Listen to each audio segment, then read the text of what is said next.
Greetings, people. Rusty Dog here. A tired Rusty Dog, by the way. I've been up a long time, and I'm going to struggle to get through this one, but let's do it. Right. So, we're on the carrier at Waypoint 4, and Waypoint 5, I think, is going to be released, or we're going to be notified of it in about an hour's time. That's why I didn't stream earlier. There was an event on at 6 PM, which was 2 hours ago, and it was another little SRV race, which I wasn't really interested in. And if I streamed that, I would have had to wait another 3 hours for the Waypoint to be released. And I didn't want to do that. So, yeah, we're here right now. We've got an hour to wait, which is a bit more doable.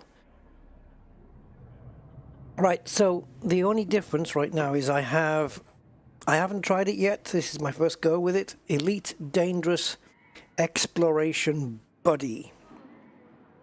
It talks, so it might get on my nerves and I might have to turn it off if there's too much nattering, but we'll give it a go and we'll see how it is. I probably should have ran this thing from the beginning of my journey, but it's loaded in on my journal file and everything, so we'll see how it goes. Yeah, right, Mr. Gray, Detroitus, how you doing? Hi Gray, good evening. Draco Max Miller 07, welcome. Mr. Budman, one and only sir, yes, 07, welcome in. Commander Cazalis 07, welcome. Marty McFlying, flying low, got it wrong. Hi Marty. Yeah, wow, a new waypoint, yeah. Listen, I don't know what's going on with this, but okay, we'll talk about that in a minute. So, yeah. Looking forward to trying out my new Caspian Explorer. Yeah, I mean, I have one, but I just didn't bring it with me. I wasn't interested in bringing it. But yeah, Verio Gwil, hey, how you doing? Welcome in, and also Commander Selim, message retracted. Hello, Commander Selim. Guys, so, I don't know, am I at the point now where I need to make a decision about what I'm doing with this journey? I mean, we're still, what, 60 something? Let's have a look. Yep, 60,700 and something in change away from Seoul. And, yeah, it's just going to be another, hey, here's a new waypoint. It's 10,000 light years away or whatever, and get there in a week. Anyway, so not a big fan of this, as I've said, but we'll see. Am I getting lost here? No, this is the right way, isn't it? Yeah. There we go. And you'll be pleased to know, if you watched my previous flight sim stream, you'll be pleased to know that this game is being played at the correct speed.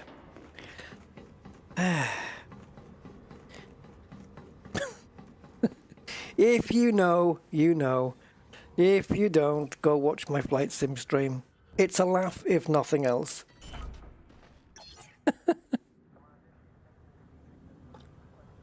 Okay, so we need to get.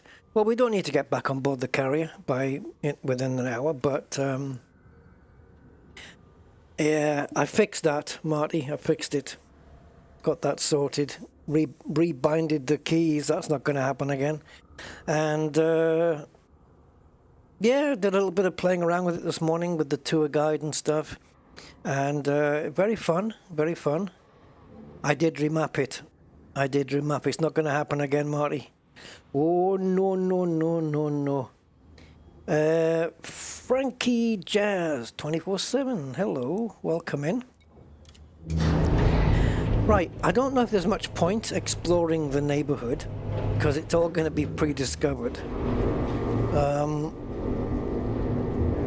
But maybe, I don't know, maybe we can just see there is no outside the box thinking here. You can either go, well, I was going to say we could go up or down maybe. Let's just get out of the mass lock. Okay, so it's this hour. It seems to me that this hour that we've got now is the most time I've got to explore. What's this one? Apparently there's some, people have said that there's some Lagrange clouds in the area, in the neighboring system. But, I mean, they said that, but they didn't provide the systems. Whoa, how far have I come down? Jesus. But they didn't provide the systems where those Lagrange clouds exist. So, yeah, that was clever, wasn't it? Wait a minute. Wait a cotton picking minute. Oh, okay. Right. Okay. Got a route.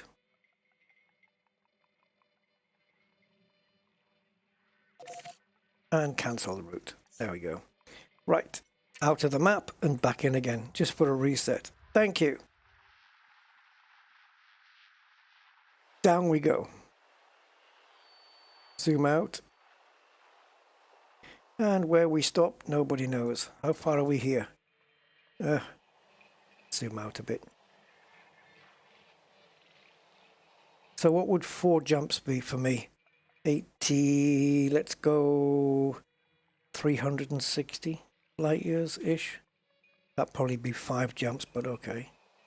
Down, down, down, down. Ooh, hello.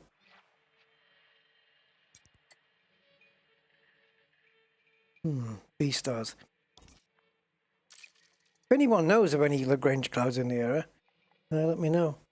Already left waypoint 4 going to, which should be on the way to waypoint 5. Should be? How do you know which way to go, though? Andy K, how you doing? And Commander Devnall, hi, welcome in. Thinking about setting up 3 55-inch TVs for MSFS. Nice. But at the same time want to try VR. Yeah, if you've got a graphics card powerful enough. Yeah. MSFS in VR is really cool. And so is this. I would have loved to have done this in VR because I could put my VR on. Oh, guys, my head's so tired today, guys, honestly. Oh, sorry, man, but this might be a very short stream, actually. Just get the waypoint and then just... Oh, it's just one of those days. Just tiredness overcomes. So let's have a look down here. What was I going to say? 3, 2,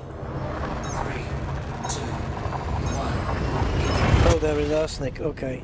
Oh, 7AA. Yeah, yeah. Is that where the SRB racing was? I think that was on 7 something. Oh, the science fleet carrier is going there. Okay, that makes sense. How is the expedition going? For me personally, I am unsatisfied.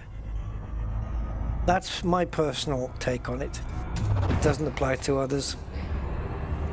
I've seen people writing in the distant worlds, oh, I can't wait to get some more exploration done, you know, when we get the new waypoint. And I thought, yeah, okay, well, you know, if you've got time to do it. I don't have the time. Yeah, it is a bit of a rush.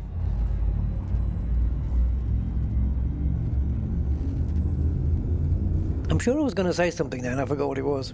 Oh yeah, the MSFS 55-inch thing, yeah, yeah, if I was doing this in VR, it'd be cool, because I can do all of this in proper VR, can't I? But it would, yeah, not today though.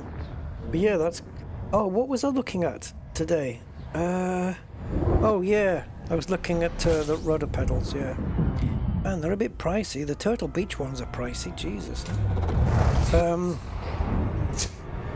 Yeah, I was also finding out about graphics cards, you know, that the 5070 Ti is about 35, 40% faster than what I have right now. But the 5080 is 65 to 70% faster, or 65% more frame rate. That's a chunk. Thing is, I don't know how much a 5080 is. I've got no clue. Didn't even check. I was just, you know, not window shopping. I was window asking AI. Zonta, hello. Yeah, I hope I'm well as well. Thank you. I hope you're good. No, I'm not doing the Meta Elite quests. No, granted, no. Or Granist. Hey there, freaky deaky dude. I don't expect to find any virginal systems here, to be honest. Ooh, chunky. Does that look like it's got some decent gravity on it? Well, let's go check it out. I'm not even going to run it through the FSS. Let's just get there. Okay. Right, smash the fuel in. Go.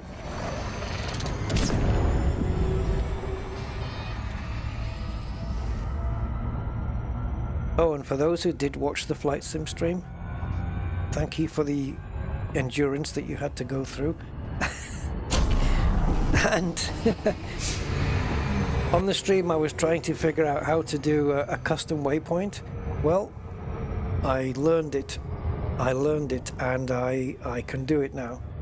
So, nah, I'll know for next time.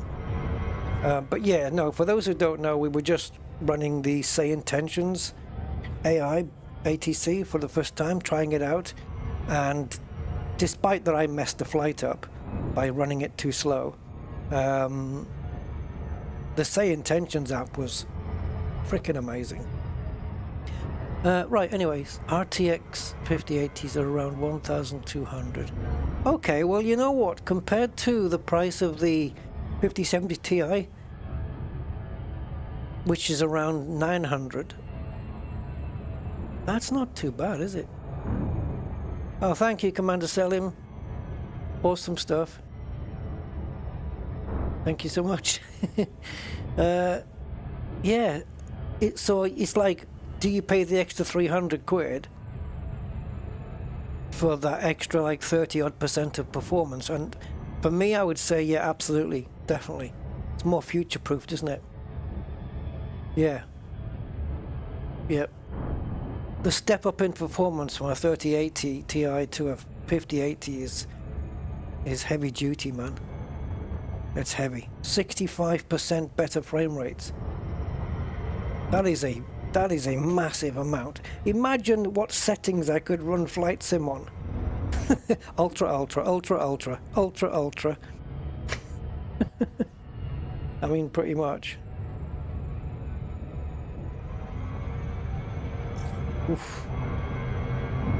I don't know whether I've just pulled a muscle, guys, or is it something a bit more sinister? Wow. I'm gonna run past this.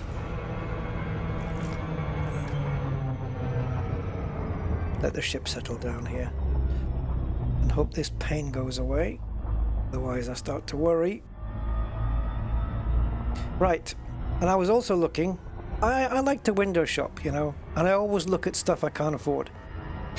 It's my favorite thing. I was investigating throttle quadrants or throttles, not necessarily quadrants, but throttles for left-handed people. And is it VKRP? Is it that Virpil? Is that the same thing? VKRP. They do them. They do a couple. But you have to buy the throttle, you know, where you wrap your hand round? You have to buy that bit separate from the base. What's all that about? Wait, what's going on here?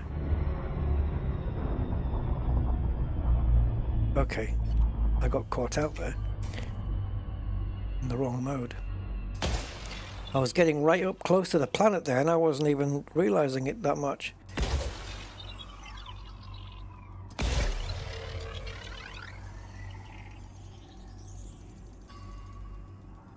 15%?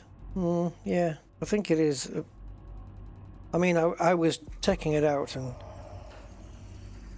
Surface scanned by 50%. Yeah, I don't know. I think they said it was around 20 or something different, but... But the difference between my 3080 and the 5080 is 65% performance increase. At least this is one way to light up the planet. You bought your 4090 at MRSP, and that might have been the last card you could do it. You could do that with, yeah. Oh yeah, 4090. What, Flight Sim on Ultra? Yeah, 4090 will do that. Yeah. So how much is a 4090 now then? Are they still expensive? Because you could run almost Ultra full out on a 4090, right? How much are those now? Have they come down? Right, let's see. Does this planet have a light side? Let's get to it.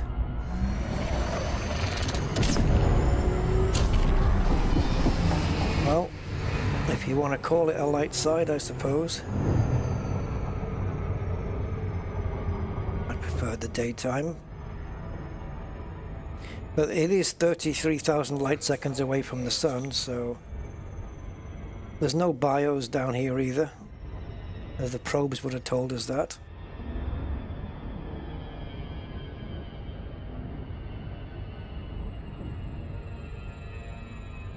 So, I don't know. I'm just going to get footfall and mapping, I guess. An arm and a leg. Yeah, it must be awkward sitting down now, though.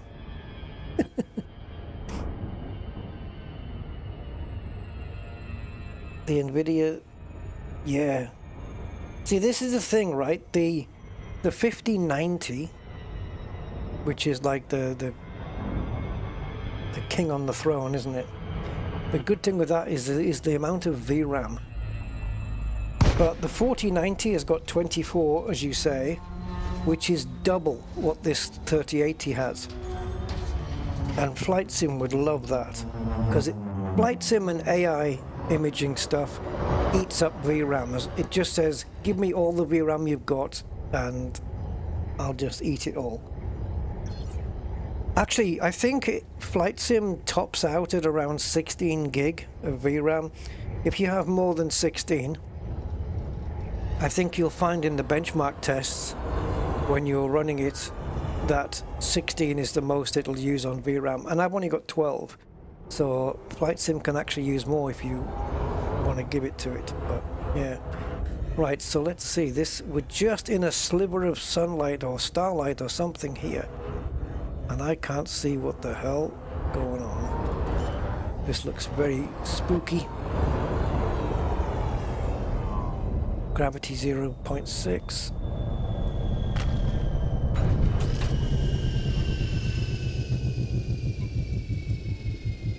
Yeah, let's get out.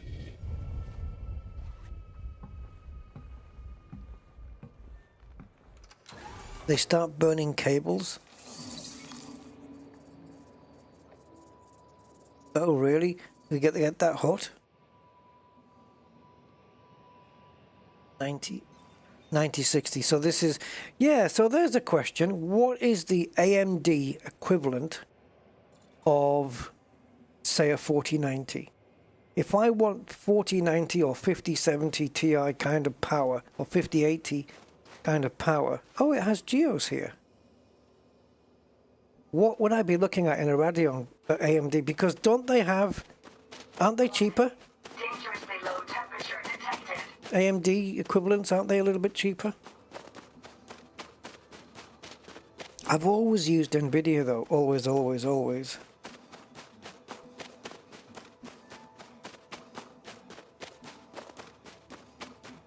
Ah, 7900 XTX.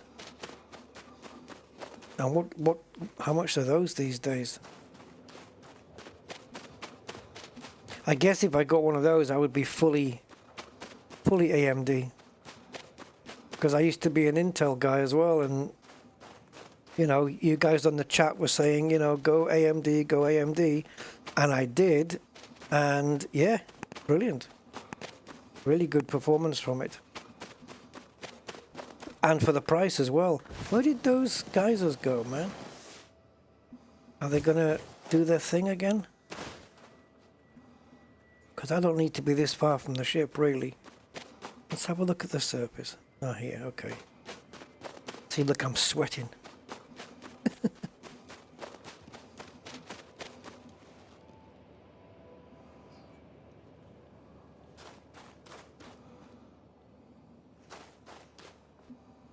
Okay, well, there's not much here. I thought... there was no geos detected, was there? I didn't see anything.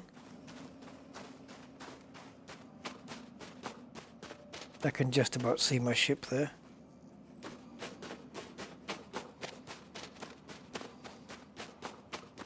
$400 meters. Can't see anything. Imagine just on a planet surface, right, where there's caverns and stuff, and you're running along in the dark, you can't see jack, and then suddenly you can't hear your footsteps anymore. And you know you just stepped off a big cliff.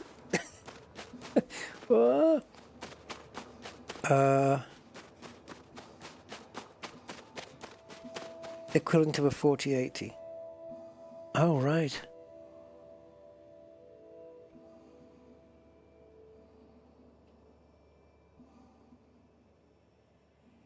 The newest Radeon 9070 XT is the same performance as a 57 Ti and costs only $690. Alright, so it's going to be like a couple of £100, about 200 quid less then.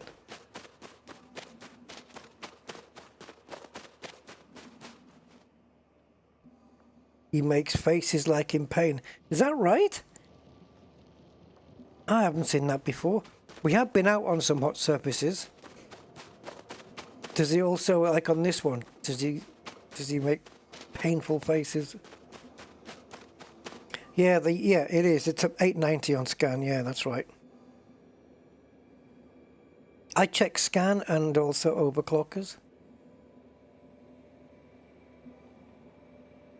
So, with the 9070 XTs and that, no problems running Flight Sim or any games and stuff like. I'm not talking about performance, but I'm talking about like no graphical glitches, because I get a lot of like flashing shadows and stuff in games.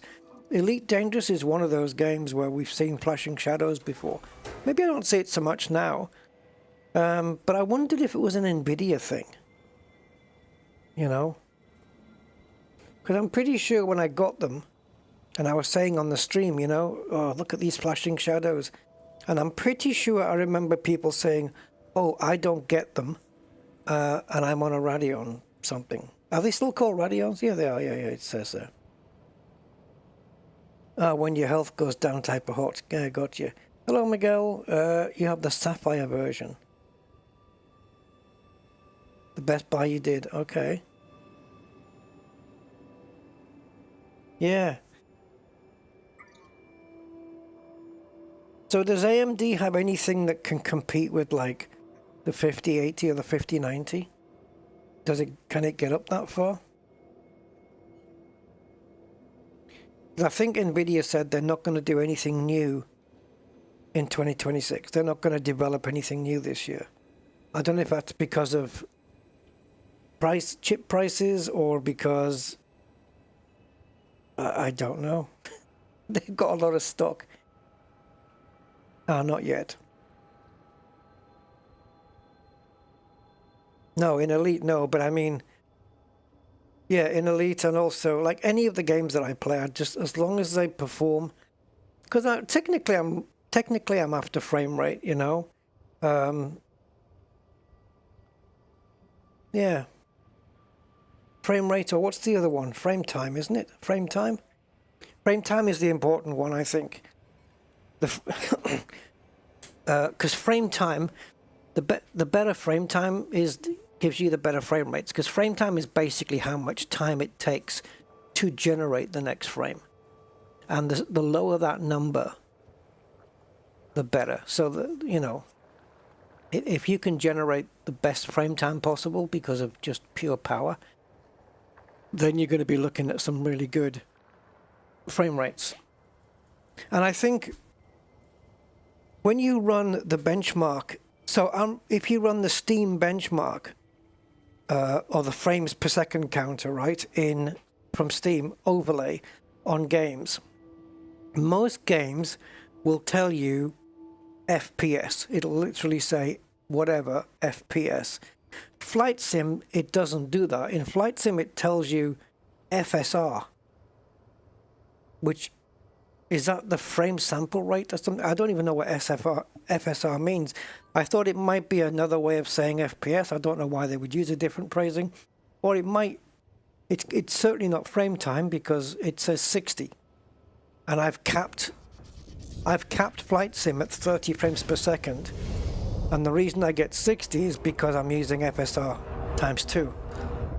And that's why I get... So my game is only generating 30 frames, which is leaving my graphics card a little bit of overhead, you know?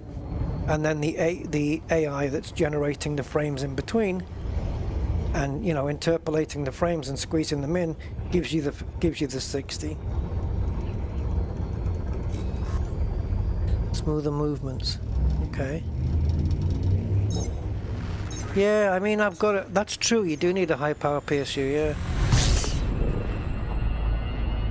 I was reading about somebody had, I don't know if they maybe I'm reading this wrong, guys, but I think I read that somebody had customized or pimped up a 5090 or something to squeeze more out of it, and it had to, the two power slots had to run, one power slot had to go to one 800 watt power supply and the other one had to go to another AMD, another 800 watt power supply. You know? Crazy. But yeah, I've only got I think I've got an 850 on mine at the moment. Yes, FSR is AMD's version of DLSS. Yes, it is. Yep. But you can run it on Nvidia cards because I run it in Flight Sim and it's really cool. There's quite a few games have got it. I wish Elite had it. If Elite had it, see, the need to get bigger, more powerful graphics cards now isn't as great as it used to be, because with FSR 3 and DLSS, you can have those. Okay, it's a little bit fake, but it's there. You know, it gives you that smooth, nice frame rate on lower end cards, which is why my 3080 Ti is managing Flight Sim even with, you know, a few of the settings set to ultra and, you know, stuff like that. When you're running FSR, the real frame rate is, unless you run it on ×3, but I have it on ×2. So my real frame rate is actually half of what gets displayed. So I know when it says like 58 frames per second, I know I'm getting 29. In reality, it's half. I know that. But the advent of AI now, interpolating the frames in between and doing it a lot faster, it means you don't need to get, you know, the big 5090s, because a 5070 with FSR 3 or DLSS on performance or balance, whatever, will give you amazing performance now. And for the older games, it doesn't matter because they'll have good performance anyway. You know what I mean? Still rocking a 1070? Yeah, I mean, you know, they can still perform. My 1080 Ti was running Flight Sim 2020 for quite a while. It still ran that thing. Where are we, guys? Oh, we just scooped, didn't we? Okay, let's descan.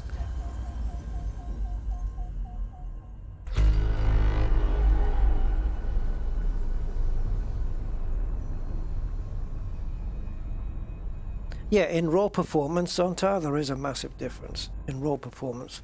But I'm just saying, you know, you can, with the advent of the graphic settings using AI now, you can have, hold on, you can have a slightly lower end card, you know, and it's absolutely fine. Is this as far as we did? Just 2 jumps? Huh. Alright. Oops.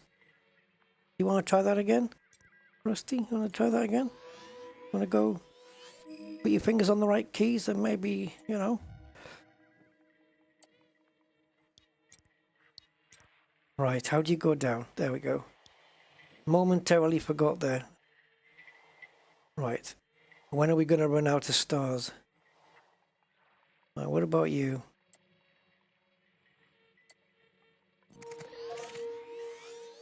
Four jumps for 161 light years? Really? I have the jump range to do that in 2 jumps. So there's so few stars now. It's having to go around where star, because there's no stars in between here. So it's having to go around and plot. Oh my good God. Okay, that's fine though. 4 jumps gets us through more systems. It's all right, my man. It's all right. Yeah, cards are expensive. Yeah, the 2080. Yeah, that's the one that Cosmic got. The one I gave to Cosmic. Yeah, I had the 1080 Ti, then the 2080, and now the 3080 Ti.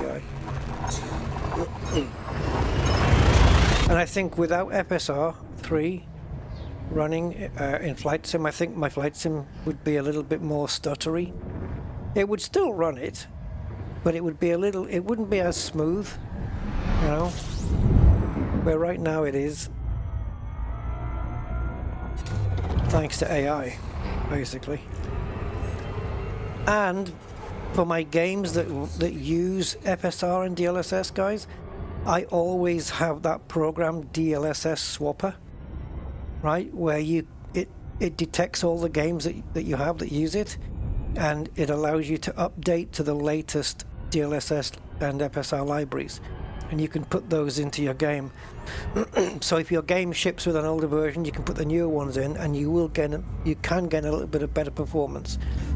I always check my DLSS swapper like once a month or something to see if there's been any updates, and then I just update the game with the latest DLSS libraries or FSR libraries. It's a cool program.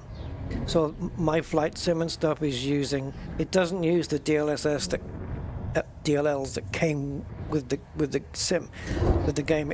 It's using the latest ones.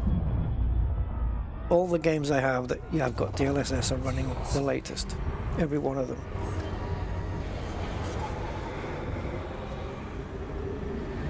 It's like doing a little update to all your games. Oh, FSR versions are plenty implemented.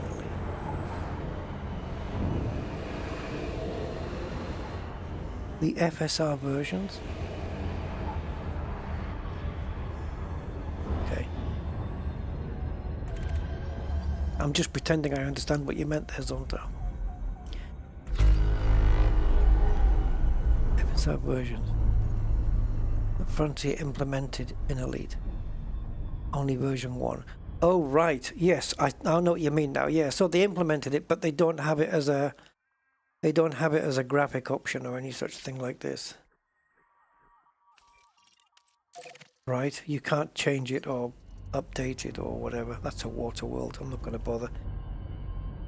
Although, was it mapped? Yeah.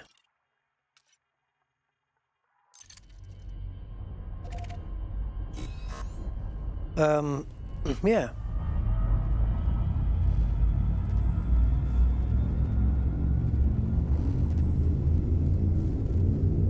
I wonder if we'll ever get FSR 4, you know, a bit more advanced.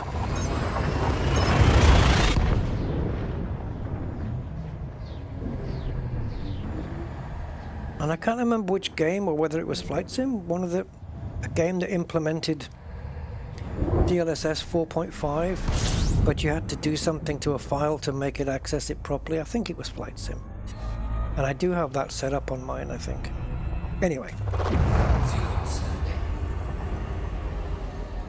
It's just a way to eke out as much performance as possible. Right, we have a wide ring on AB1. Oh, everything's been discovered. I can't go anywhere, man.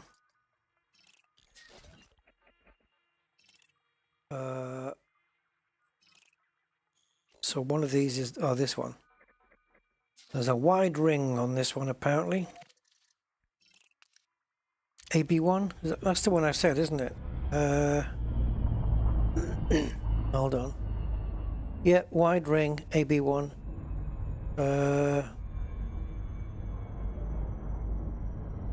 Okay, that's pretty wide. So the planet is 32,000 kilometers radius, and the outer part of the ring is 348,000 kilometers. Okay, let's have a look.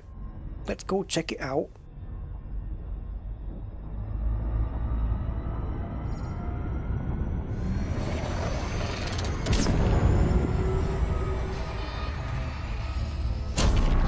Ah, premature evacuation there. Oh, lossless scaling. Yeah, I've got that as well. I don't use it though because I'm using the FSR now. In Flight Sim, I have another program called Auto FPS, which if you know it meets a target FPS, and if it's not meeting that, it will automatically turn down settings in the sim, graphic settings on the fly in the background, until you get your frame rate back, and then it'll turn the settings back up again once you're good. Yeah, it's not actually doubling your frame rate. I mean, it is doing it, but it's faking it. It's like FSR is and DLSS. It's you know, you're not generating 60 frames, you're generating 30, and the AI is generating the other 30, basically. You know what I mean? I'm not explaining it correctly, I'm sure. Right, here's the rings. Oh, look at this, we're coming right in from the top as well. Now there's a view. I could get a good screenshot here if I line it up properly. I'm gonna probably need to be in a damn bit closer though. I don't know if I can line this up, but what I want is my ship in the middle. Oh yeah, we're gonna have to get a lot closer in.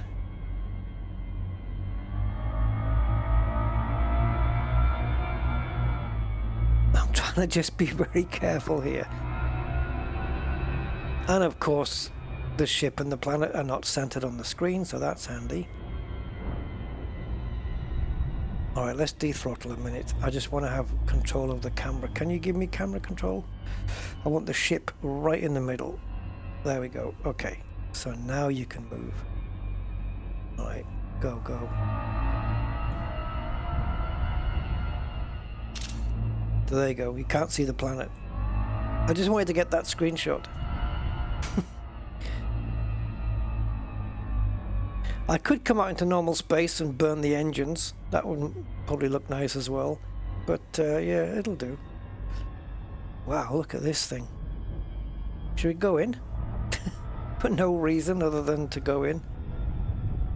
This reminds me of... oh, what's that system I go to? Eridani something. Eridani 69 or something. What is it? Is it Epsilon Eridani 69 or something? It has a local star which is red. You know, one of those towery ones. And further in, there's one of these. Just what you're seeing right here. This with bright rings. And when you go in, you've got this body here, and you've got the local star on the other side to take screenshots with, and it's really cool. Yeah, it's 69. It's 69 Epsilon Eridani. Yeah, I know it's 69 because that's a number you don't forget. But yeah, no, it is. It's 69 Epsilon Eridani. Oh.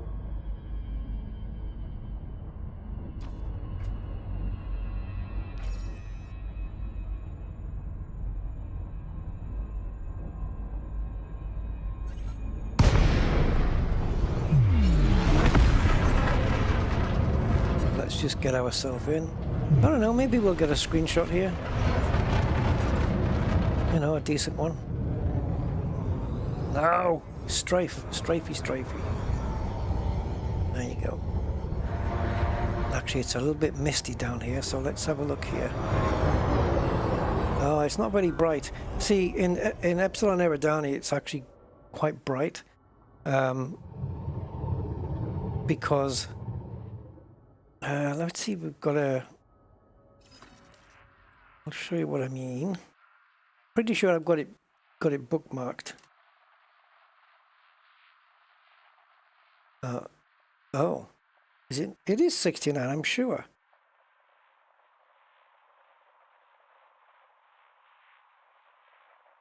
Keep typing.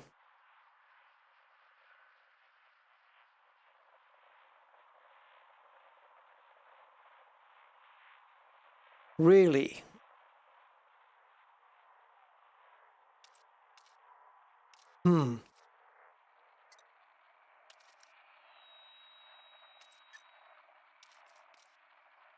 Hold on, because I know I'm pretty sure I have it bookmarked. Pity you can't do a search here. No. No.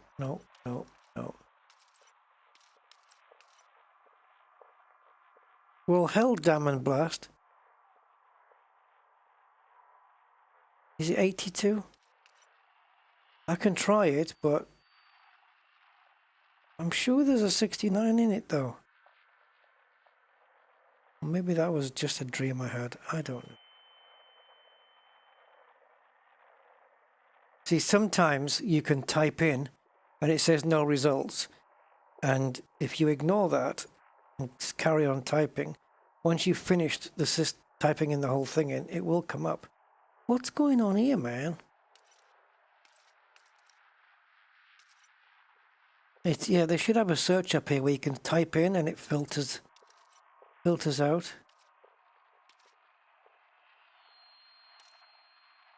First Earth-like. Is that the system where I discovered my first Earth? Is it? Look where it is.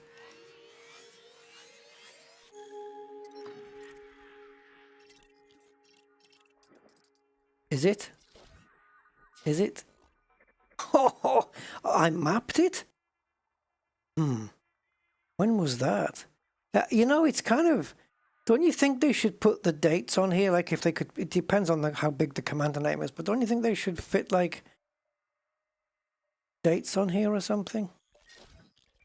Oh, look at that. I should be able to go back there and get footfall.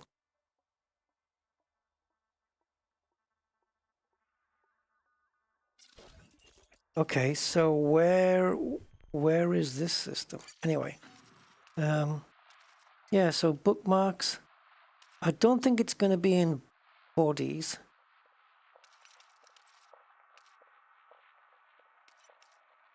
So, firstly, I think I've got it bookmarked, and secondly, I think it's called 69 something.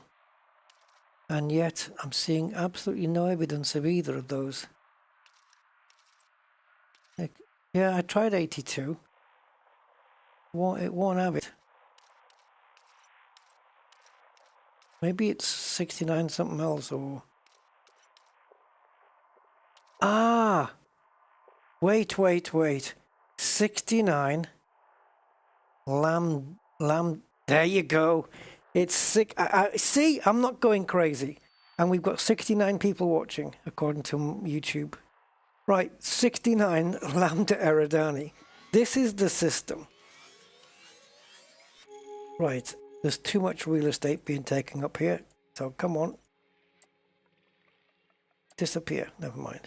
Yes, here. So you've got this great big thing providing a lot of light, and then when you land in these rings here, right, it's a T-towery, right, ringed, and you get a really nice view of this. As you can imagine, this is lit up pretty brightly. It's only 1,000 light seconds away, and you've got this massive star here lighting it up. So this stays quite bright. And then, so you're pointing this way, you get a nice view of that. Then when you point the other way, in the distance through the rings, you can make this out as well. So you really get some nice screenshots in here. And it's not far from Seoul either. And it's lost my place. So if I go 69 lambda. Yeah, you bastard. Right. So we'll target that. And if we go out, the bubble is just there. It's really not that far away, but it's nice to just go and check out that, to go check out the system and just I go there. I've been there a few times for just the sole purpose of flying into the rings and just, I don't know, just chilling out and checking the view.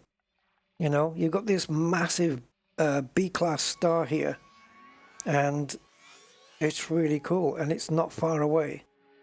At least not with the jumps that we've got on our jump ranges we've got. And I was hoping to get something similar here, but this is not lit up by a big bright star. That's the first thing. And secondly, it's 33,000 light seconds away from the star. Where's the planet even gone? Or the star even gone? In fact, what is it? Let's just check this out. Right, so this, is it the same thing? It's a Class A, but the planet we're on is here. This is a Class Y dwarf. The other one was a T-towery. But it's too far away to get enough light to keep it bright, you know.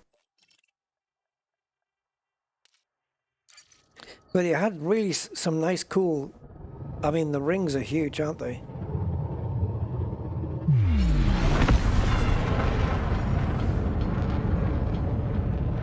I haven't got a clue which way the star is.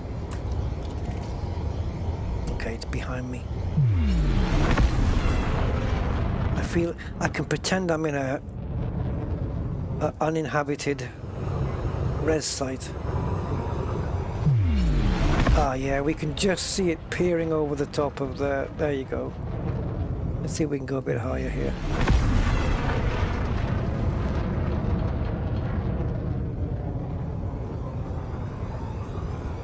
There you go. It's not very bright, though. And, of course, if I took a screenshot here, you wouldn't really appreciate the vastness of the rings anyway. But I don't know, we can take a shot. It doesn't matter, right?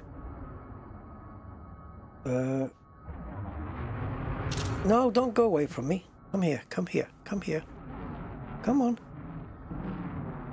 Bit more. Okay, now you can go. There you go.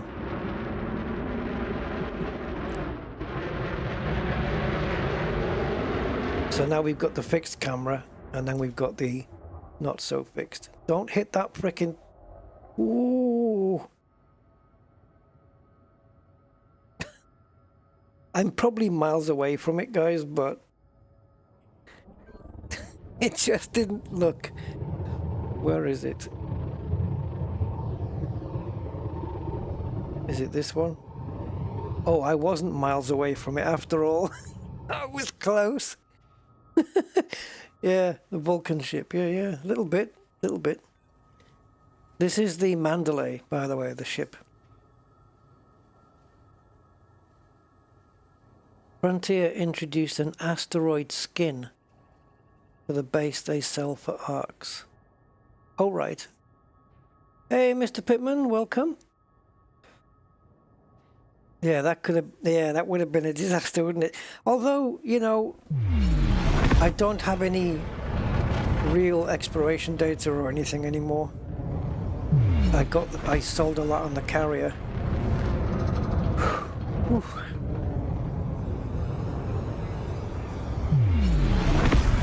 I don't know, guys. Chest feeling a bit tight here. If I go quiet, it's a heart attack. Hopefully now I've said that, my mic doesn't break. Hey, Commander Colonel X, welcome.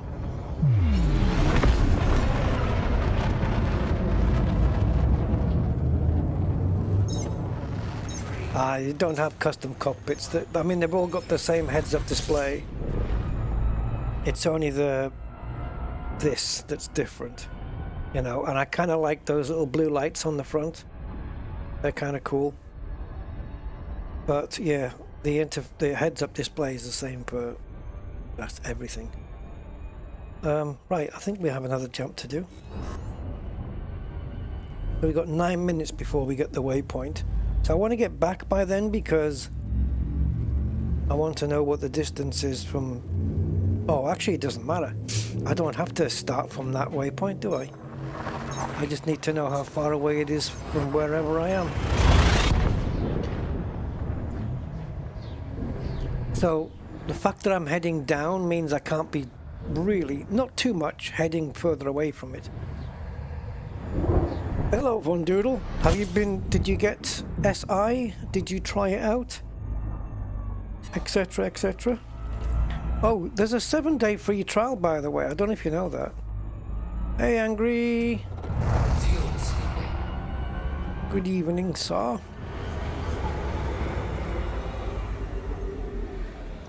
System scan complete. Oh. Sweeping complete. Well, that's it. System scan complete. Nothing here, man. Damn.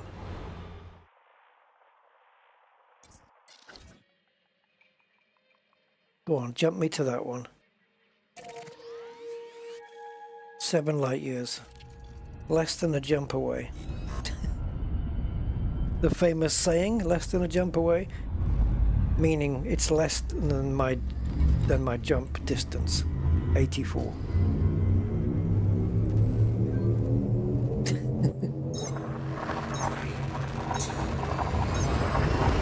A Rocky bar. I don't know that one. Marshmallow lumps in it. You need a sugar rush. Yeah. I just like eating chocolate bars. Too many, in fact. I've stopped temporarily, very temporarily, eating chunky Kit Kats to having a Star Bar. The thing is, when you get them in a 4-pack, they're tiny, man. Like 3 bites and they're gone. So just a freaking rip-off, and everything's getting smaller and smaller, and no one's complaining properly. See, there's no planets and anything here, man.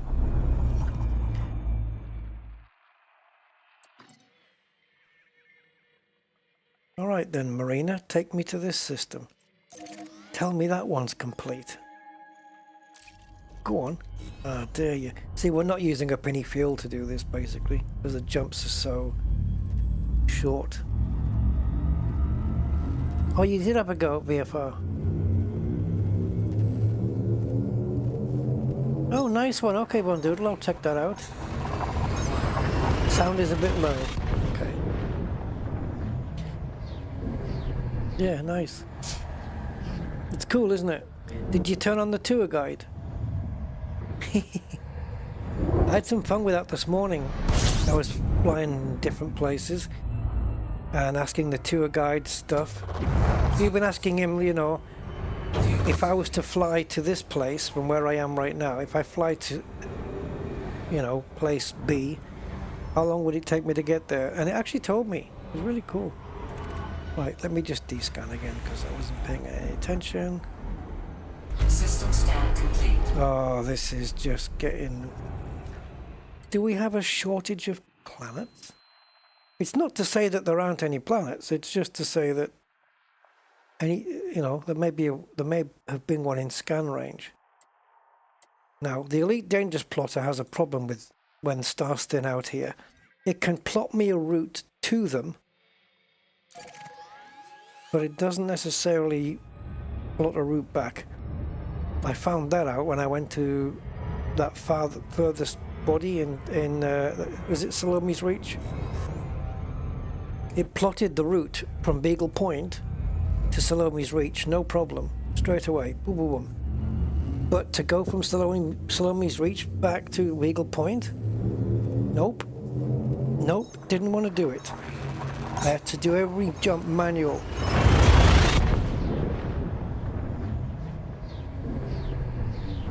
Alright, Gray, rub it in. Oh, you did all the ATC? And were you using Beyond ATC before? And if so, how are you comparing the two? You're still 35 jumps away from Waypoint 5. Do we know what it is yet?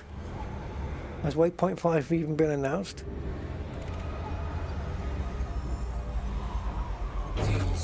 Waypoint 5, that's the next major waypoint that the carriers are going to go to. Again, no bodies here. The planets have all moved. Let's go over there. Oh. Okay, can you plot a route to it? Oh, I didn't see you down there. If not, I was going to have to use a bit of jumponium. Yeah, totally better. Oh, yes. Oh, 35 from Waypoint 4. Okay, wow, yeah. From Brazil. Hey, greetings, Brazil. Welcome. What? Yeah, cool.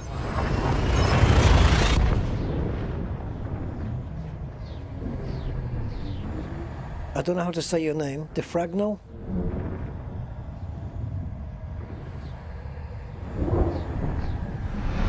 Yeah, I was chatting with the Say Intentions dev today. I was telling him about the stream, and you know that I got during the stream, and yeah, during the stream, even though I messed up with the speed, I got the most views of I think pretty much any flight sim stream I've ever done. During the stream, that was, I think we got like 1,030 views during the stream, which for flight sim for me is incredible views. And yeah, I was just telling him about it, you know, telling him how well Say Intentions performed. Did she say it complete? I think I heard her say it. Okay. 1, 2, 3, 4, 5, 6, 7. So I think he said he was going to check out the stream. I don't think he'll watch it all because it's a little bit long. 1, 2, 3, 4, 5, 6, 7. Okay. Wait. How far away are you? 124 light seconds. Are you giving away anything else? Like, oh no, okay. I wanted to know the temperature. So these are either high metal contents or something else. They're not, it's not an Earth-like. So, yeah, 3 landables. First discovered already, but we can footfall one of them, right? Which one looks the most interesting? Probably this one. Shall we? Just footfall it, just random.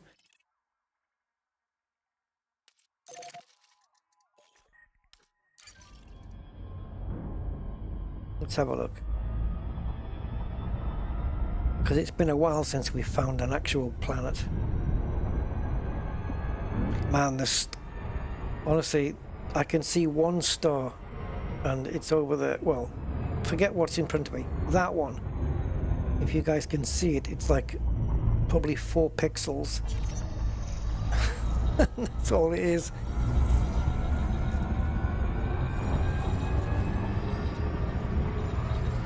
The navigraphy, yeah, you'll have to show me how to work all that stuff. I mean, I know all about, you know, the VORs and the beacons and stuff, because we did, you know, we did that, didn't we, from, where did we go? From was it Guildford Airport or something in the UK, over to Jersey, and then ended up down in through Spain and into Gibraltar. We did a whole series on it with the Piper Arrow. And currently I'm using the Comanche to go from west to east USA. I'm still waiting to do leg 2 on that one, and we'll use say intentions for it. Right, let's land on here then. Oh, actually, let's just perform a probe. So, 2 will do. We could probably get away with 1, maybe. Should we see? It'll be tight to do it with 1 probe. Oh, it needs 6. Sorry, I thought it said it needed 3. Alright, okay.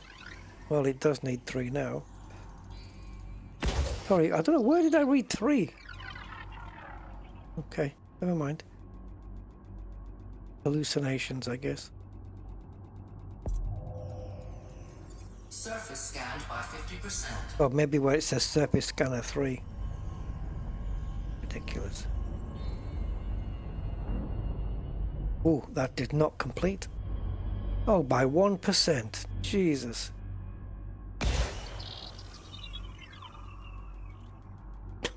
For the sake of 1%. Alright, thank you, Steve. I'll go check it out now.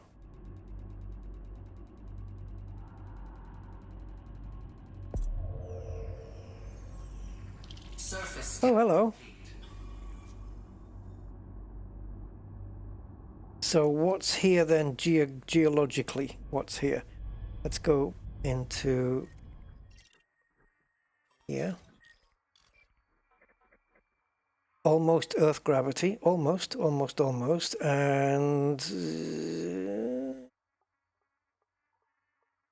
germanium 4.8. Germanium being grade 3. Yes, grade 3. Therefore, crystalline clusters. Okay. But whatever else is grade 3, like zirconium perhaps, it's going to share with that. But okay. Might be worth having a check out.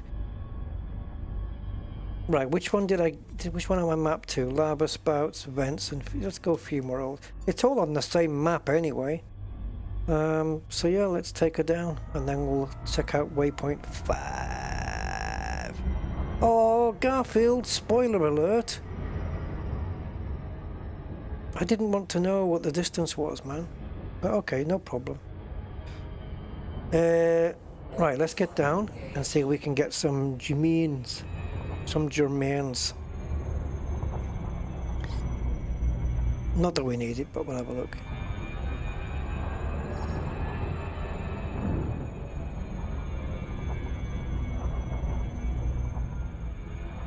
Well, 7,000 is more tolerable, isn't it?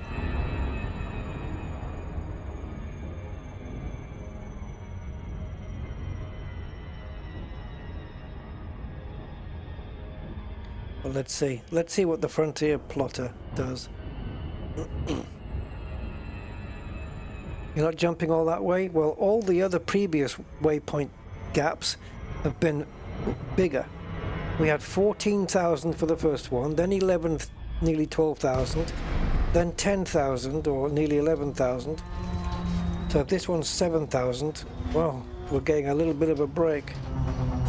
Not by too much, but every little helps and stuff. Oh, hello.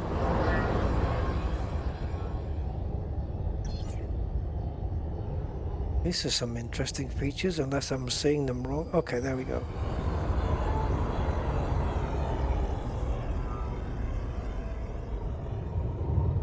Don't know why, but my brain was seeing those inside out at first.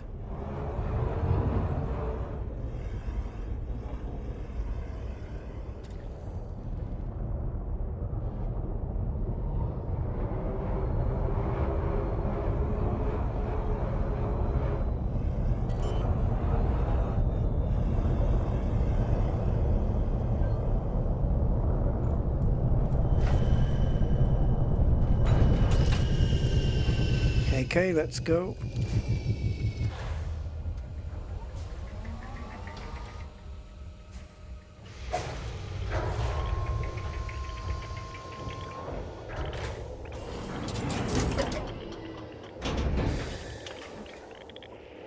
Off you go. Ship dismissed.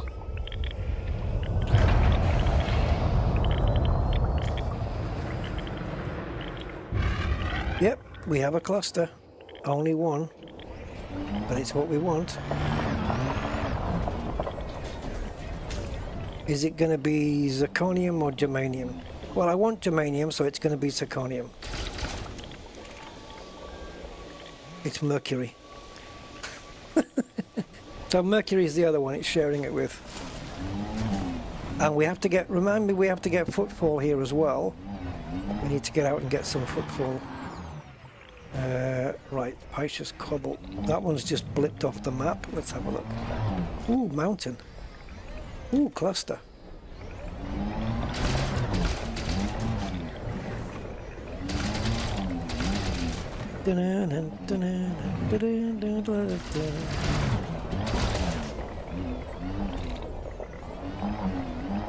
Now, where did you fall?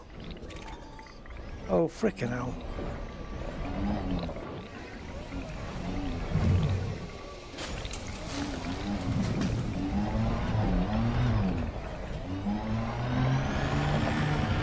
You can do that, Scarab. Of course you can.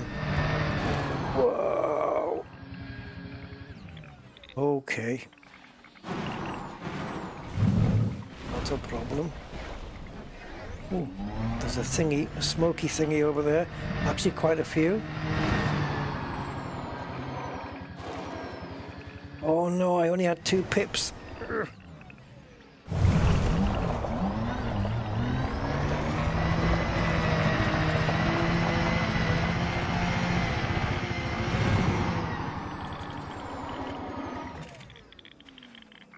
Oh, fragments isn't going to give us what we want.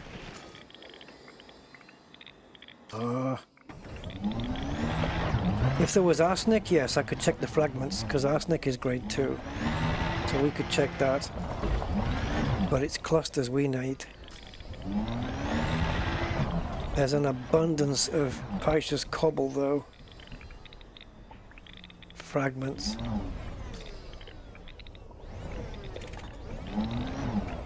So this is all your grade 1 stuff. So we don't need that. Because we've got it. We're pretty much full up on the grade 1s. Absolutely. Nickel, iron, phosphorus, sulfur.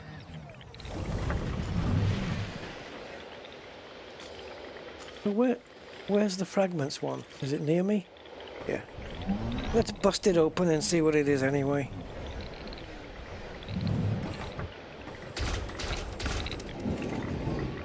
Oh, it is number 2. Oh, bollocks. Okay. So I have to go back now because there was some more fragments back here. Oh, jeez. Why the hell was I thinking it was 3 then? Is arsenic 3? Yeah, okay. Never mind.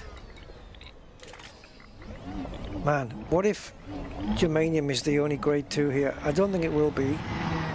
But if it was, that means every crystalline fragment would only contain germanium.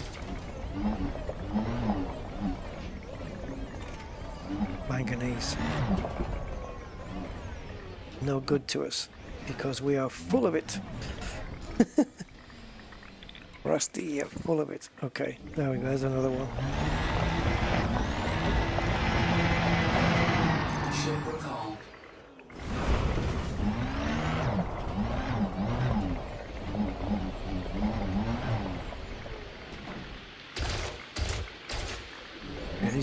Is it behind? It looked like it.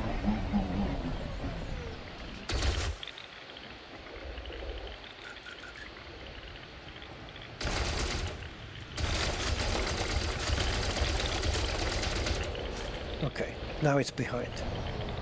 Can't frickin' see with all that steam.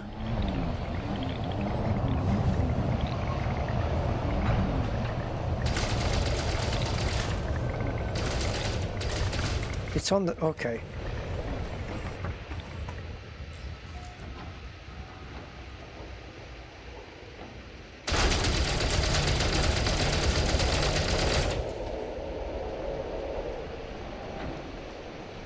I will get you, you know that, don't you? You know you can't escape.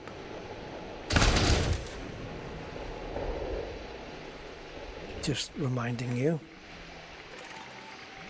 Frickin' manganese after all that.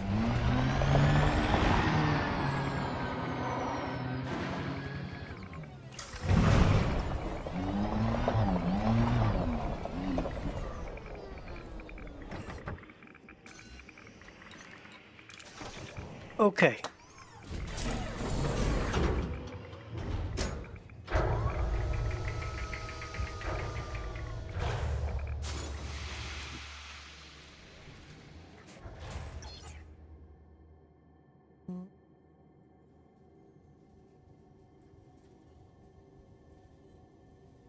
Right. It ain't that I don't trust you guys. I'm just going to pop into Distant Worlds 3 announcements. I want to see what they say about the waypoints along the way. Oh, yeah. Yeah, we're going to go all the way over there, sure. Yep. No chance, baby. Too far away. Suggested route. The Roncevaux Crossing and Legbar's Crossroad. And one that says might be worth a trip. Might be?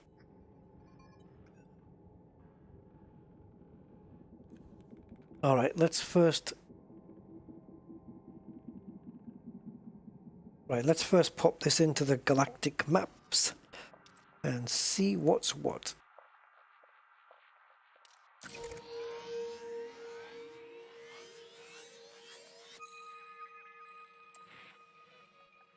Oh, so why aren't we going to this?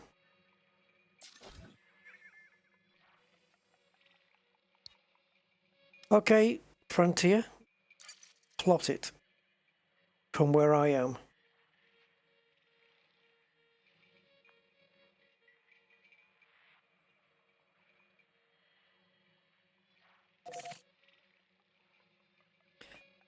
Oh, 107. 107. Now then. I could have, if I was in the original system with the fleet carrier, Waypoint 4, I would be able to spanch this. Let's see, 107 jumps. Okay.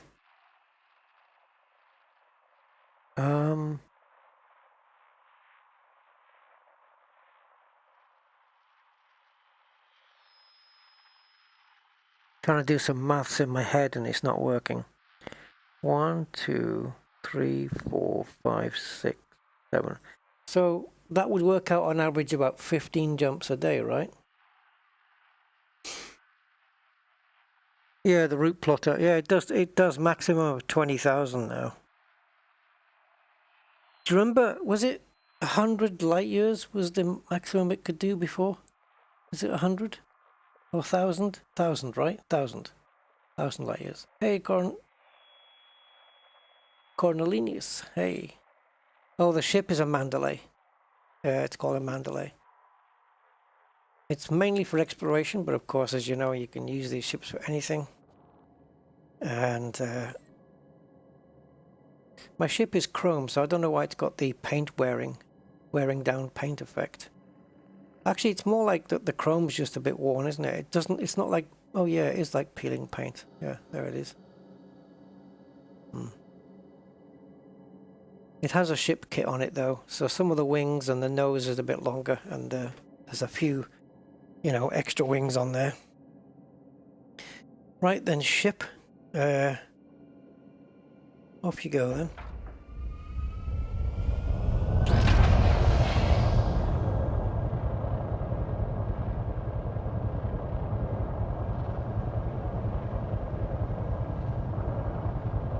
See ya.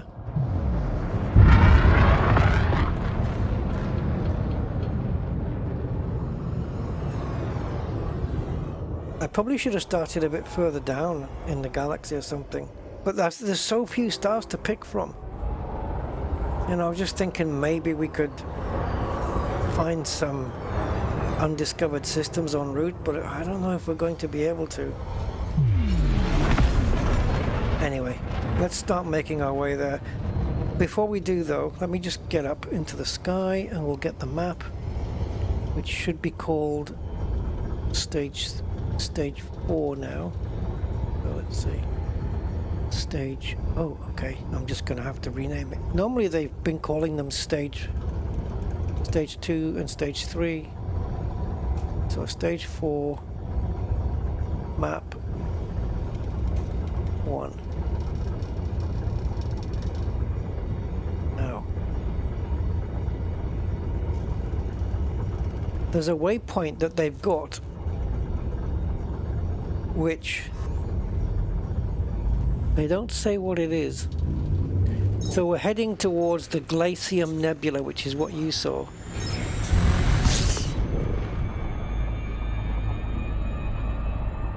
Alright, so while my ship is ascending here, let me just see if I can pop this image into the stream.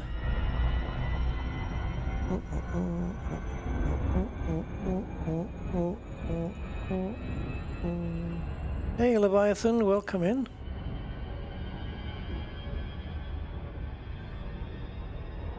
Alright, so we are at the top one and we have to go to the bottom one. Now that first waypoint off to the right hand side, screw that, not gonna happen. It's too far across, and then that's gonna add so many extra jumps. So the one, I don't know which one that other one is. Normally they write down what they're called.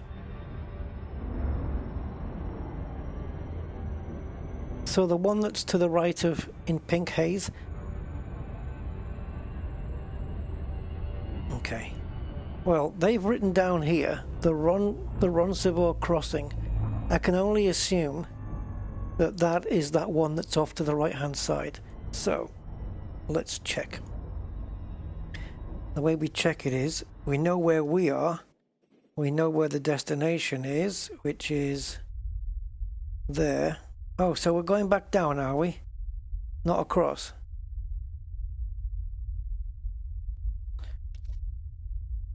If I put this system in now,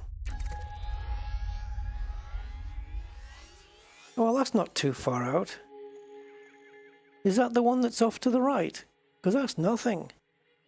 That's kind of ish, isn't it? I mean, it's a bit longer, but it's...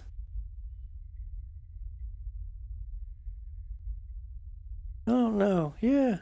And the other one is Legba's Crossroad, which is...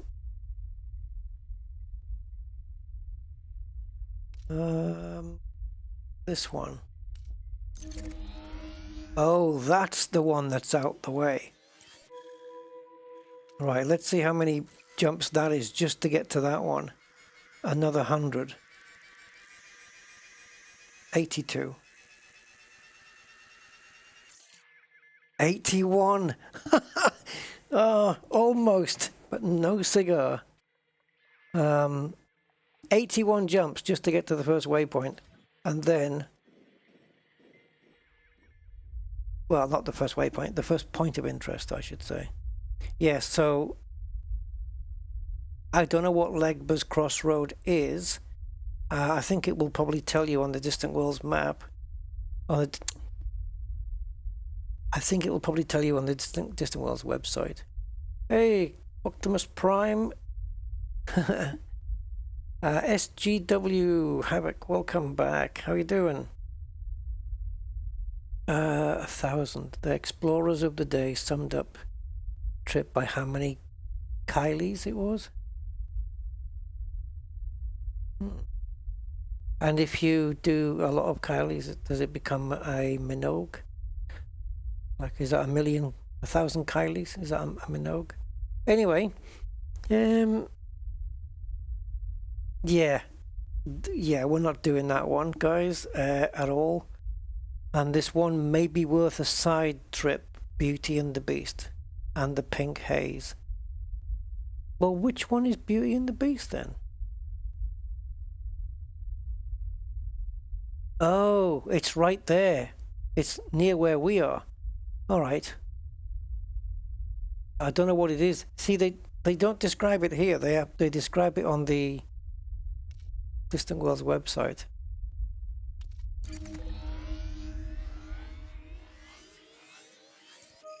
Okay, so because we've... Okay, so it is going off to the side, isn't it? A little bit. Or coming back up. But we can cover that, right? We can cover this.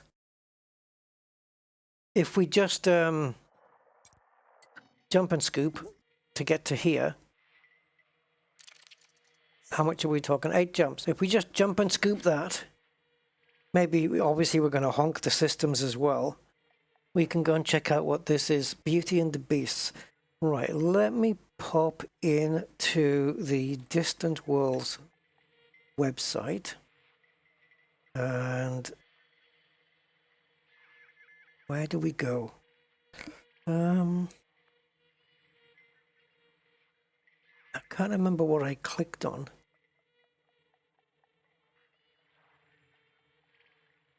Is it next waypoint? There you go.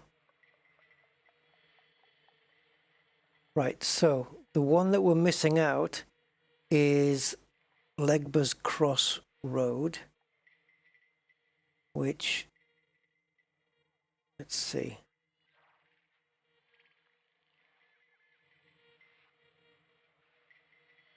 Legba's Crossroad. This pretty system includes an Earth-like world, a water world, and several terraformables. Over half of the bodies are landable. Okay. So this one off to the side is called is it Beauty and the Beast, that one? Yeah. So the Beauty and the Beast is a ring-hugging moon of the neighboring giant body 3A. And it looks like an Earth-like in the background. But the Earth-like, from an angle, looks like it's inside the rings, but I don't think it is.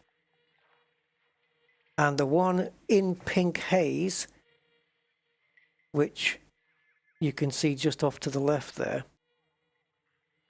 is... It says it's a glowing green gas giant, but it's not. The planet is white and pink, but it has those luminous green spots on it. And that's kind of close-ish.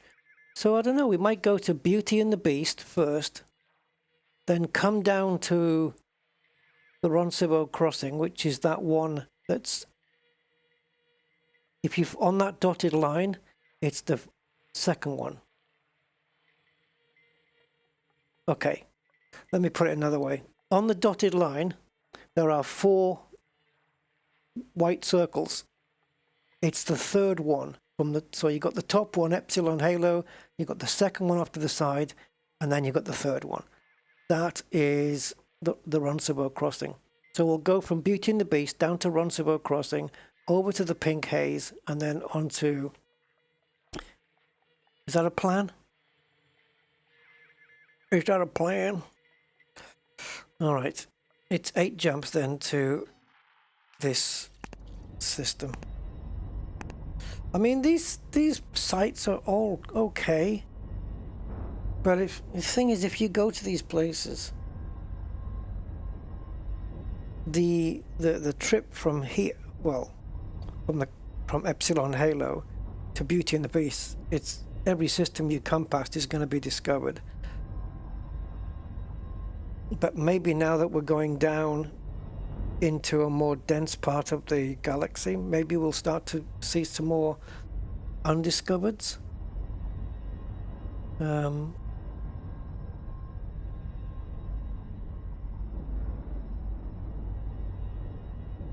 Who's being torn apart by exotic new kind of Thargoid? Is this the new...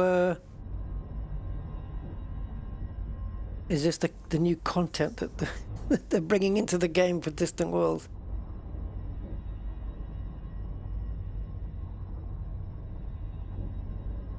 So what's happening? Are they getting attacked? What's going on? I've not heard of this. Right, let's go.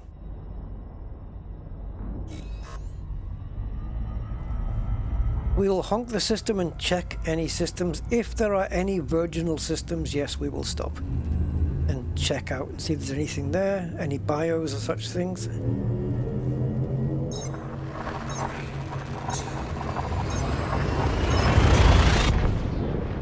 So an exotic Thargoid, is that just like a normal Thargoid but with like a Hawaiian shirt and a cocktail? I don't know. Smoking a cigar. Right. It would be interesting to see some screenshots of that thing. Right, let's scoop this up. Fuel scooping.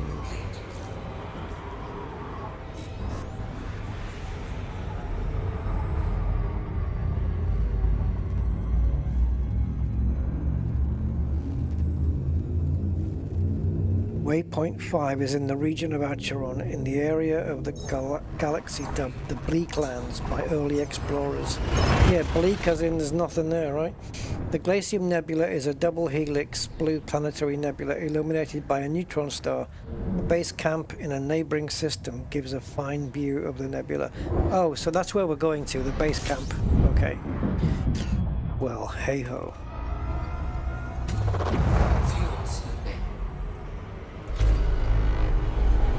Ooh. Ooh. Fuel scooping complete. Oh. Nothing here for us.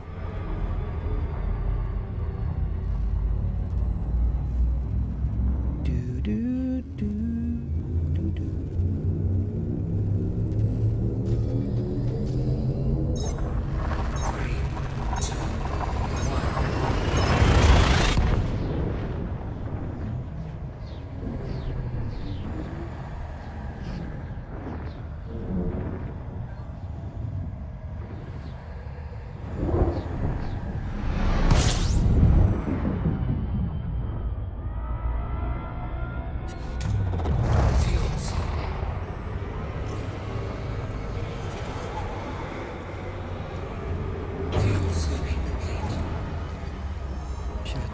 Same time. Hey Robert, 07. Yep, of course. Actually, there was a atmospheric landable there.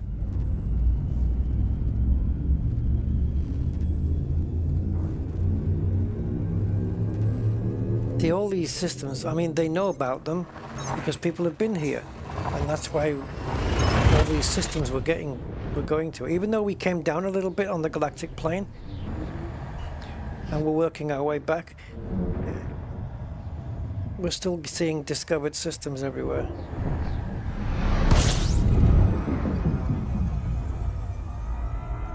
Mainly because there's very few stars to choose from, and there's so many here where it's just the star and that's it.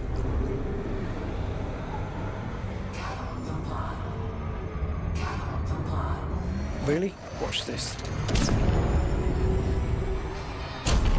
Now you can comply.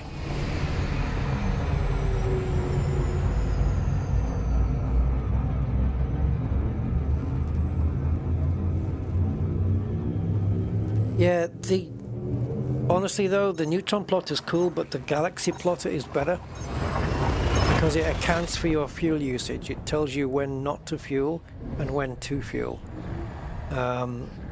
Because the more fuel you burn off, the bigger your jump range, and it actually accounts for that. So the galaxy plotter is superior to the neutron. The neutron plotter doesn't tell you when to fuel or any such thing. Or it doesn't give you systems with neutron stars with scoopable stars in them as well. Hang on guys, I'm just pouring some water.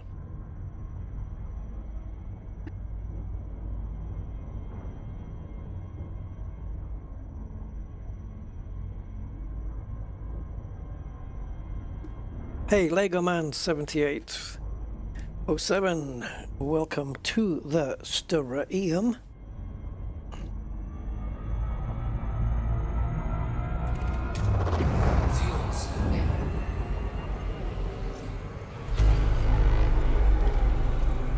all discovered? You be the judge.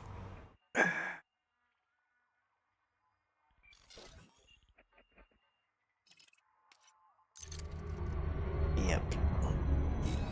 Boring. I don't know if I want to keep doing it like this, guys. I mean, we're going to these points of interest, and, you know, they're mildly interesting. Aphrodite's Winter for me has been the best one because it was just, the planet was just great. But, if I'm jumping, you know, the only way to get to systems that are undiscovered is to not follow the route, the route plotter, and plot your own. I'm about 60,000 light years out from Sol. Yeah, so the only way is to just plot your own route, and that's just going to encompass more jumps, really. I haven't seen the new ship. I mean, I've seen a picture of it, but I've deliberately stayed out of seeing it in action because I don't want to know. But apparently, people are saying it's too agile or too sensitive, perhaps. And that can be an issue, you know. That'll be like me trying to get the Cessna off a runway on a windy day.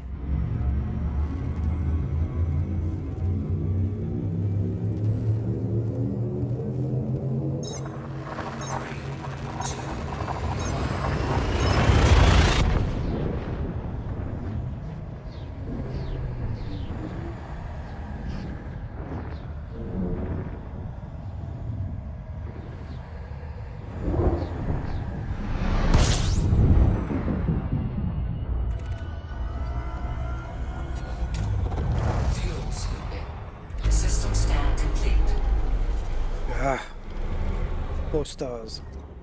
Or actually there could have been a planet, you know, in range. Right, so this is it, the next jump then. Dun, dun, dun. And this one is, what's it called? Beauty and the Beast? Who names this?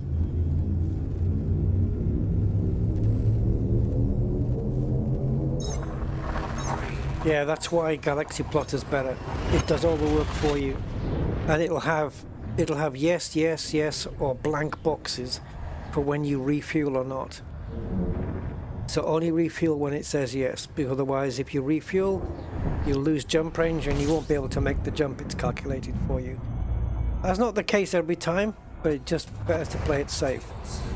And if it's got yes on neutron and yes on refuel in the same system, that means when you jump in, there'll be a neutron, so you supercharge, and then there'll be another star in that same system that you can refuel from.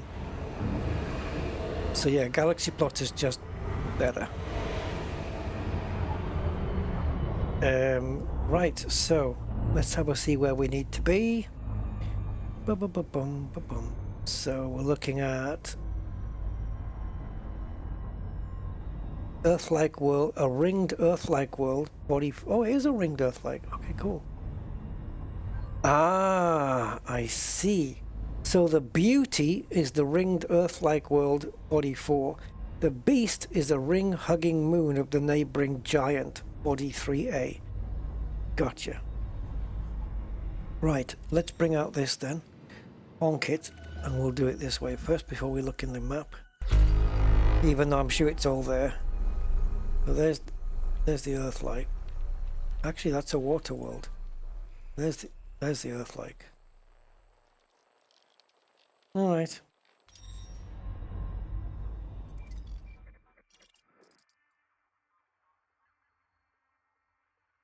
Can you imagine if that was it?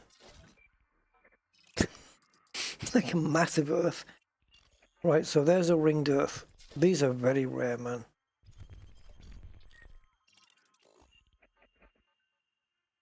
And there's a screenshot where it's looking through these rings and seeing the Earth-like from these rings. But you can't see the rings on the earth like in the shot. Not that I can see anyway. Right, let's pop over to it.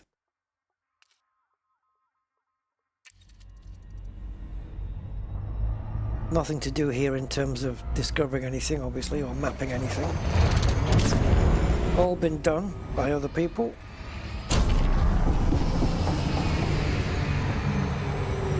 Oh, hold on a sec.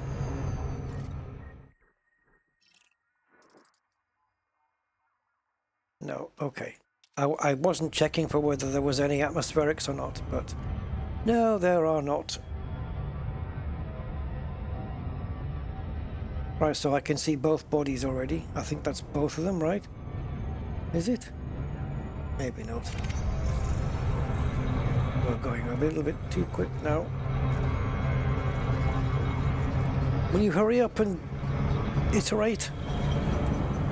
Oh, you bastard.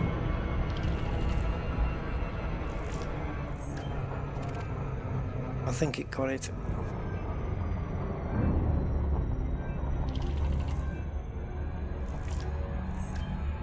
Well, guys, a ringed Earth-like. You don't get too many of these. And yeah, let's pop into the rings. See, we'll go into the inner diameter as well, and we'll just see what it's like.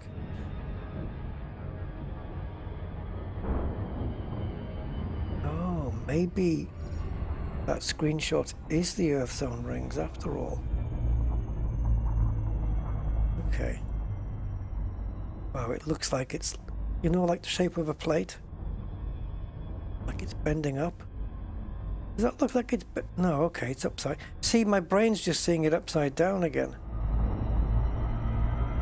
It's inverted. I must have a left-hand brain or something.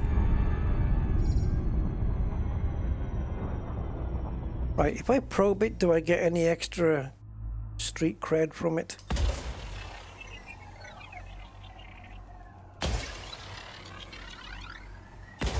I only need the 3, but we'll do 4 anyway. Oops. There we go. Get the ring done as well. Any hot spots? Surface scan complete. Yep. Couple of hot spots. Scanned by 50%. Surface scan complete. So what have we got in terms of hot spots? Rod Plumsite, Monazite, and Platinum. Right, let's get my T11 out. Oh, no, didn't bring it. Right, into combat mode then, and let's go this way. And I want to just put myself right near the edge, still in the bright bit, but near the edge. Just so we don't have to navigate through too many rocks. Ooh.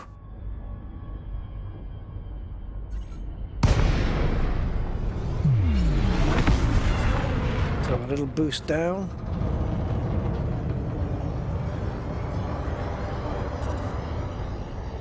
Probably could go a bit more, but let's just turn into the thing.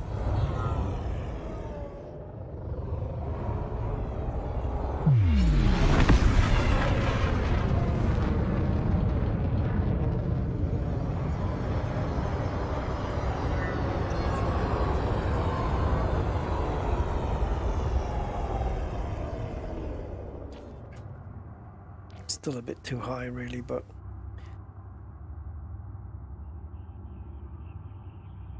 actually what I can do is straighten that out and just turn the ship. There we go.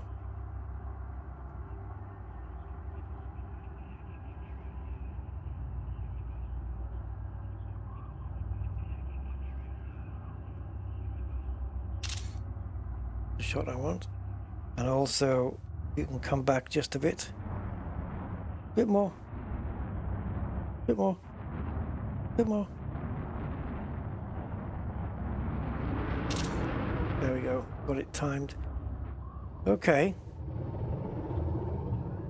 Ringed Earth, guys. Yeah. Rarity.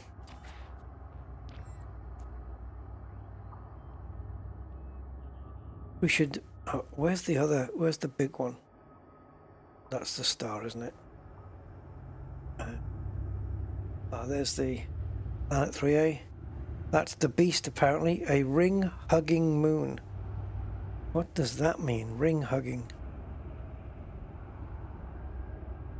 That's the beast. See? It's... I don't get it, but okay.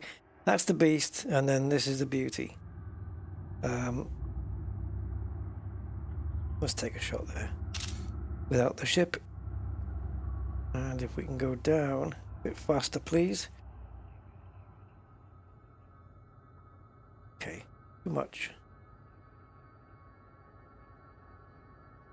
Let's get a bit of an angle, make it interesting. Don't put the Earth dead center.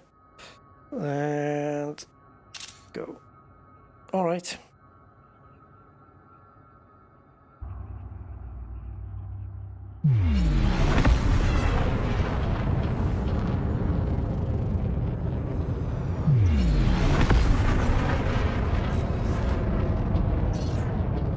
Oh, we dipped into mass lock. It cancelled the jump.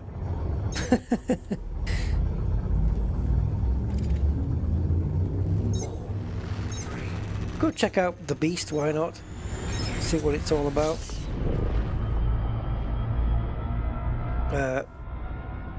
Oh, that's not the one. Wait a minute.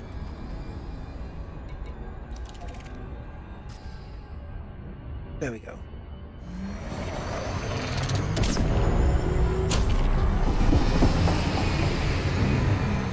Wow, what just happened to the sound?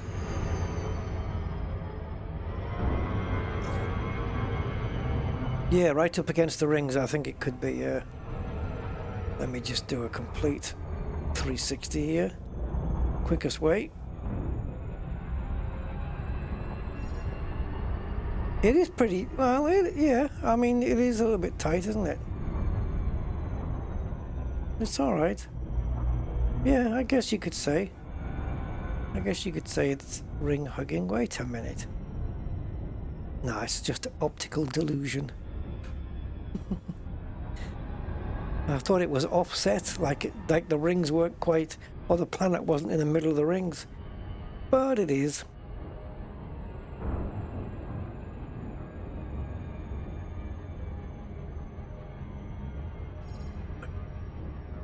My body's making some weird noises inside. I don't know what's going on. I think my plumbing's leaking. In the chest, not down below. So this is the beast down here. Okay.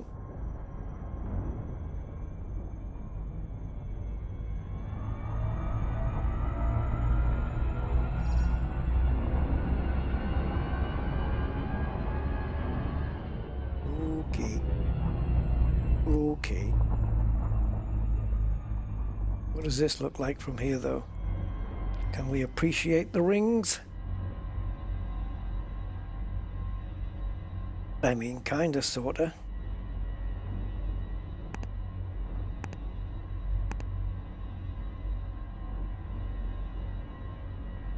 Yeah.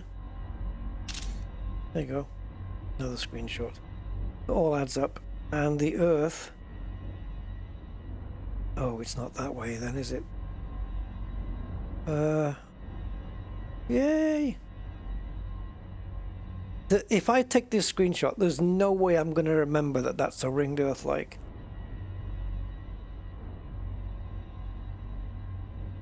That's the closest I can get to it. But there it is, glowing pretty damn brightly as well, by the way. That's kind of a cool shot. It looks like it's floating on top of the ring. So I'll take that as well. And this suddenly got quite big. Okay, so if I turn the ship around.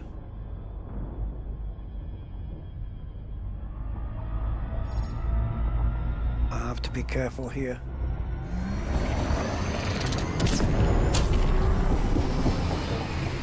Don't go too far. Stay in the rings.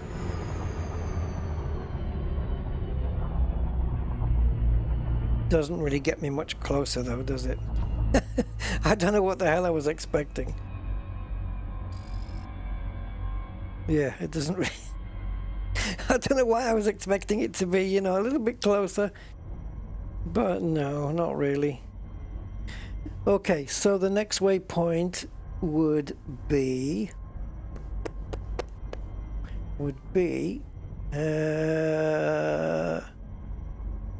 the Roncevaux crossing. Is that one? Yeah. Right, explain that one to me. Did we go through it? Roncevaux.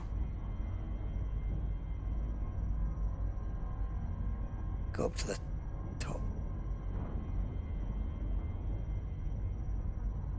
Oh, what's this? Oh, the science. Okay, so the science carrier went to a system in Acheron sector because there was a young Herbig AEBE star there. Okay, I don't know how far away that is, but right, the Roncevaux crossing, which is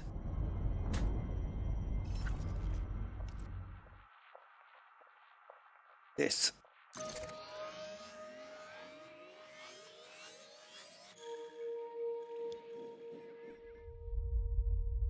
Okay, that's definitely en route. This system is the starting point of an early crossing of the abyss to reach the outer arm. Pioneer Explorer Alitnil crossed from here to the waypoint where the fleet carrier is right now, where we left at the beginning of the stream, in a Cobra Mark III with a jump range of 25.8 light years. In the days when real explorers didn't eat quiche and fleet carriers were a distant pipe dream. 25.8 light years. I've always thought it would be cool if you could restrict your jump range, you know, deliberately. So like you would come in here, there's my jump range, and then you could restrict it so that the maximum jump, I could say, I could make my ship so its maximum jump was 30, right? And then that way, every jump I make, the route plotter can only plot 30 maximum. And that way I get to see, if I'm in the middle of the galaxy somewhere, I get to see more systems because I'm not skipping so much if I can customize my own jump range. Isn't there a way of doing that though? Like, oops, in the route plotter? I don't know.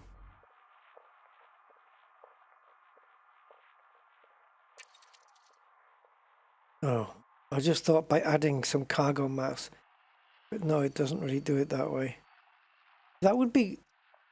Yes. Oh, yeah. Yeah, you could set to economical. Yeah. You could do that. That's killer, though. Can you imagine how many jumps it would be? It's 2059 to this other one. And if you look on the map, so the Roncevaux crossing is the one, yeah, the one to the right of in pink haze, the one before the last one. So that's 59 jumps to get to there from Beauty and the Beast. That's not too shabby, is it? It's okay.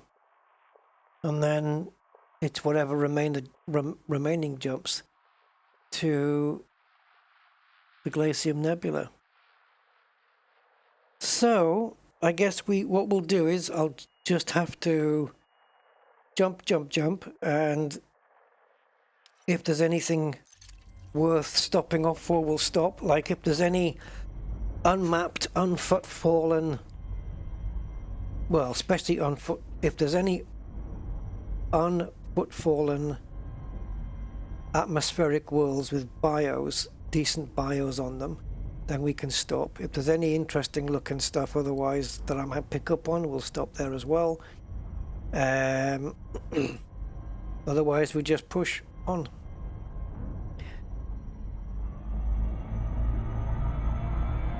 So let's begin.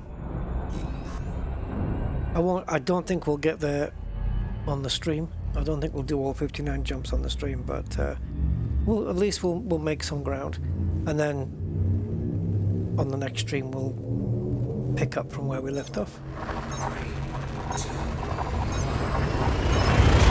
Ras Gaming 14, how you doing? Welcome. Yeah, you can find a lot of new systems with economical, absolutely. But the amount of extra jumps is... wow! It's a lot, isn't it? It's very good to use that if you're low on fuel. You know, you might think, you know, I haven't got enough fuel to do, you know, one big jump to the next fuel star. But if you do loads of little tiny ones, it can get you there. You might think, oh, but 10 jumps instead of one, I'm not going to manage 10 jumps. But you do, because you're using so little fuel on each one. And it will get you there. So in a pinch with fuel, it can help you out. But yeah, and I agree, Bondoodle, yeah, you should have restricted functionality, absolutely. Yeah, don't set it if you're in a rush. Exactly. So like a proper exploration where you just, like, there's no time constraints. You can just be out as long as you want, like if you have a second account or something.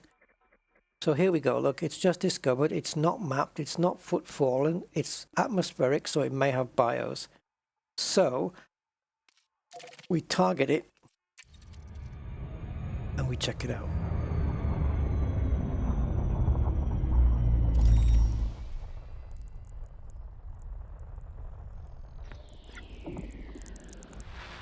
Alright, so it's going to be one of these two. Possible occurrences of 3 potentially valuable species predicted on rocky body AB3A. Well, I don't know about potentially valuable. I mean, one of them... right, so let's have a look. Beep, beep, beep, beep, beep, beep. Okay, so... how many bios? 2. And it's reported 3 here. Well, no prizes for guessing which ones it might be, so okay. So Bacteria morasus for 1 million. Don't forget to multiply these values by 5, really. Concha labiata for 2.35 million. And Tussock pennata for 5.85 million. Guess which one isn't going to be there? Tussock. I'll bet you. Let's go check it out anyway. Why not? At least we can get a little bit of exploration in. Because there's going to be probably a lot of systems that we're just going to be jumping and scooping straight through. Just flying visit, so to speak. So it would be nice if Concha and Tussock was here. But it's not going to work. Because one of them is going to have to be bacteria. So is it going to be Concha labiata? Which sounds like some kind of pasta dish, or Tussock pennata, which also sounds like a pasta dish. Hey, you, which a pasta you want, pennata or labiata? Labiata stemming from labia, lips, and if you look at the actual bio, it actually does look lippy. Careful. Oh, sorry. Sorry. If you want me, if I don't flick the screen back over, you have to do an @Rusty Dog. It highlights. I can see it quicker. There you go. Sorry, guys. Don't worry, you didn't miss anything. You've not missed anything. Yeah, so it's just reporting a couple of bios here. Yeah, I'll have to get that plugin installed again, where it'll automatically flip back to the game as soon as I give it focus. But sometimes I don't want it to. Okay. Right. Let's surface scan this thing. Off you go. Surface scanned by 50%. Surface scan complete. Right, bacteria, come on. Tell me. And Tussock? Oh, baby. Are they exclusive? Not really. Where would bacteria be as well? Orbital flight engaged. In that crater. Both of them are in that crater.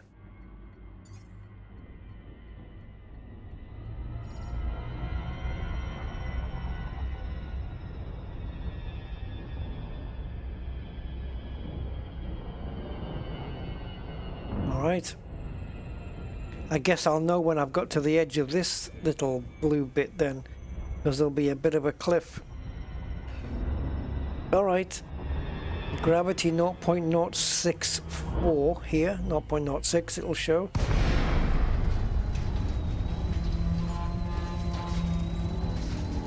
Oh, bloody hell. That's going to be easygoing terrain. Right, so Tussock, I can't believe we got it. So 5.85 multiplied by 5, whatever the hell that comes to, 28, 29, 28 and a half, I don't know, million. But it's not the money really, it's the ranking. So let me just stop the ship in mid-flight, and we want to pop into the Codexia and check out Tussock Penata, because I don't remember exactly what it looks like, because they kind of all look quite similar-ish.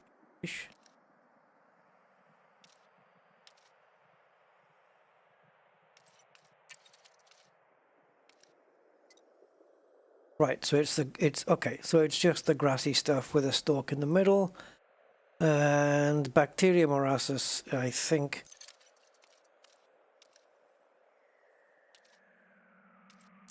Yeah, can't remember which one, whether it's green or whether it goes in. Ah, that one. Right, so this is 500-meter range, and the tussock is 200-meter range in between. And the concha labiata, see, it has lips on each side. Yeah, labia. And then we've got aureolus. Oh man, who's naming this stuff? Anyway, chalice pods. Are they the ones that spit out the black smoke? Right. Let's go and check out, see if we can find some tussock. We can see the extent of the crater, so we know when we're on the boundary of the map. Space rosemary, yeah. Space rosemary.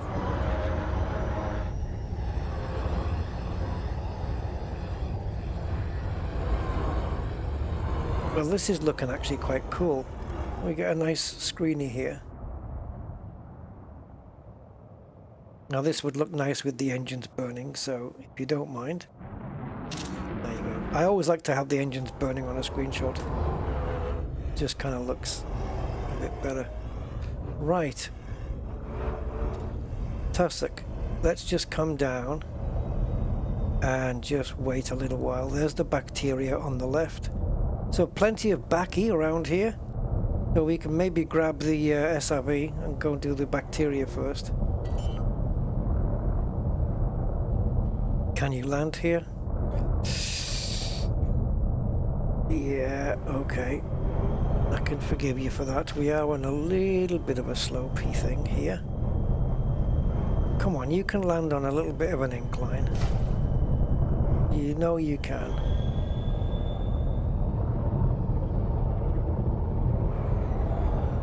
Maybe that's a bit too much, eh? Oh, come on, man. You know you can do it. What about here? No? Oh, we got a window. Can we get it again?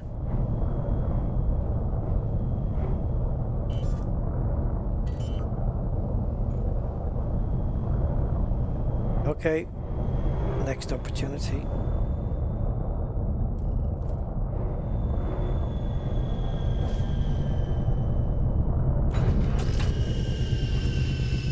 Right, Scarabeo. Scotchio.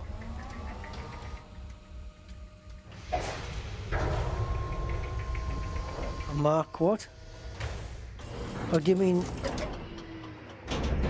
Is the Mamba a viable exploration ship? Oh, absolutely. Yeah, that's what it's made for best. It's one of the best exploration ships, actually. And I have no control. Have we played with the SRV today, guys? Because we did, didn't we?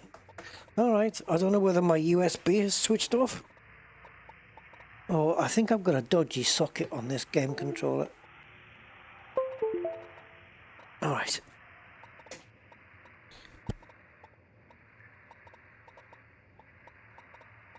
Alright.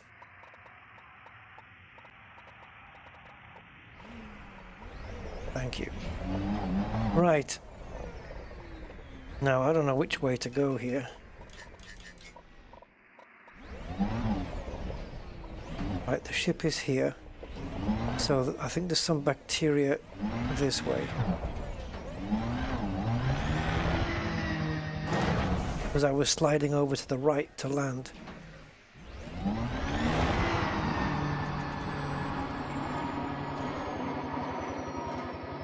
Okay, I got you. I got you, bacteria.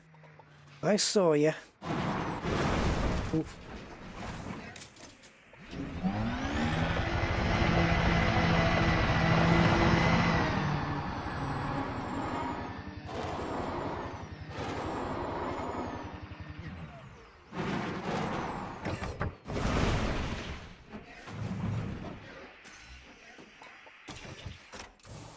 Not exit. Too hot.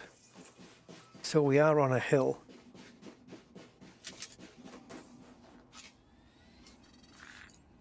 Did you say the Mamba was good for exploration? Oh, I don't know. I meant the Mandalay. What was the question? Oh, the Mamba. Ah. Yeah, he said Mamba. I don't know really. Viable in what way? I mean, it can explore, but then again, so can an E-rated Sidewinder. But viable in terms of having a decent jump range? I mean, I don't know, it'll have a fairly good one, but it won't be anything amazing because you don't see too many people using them for exploration, let's put it that way.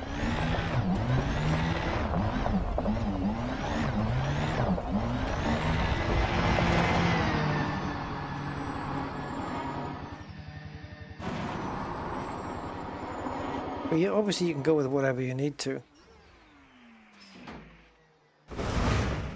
Right, let me just get the chat back up because I lost my place. There we go. Are you on a console? The Crate Phantom would be better if you have that one. The Crate Phantom would be a better one, better choice. Because honestly, I would pick an Asp Explorer before a Mamba. Personally. Mamba looks nice though. 500-meter clonal colony range of species name, scan count is 1. Yeah, well I've got to find another one now. And normally I don't go looking for bacteria in an SRV. I normally use the ship for it. This is some nice landscape though. And we're pretty high up, so I can see anything on that's lower down quite easily, so I'll use the SRV for now. Ship dismissed. We'll bring the ship to us when we're ready. Can we make it to that ledge?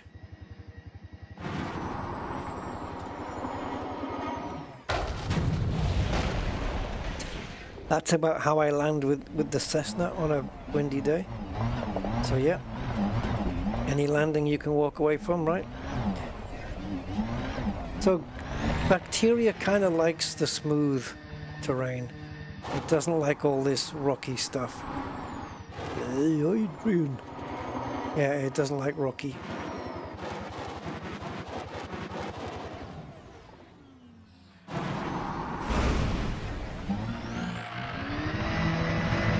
We want to find these smooth areas.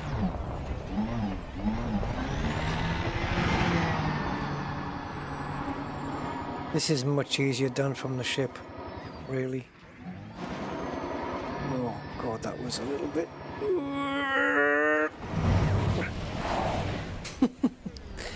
Right, so maybe down there.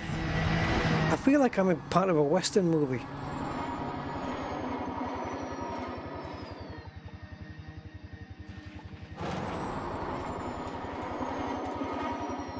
So we'll find the bacteria and we'll head it off at the pass.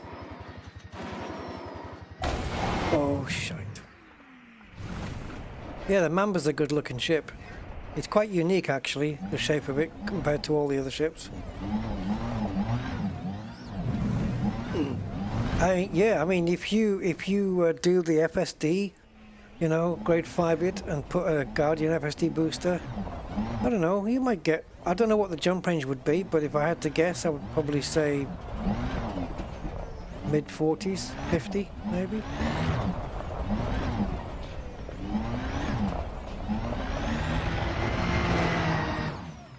I don't know what it's got for internals, you know, for kitting out with a couple of SRVs and AFMs and stuff like that. Have we just lost all the bacteria or something? We're still in the crater, so we're definitely inside that map. And where the hell is Tussock, by the way? I haven't seen any of that. Does it grow on the rough bits? In the valleys?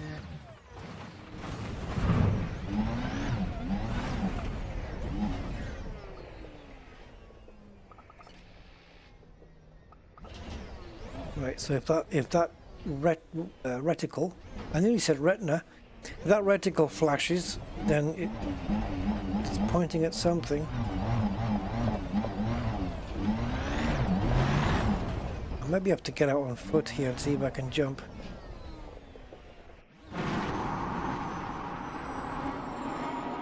Can't see over there, can I?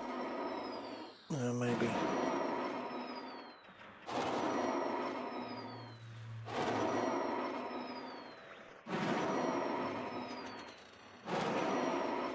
Why is my SRV breathing like Darth Vader?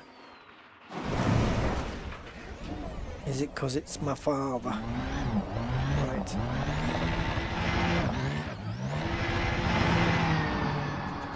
You only knew the power of the dark liveries.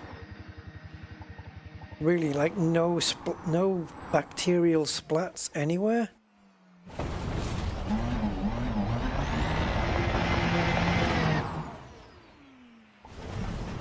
Yeah, this is the same, bacteria and tussock. Although the maps don't quite correlate everywhere, but in this crater both of them did, so that's why we're here. Alright, we'll do it in the ship, it's going to be easier. We'll be able to cover a lot more surface area a lot quicker. So I don't see any green splats from here. Give me hope, Joanna. Come on, give me just something. I think the tussock's going to be a bugger to find. I don't know. It seems like plant scanning's been made a little bit more difficult lately. Like it's harder to find stuff.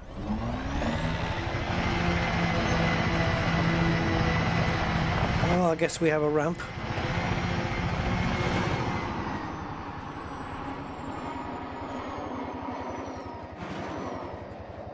Oh. Oh.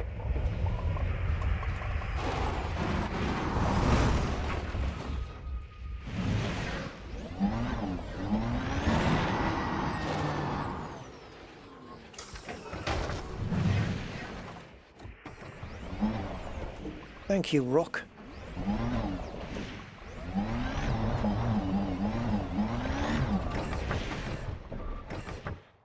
Okay. We'll check it with the ship. Sporkman75, welcome. 07. Phantom 2 for the SLF bay. Do you bring a ship launch fighter to exploration though? You can't have an SRV in a Mamba, is that right? Oh well, there you go. To the question of whether it's viable, the answer then would be no. I would say no SRV, no viability. Right, come on then, green splats. Oh, there's my trail. I did a little U-turn. Right, so we're going to point down and we're going to go forward thrust and upward thrust at the same time to try and achieve a level flight with the nose down. But we don't want to go pitch it too far down because I still need to see in front of me. Who tucked you away?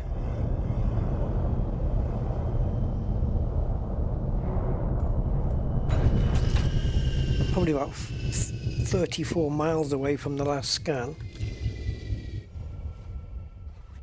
Yeah, always good to have the option, because if you don't have the SRV in this, when you go exploring, you'll probably wish you did. Sample, where are you?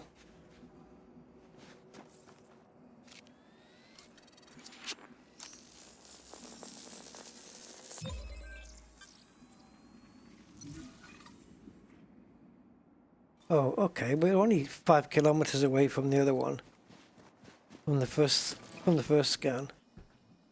Tussock's going to be a freaking nightmare.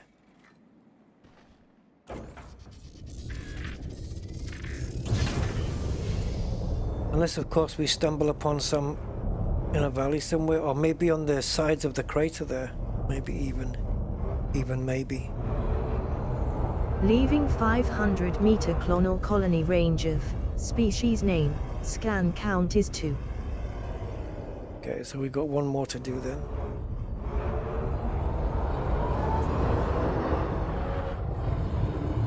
Again, we're looking for this lighter, flat ground for the bacteria, because it's not going to happen on the rough stuff. Backy likes the flatty stuff. So,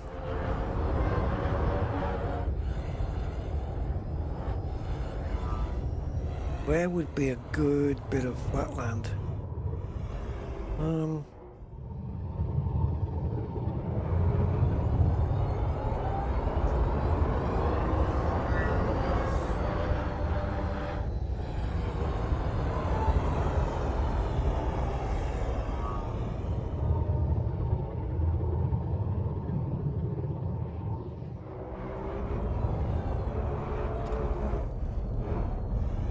I got you.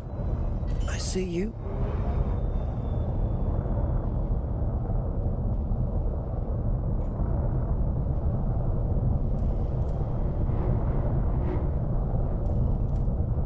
Come on. Give it to me. Come on. Give it to me. Come on. Give it to me. Come on. I want that window.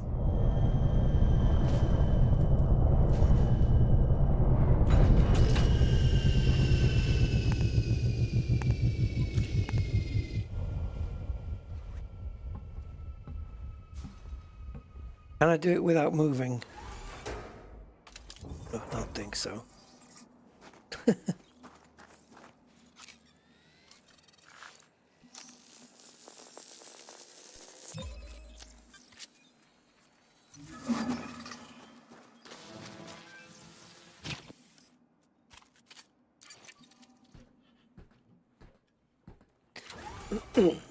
Hey Sebastian, the hot sauce dude.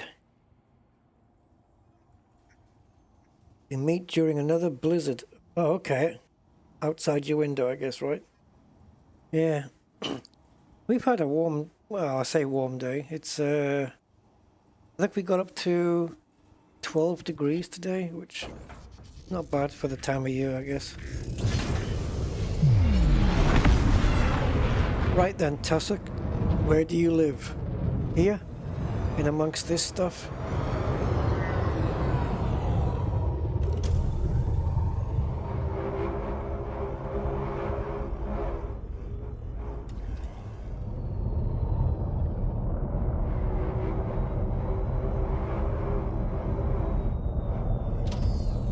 Actually, if it's green, it should be fairly easy to spot.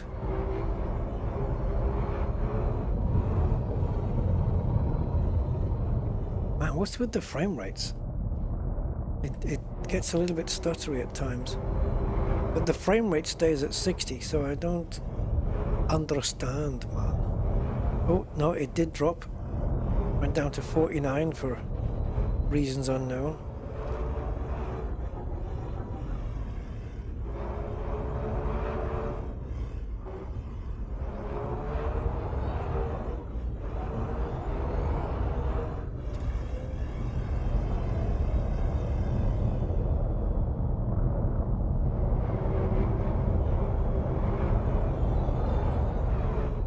It's probably going to grow in clusters, isn't it? Like a foresty thing. Let's go to the crater's edge or something. I don't know.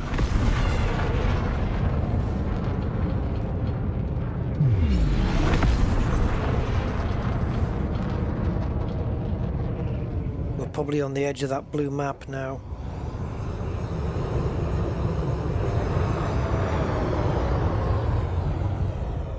These are just rocks. Anything that's black that you might think, oh, let's go and investigate. Rocks. What the frickin' hell is this, though? Floaty rocks? No, nothing's floating. They just look like shadows. Oh, now it's kicked in. See, it's... the servers are lagging a lot with bringing in the details here. It's still doing it. So it could be that the tussock, we're still waiting for the tussock to spawn in. Well, there's the bacteria, that's come in. You have to account for the lag now. It's getting worse. It might be because of Distant Worlds 3 and there's so many players playing.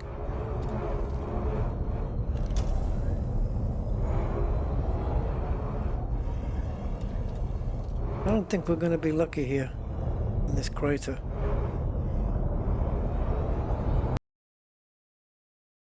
Yellow. C, T, and D. Crash the desktop. No error message. Nothing. Nothing.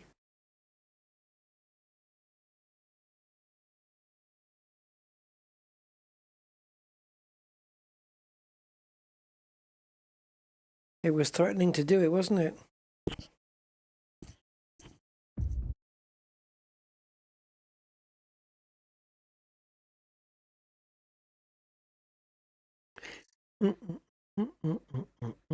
It's probably done me a favor, actually, because if we spawn up in orbit, then we'll have the map to come down to a different place.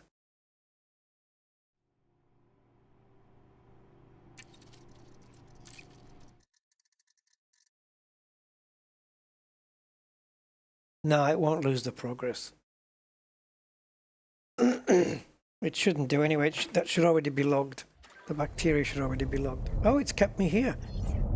I'm impressed. Yeah, sure. Okay. Well, it has moved me because we were on the edge of the crater before. But I think we need to move to a different place. Get out of this crater. Go somewhere else.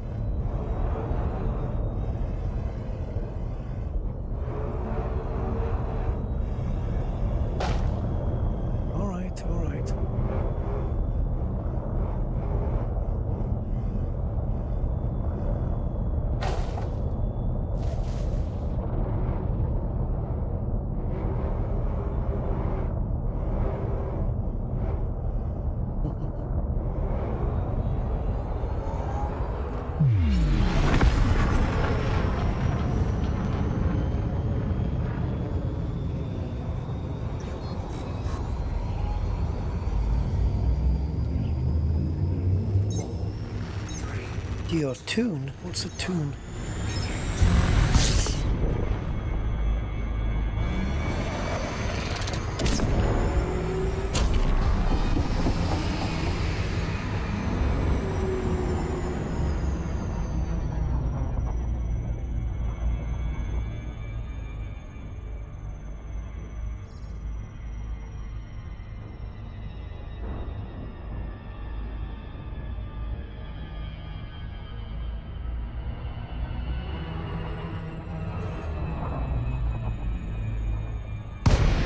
Flat terrain.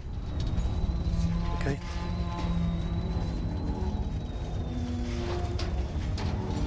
Well, flat terrain's going to be difficult.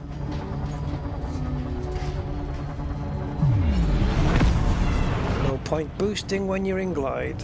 Absolutely pointless. Right, so this looks a bit flatter over here then.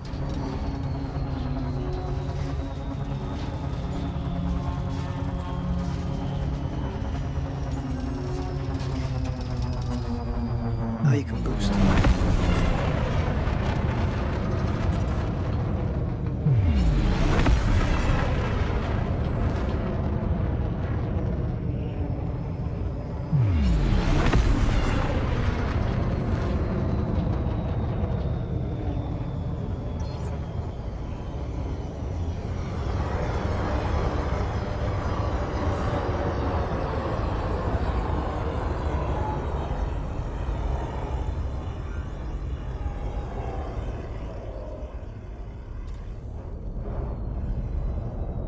Let's give it a few seconds to populate.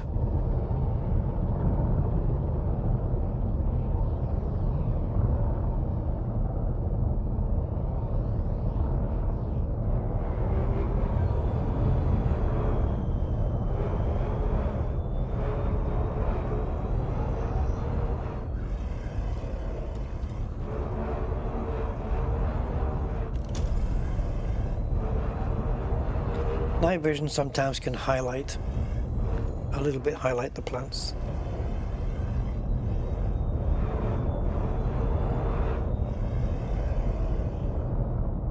Yeah, I'm not going to spend too much time looking for this, by the way. So yeah, if it doesn't turn up soon, I'm leaving. It's taking up too much time. It's not worth the effort. Frontier just need to make it more, just make when there's organisms or organics on the planet, they should make them a little bit more populous, because there's too few of them, man.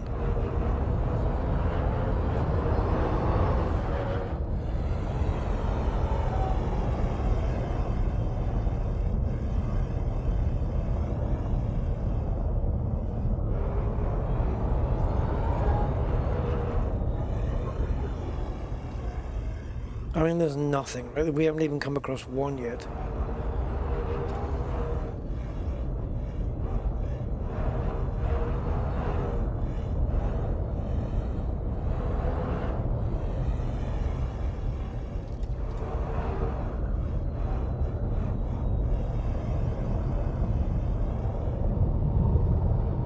Well,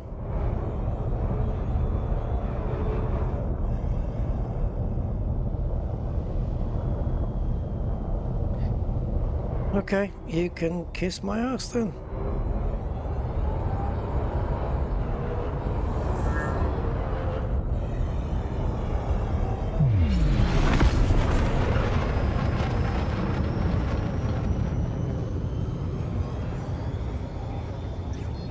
Plus, we've lost the frickin' route.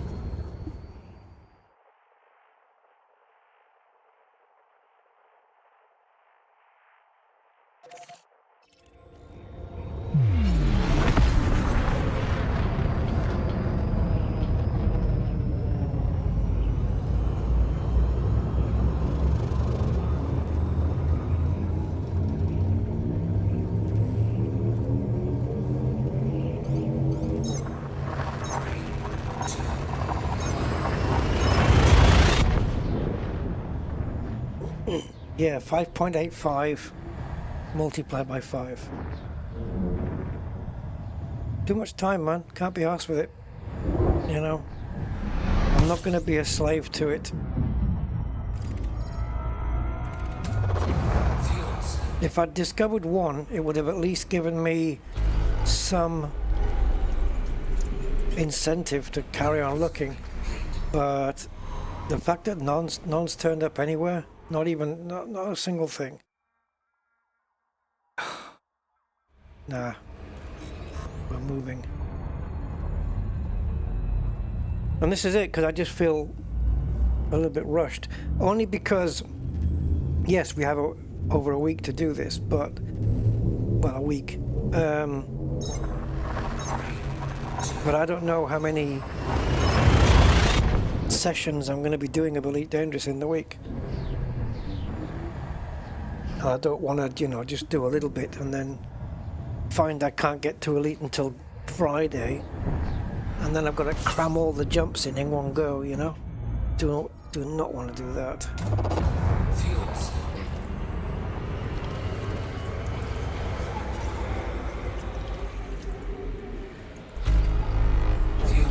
43 only. Now it's going to tell me it's undiscovered. Yeah, it won't be. It won't be. Oh, God.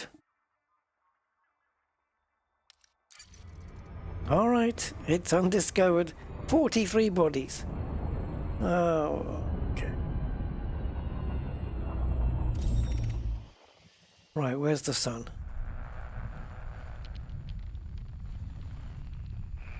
Okay, it doesn't look like I'm blocking off anything. And there's no cool stuff here. No earths, no waters, no ammonias.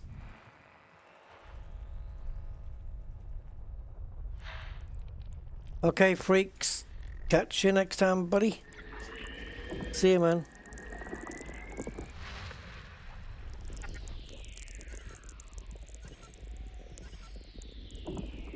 One biological signals found on rocky body A2. Ooh, it's a good one. Possible occurrences of two potentially valuable species predicted No. There's only one. There's only one. It's Bacterium informem. 8.42 million. One of the most lucrative bacterias you can get. In fact, if it was a disease, you'd want it. I don't know what I'm saying. Right. We're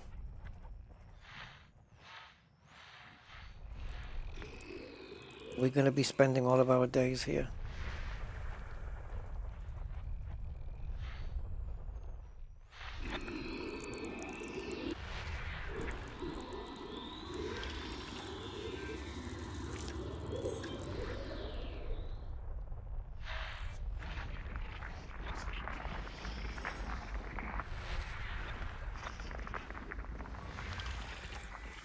Geos.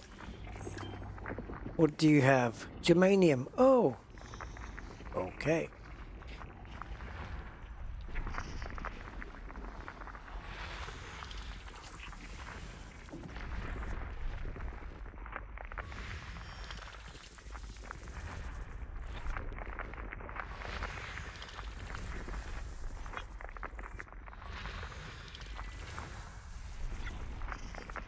One biological signals found on icy body B10 AM. Oh!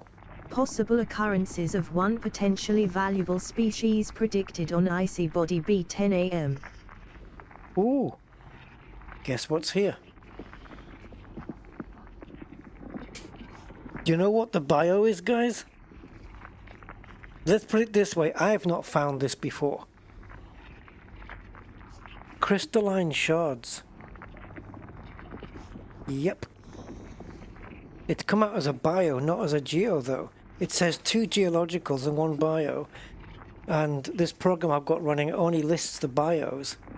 And it's crystalline shards.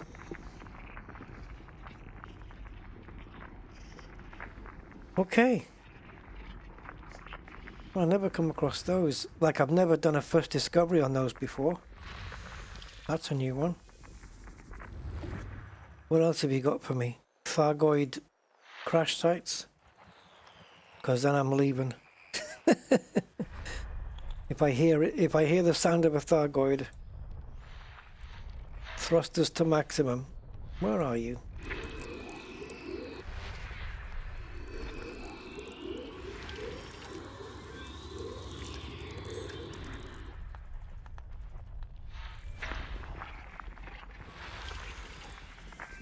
Three geos.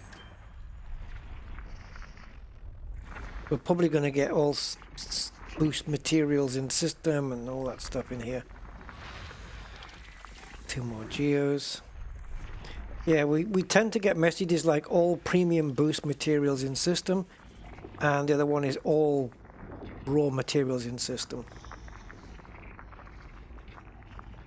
And with 43 bodies, well, who knows? We might get that.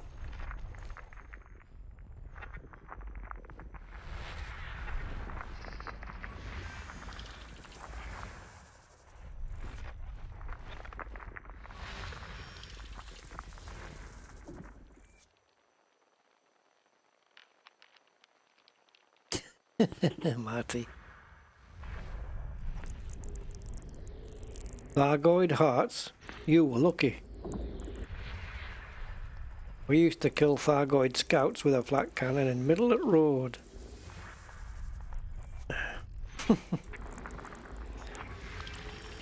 Yeah, good old Monty Python. Right.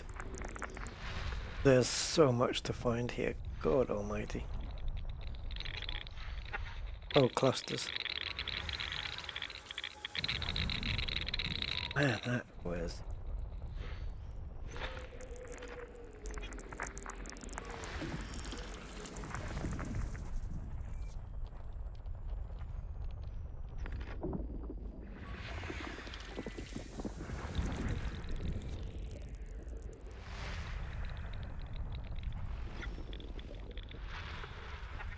And we're digging deep down here.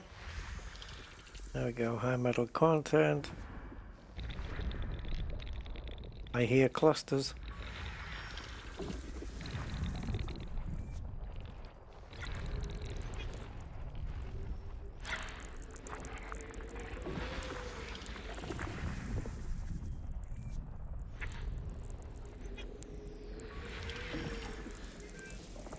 High metal content body B5 is terraformable.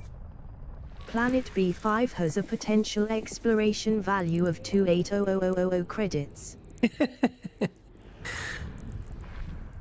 I couldn't even impersonate that if I wanted to. 28. Oh. No, can't do it. Oh.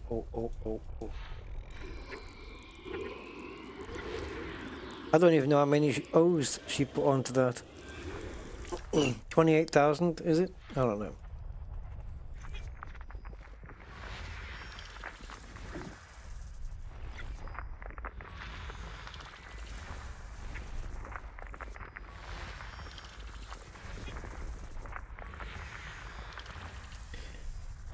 We've got another 12 bodies to go.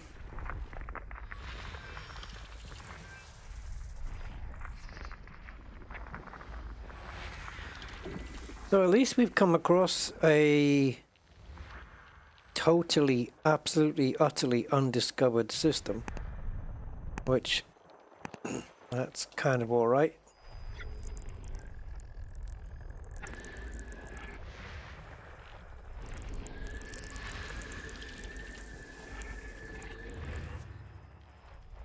And at least now I'm getting told when it's terraformable.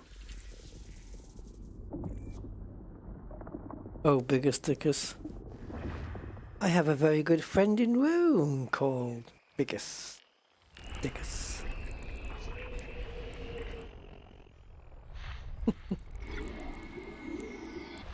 It's a joke name, sir. Like Silius Sodus or whatever the other one was.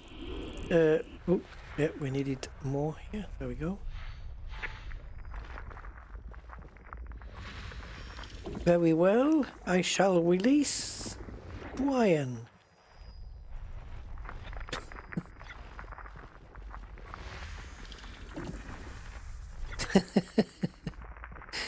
Oh, Marty, thanks. Oh, that looks kind of nice. That reminds me of that Aphrodite's winter planet. That was white and green, wasn't it? One of my favorite planets. That was. I just wish it wasn't so far away from home. Could be a little playground. Could do all sorts on that planet. SRB races over mountains, jumping over caverns, which I don't think there's probably a chance you would make it. Not too often you get to stand on the edge of a chasm and look down and literally not be able to see the bottom. System scan complete. Oh, finally. Right, so let's check it out. And that's what it looks like. Wowzer. That's a biggie. That's what she said. So, let's go land and let's get Bacterium Informum, and then we'll piss off to B10A and we'll have a look at the crystalline shards just to have a look at them, because why not? Okay. Punch it chewy.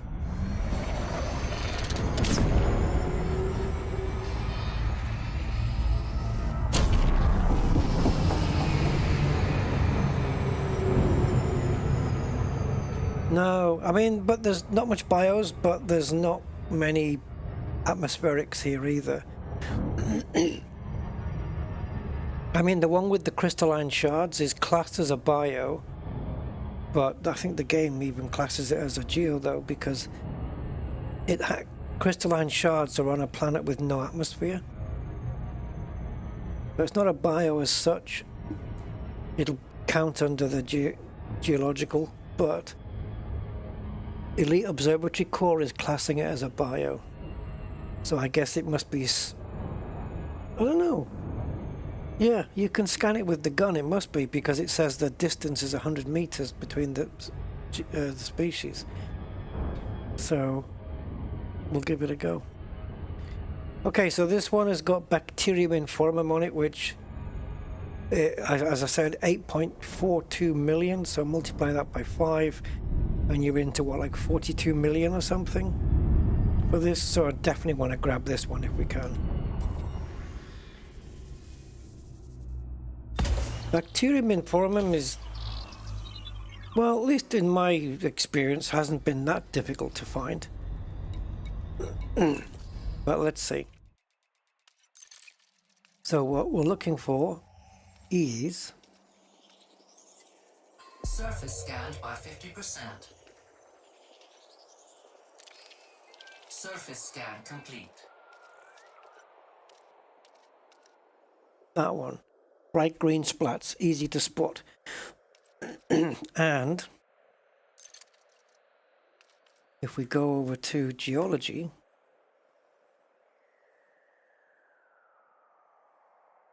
okay, so is it class organic then? There they are.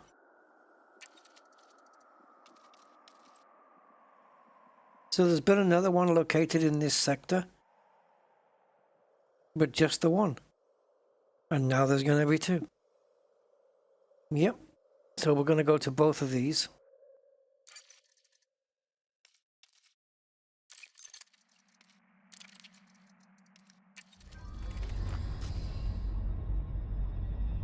So this is just bacterium. Okay, there we go.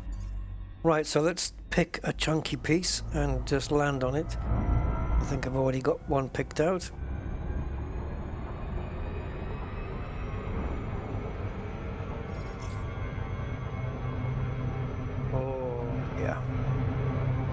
Oh yeah, too fast.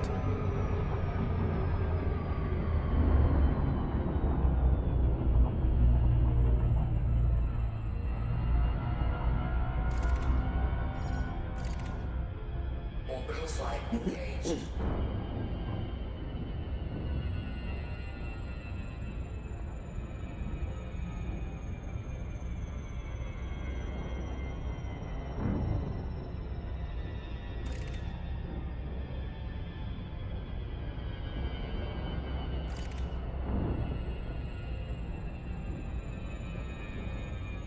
Mandalay Stella. I don't know. I prefer to build my own. I just get the normal one. I get the standard one and then I build my own. But if you don't want to go through the grind of engineering and stuff like that, then sure. Yeah. Holding up okay on the grind. Yeah, it's not so much of a grind, you know. Apart from the jumping, I guess. Jumping all those light years to get to the next waypoint.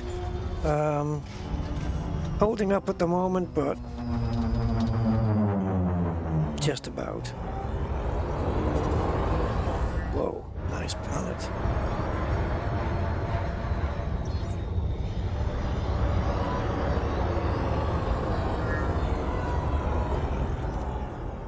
Untouched by Elite Dangerous commanders until I get down on it. Man, this is nice.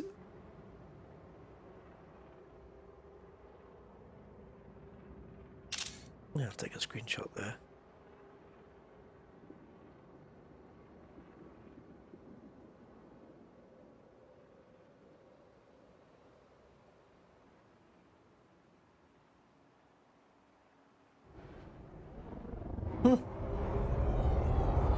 Right, so we're going to need to drop, I think, under 250 for the bacteria and stuffs and things. There it is. What's the distance on this? 500. Yeah, just like every other bacteria's.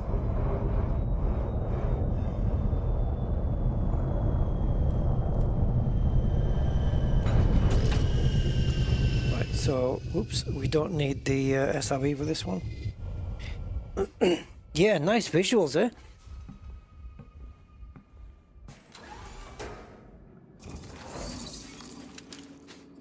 Right, there she is.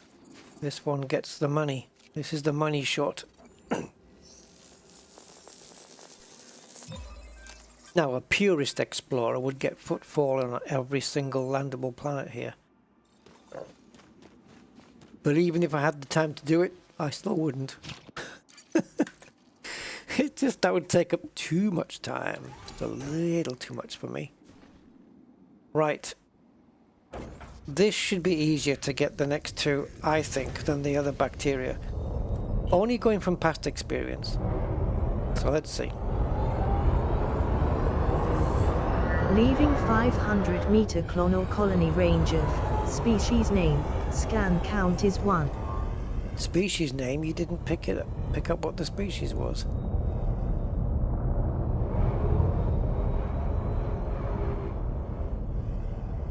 Bacteria, where are?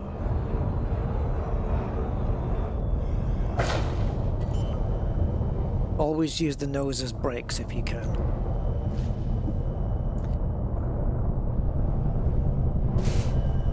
Don't follow that advice, by the way. Okay.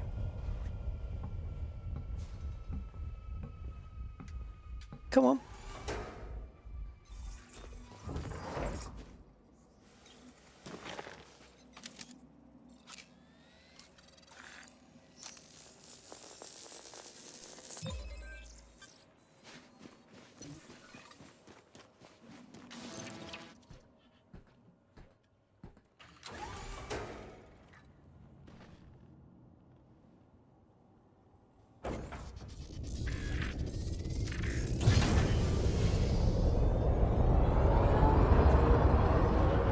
Nice surface, eh? Leaving 500 meter clonal colony range of species name, scan count is 2.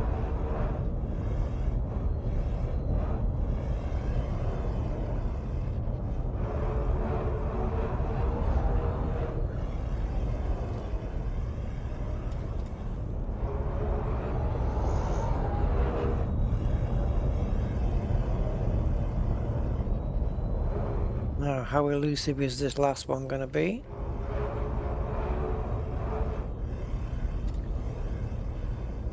Weird, isn't it? How the most lucrative bacteria and the most lucrative, one of the most lucrative bios of Stratum Tectonicus tend to be the easiest to find once they exist. Did you see the landscape all change? I mean, is that how long we have to wait for these things to spawn in again? It's ridiculous.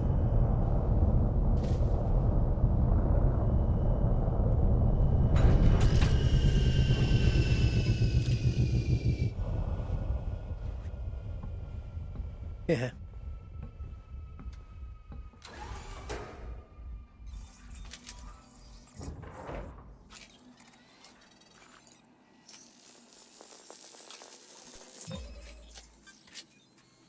Wait for the animation to finish.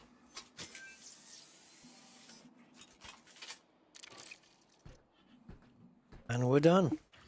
So, crystal shards. Now, how far away is this planet? Not that it matters with Super Cruise Overcharge, or whatever it's called, Overcharge, yeah? B10A. Okay, 1, 2, 3, 4, 5, 6, 7, 8, 9, 10. Okay.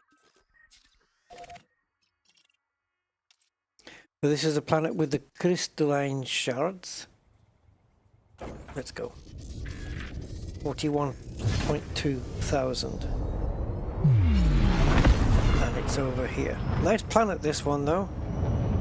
Shall we do a overcharge exit here? Yeah.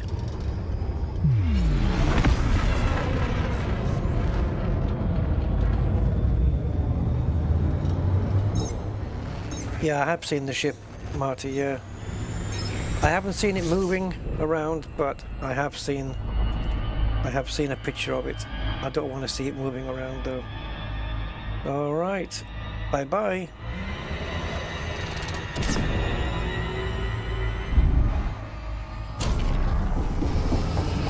Quick enough? Yeah, just a little. Now we have to give it a bit of a cool-off period. And then we can engage again.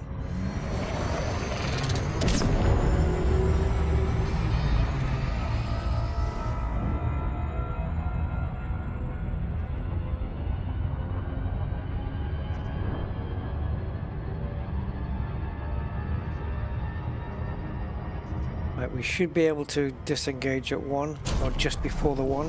There we go. There you go. Just before it hits 001 on the timer.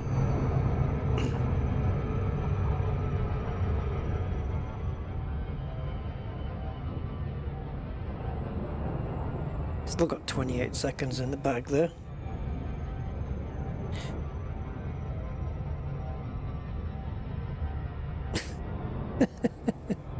How are you gonna? I mean, they don't even do snow angels, but like an animation for it. First footprints. Yeah, footfall. Can you imagine when Armstrong landing on the moon? And then there's a little message comes up on his visor. First footfall.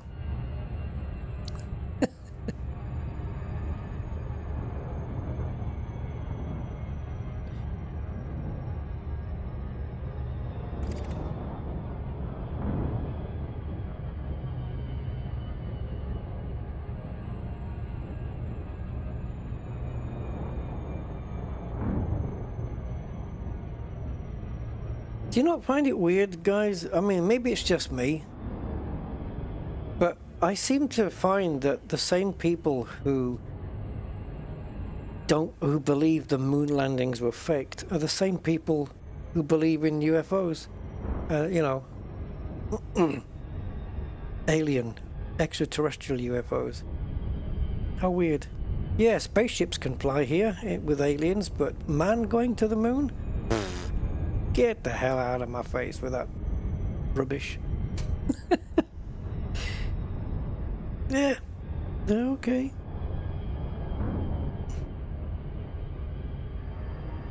It was all faked.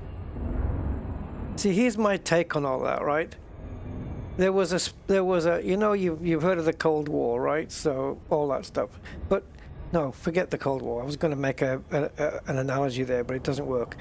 So we had a thing called the space race, okay? And it was pretty much Russia and America. I don't think China were doing too much, maybe just trying to catch up. But it was basically Russia and America. So Russia was sending cosmonauts up, America was sending astronauts up, and it was a race to be the first one to get to the moon. Russia wanted to be the first one to claim an astronaut landing on the moon, and so did America. And you know, it was a race to see who got there first, basically. So if the moon landings were faked, don't you think the first people that would be stating that it was faked would be Russia? Because it's in their interest to say it's fake, because they want to be the ones. So I have to go up.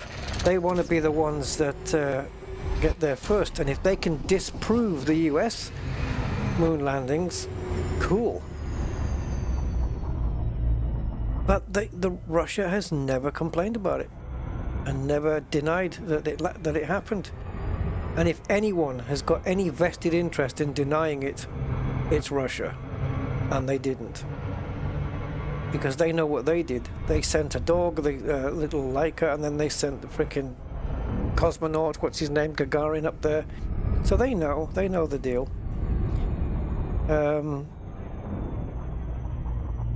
So yeah,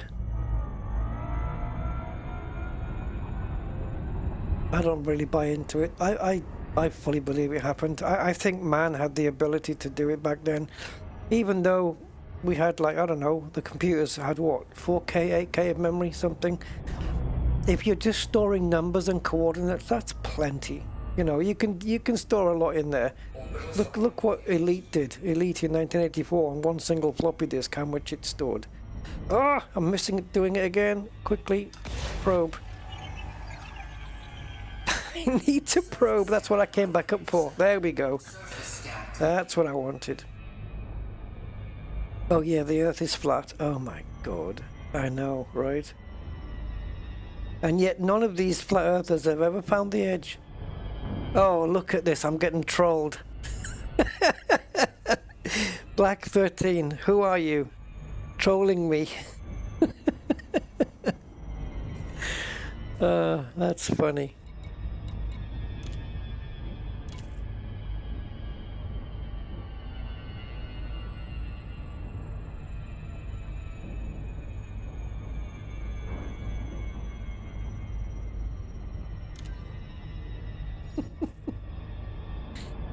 Yep, 1/4 speed.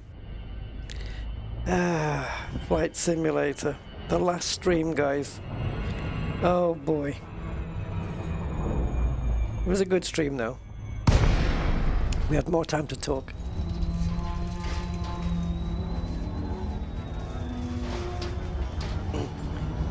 Yeah. It's like what I was discussing before, which is, I don't know, it seemed to be controversial with some people, I don't know why. Evolution, like it's overwhelming evidence now, overwhelming that it's even provable in a court of law, which it happened. Was it 1955? They proved it. Look at these formations, guys. There was formations like this where they had the SRV race tonight. And now I've just found some more. What the hell's on the other planets that I don't know about?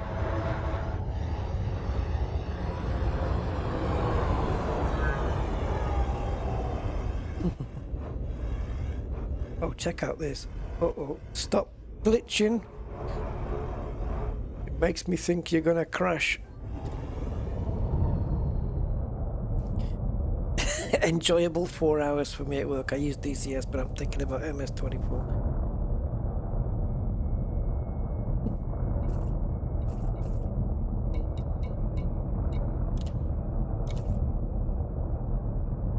See if I can get this done. Oh, I fumble over the keyboard. Fat fingers.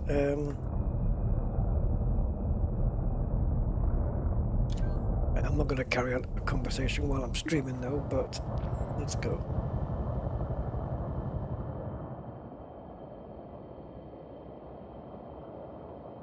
Oh, and there's a geyser going off. There's a few geysers going off in the background there. This, unfortunately, is how high we can go. It won't let me go any further.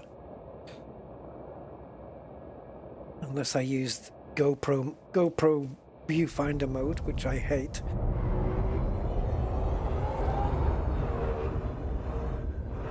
Right, what are we looking for? Crystalline shards. Well, they should be easy to spot, right? I mean, they're kind of big spiky things.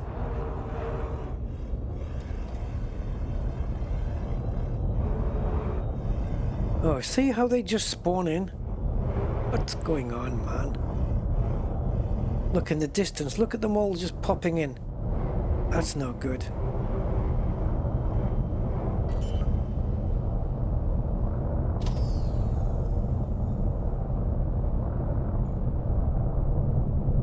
No, the SRV race was actually about 4 hours ago.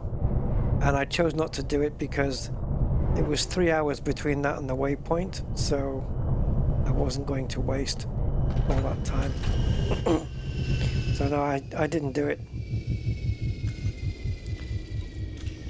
Right, let's see what we can do with this.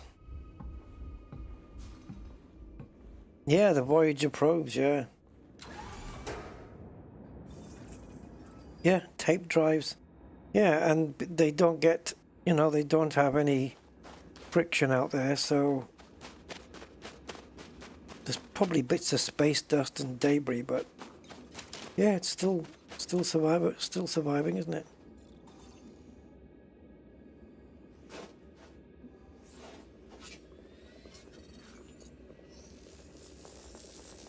What's the name of that telescope, guys, that came after Hubble? Is it James Webb? Is that the one? Because like the images that thing takes. Oh, we actually can bring the SRV for this one. I am not standing on another geyser again. Yeah, James Webb telescope. I mean, Hubble was impressive, but the James Webb one just is like, hold my beer, isn't it? You know, crazy. The fact that we've got a picture of the observable, well, I think Brian Cox was mentioning it. We have a picture, a photograph. I think it's all been stitched together with multiple photographs to make one big one. And there's something like 400 million galaxies inside the one picture, something like that. How do we do that? Oh, what the voices you're hearing? That is down to this Elite Dangerous Exploration Buddy. I believe that's the one that's doing it. If not, it's Elite Observatory Core. But the way that this voice is coming out, I've not heard it before. But it's got to be Elite Dangerous Exploration Buddy.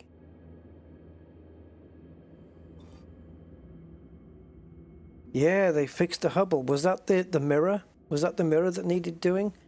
Why have I come back out again? What an idiot. I'm talking. Yeah, didn't they have to fix the mirror?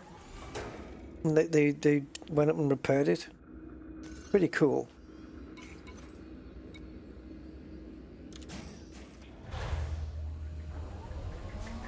All I know about, like, one of the things I know about the moon landing is, you know, this is one small step thing. He fluffed those lines. Leaving 100-meter clonal colony range of species name, scan count is 1. Well, I haven't even done anything yet. Yeah, it was supposed to be, this is one small step for a man and one giant leap for mankind. But he just said one small step for man, which you would then assume mankind. And then he said mankind in the next sentence again. Yeah, one small step for a man, it was supposed to be, I believe. But hey, Buzz Aldrin, is it Buzz? Or, yeah, it was Buzz Aldrin, I think, right? I don't know. Anyway, whoever said it, he said that he listened to the recording back, and he said that he still swears that he said it with a man. He still swears that he said it that way. Okay, hold on. Well,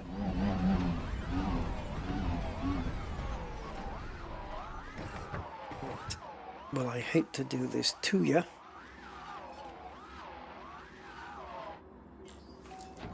Can we?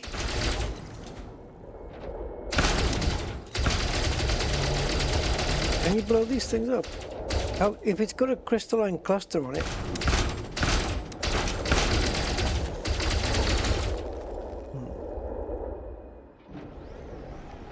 Is it attached to it?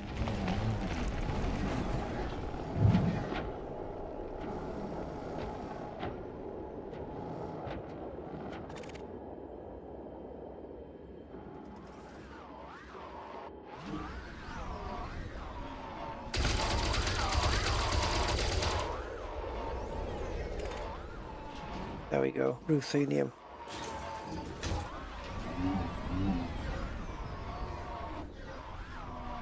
Oh, we're full on ruthenium, okay. And that's grade 4. What the hell is a grade 4 doing coming off a crystalline cluster? Okay, I'll take that.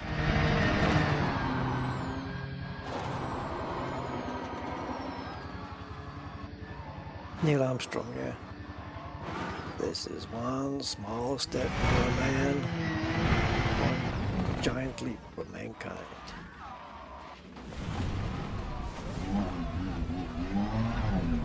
What a great thing to say, though. I mean, whoever came up with that line.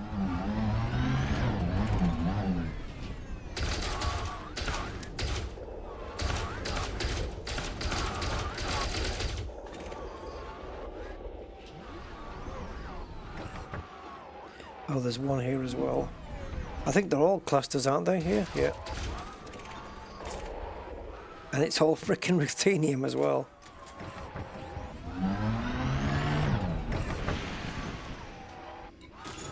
How close did I get without hitting it? Oh, not bad, not bad, not bad.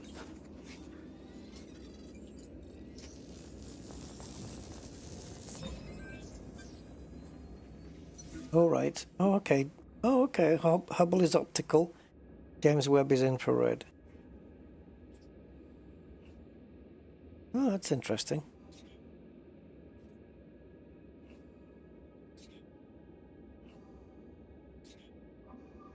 He came up with it? Really? Is that right? He just came up with that? What a great freaking line. He must have been thinking of a line on the journey. You know? He's sitting there in the little capsule thinking, I'm going to need a good line when I get out of here. It's a great line. I mean, it's a great line. One small step for a man and one giant leap for mankind. What a fantastic statement. Brilliant. Crystalline shards always drop level 4. Oh, yeah, of course they do, yeah. Now you've said that, it reminds me, it's been ages since I've done the crystal shards. And we did them on the opposite side of the bubble that what we're on now. And I remember spending like an hour, well, a couple of hours maybe, doing it. Yeah. I forgot about that. Since the demise of flag farming, they've become a new meta for raw materials. Yeah, I suppose you can fill up your grade 4s, right? And then, or 5s, and then you can trade down. Kind of like the brain trees. Same kind of thing. And he was putting a spacesuit on because he didn't have time to think about it during the flight. Buzz was meant to step off first, and then it was Michael Collins who was the one who didn't get out, right?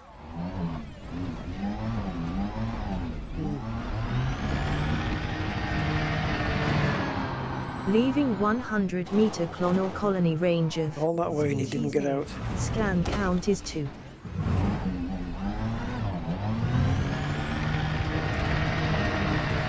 It seems to me the only grade 4 here is ruthenium anyway, because it's the only thing that's being ripped off here. Get back. Yeah, and we are slammed full of ruthenium anyway.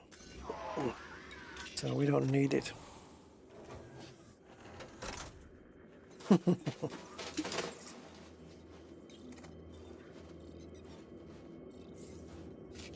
have to get real close, don't you, for the scan to work? Jesus. Well, there we go, crystal shards. And now back with her latest hit, our new artist, crystal shards. Da, da, da, da. Oof. Imagine that point, just ripping your spacesuit, and your blood starts to boil.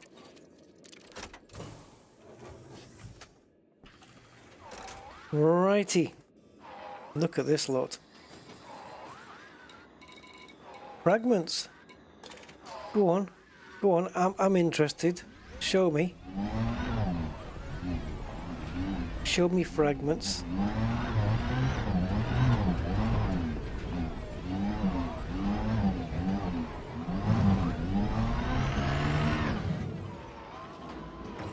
Ah, it's one of you. Okay.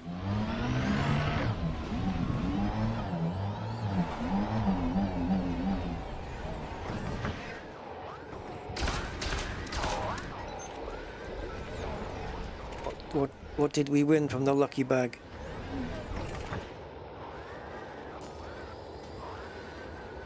Chromium, full of it. But too many.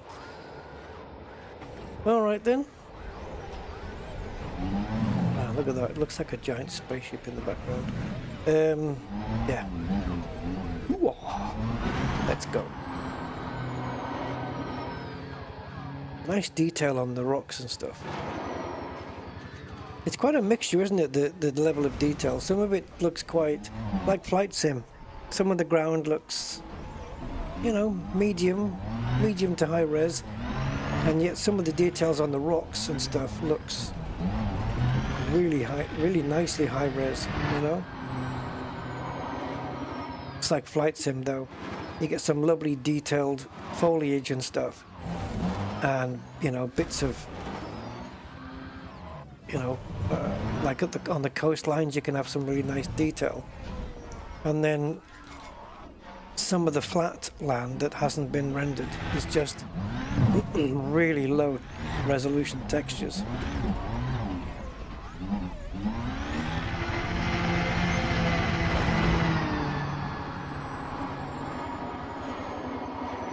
There's a lot of rocks to negotiate here.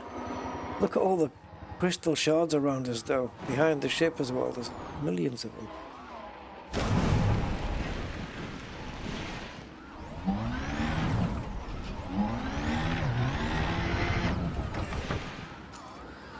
Hey guys, look.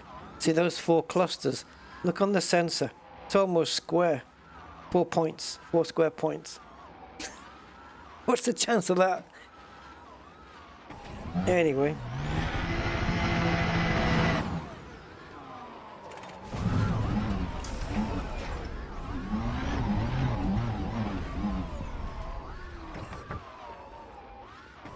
Did I go too far? Did I go too far?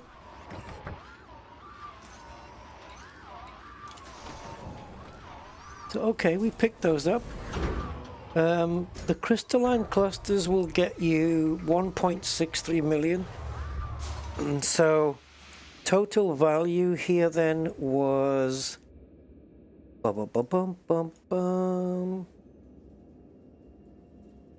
where's the total value listed? Hello, you used to tell me what it was.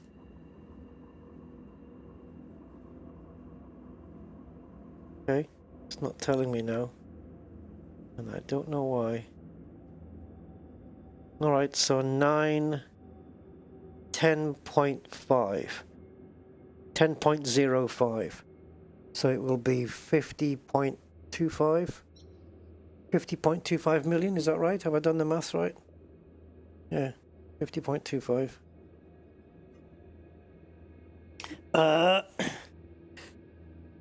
You're playing MSFS 20 on a Ryzen 7, 1700, 1066 gigabyte. So no high res. Now, what are you running? Like low to medium then on that? Low medium? You can be helped out quite a bit though with the DLSS and the FSR in terms of, you know, frame rates. It might help you run it. Look at this thing up the side of the mountain here. Everything's a mountain for me here. Look at this. That's got some force. Listen to that. You can put your SRV on, you might be alright. You put yourself on it on foot, you're gonna die. You will die on the way down. Put the ship on it. Oh, it's even pushing the ship up. Well, I'll be damned. It pushed it up a couple of meters there. I've never seen it do that before. So we've got some nice detail up here.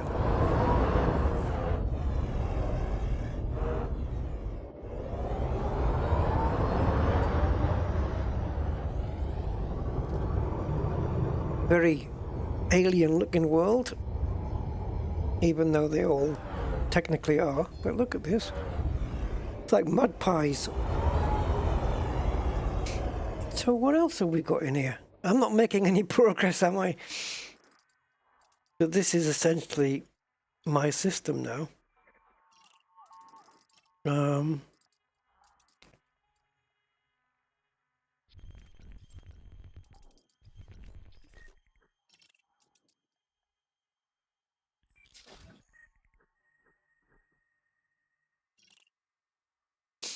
I don't know whether to land somewhere else, because you never know. One of these planets might just have a fantastic, you know, landscape. And until you land on them, you just don't know. Oh, check this dude out. What the hell? Let's go and check him out. What the hell is that?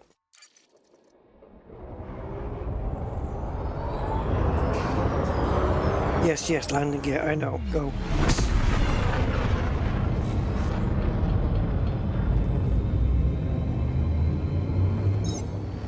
Yeah. Exactly, so many footballs, so little time.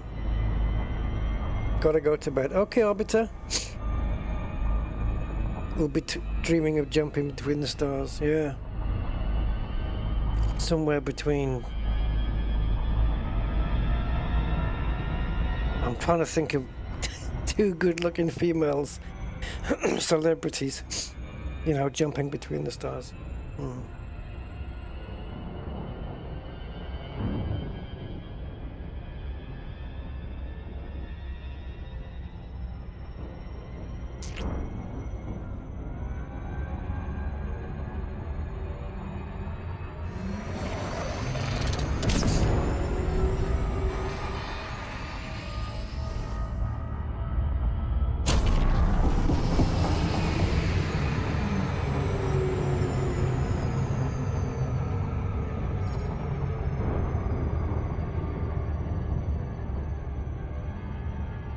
Yeah, that's the good thing with Flight Sim though. You can run it at just about...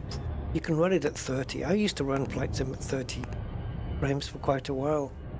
Because the sense of movement isn't there. You know, your plane may be going... Like if you're in a jet, you might be going a jet airliner. You know, you might be doing around 500 miles an hour. But it just feels super slow. Like you couldn't really do sim racing at 30 frames per second.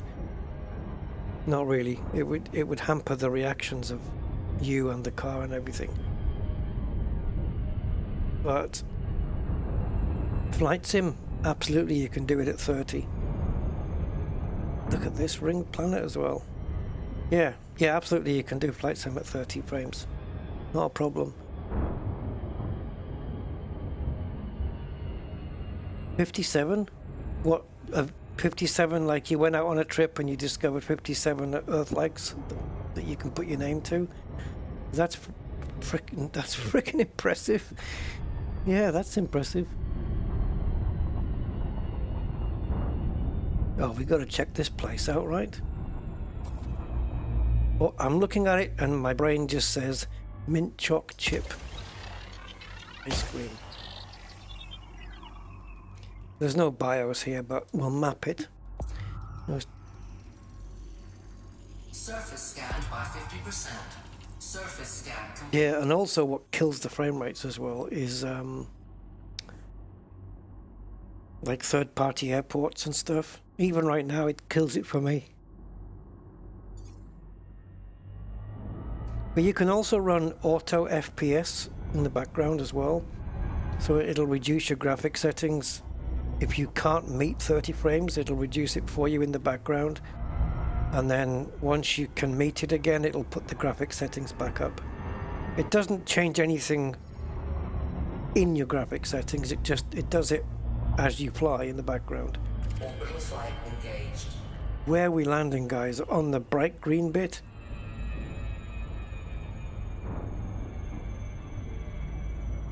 Wow.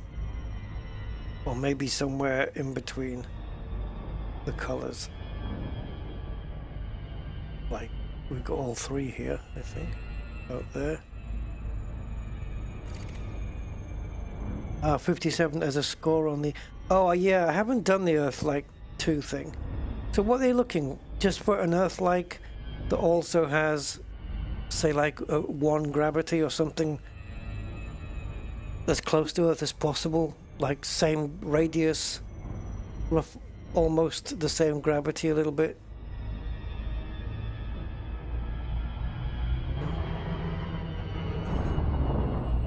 They said they had 3,000 entries.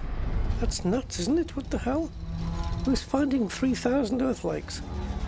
You know, like even if it's everybody, that's still a lot. Oh, whoa. Okay. So there's all the different colors. That's a bit mountainy. Then we've got this color, and then we've got chasms and things and stuff. And you know where I'm heading? To play amongst the greenness.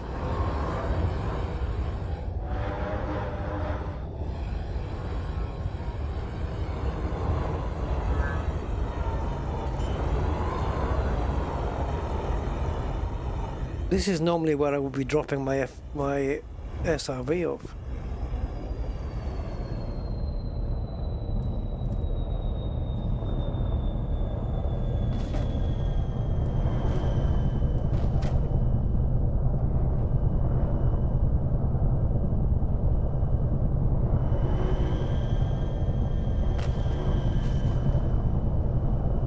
Come on. No, I can't get all the legs down.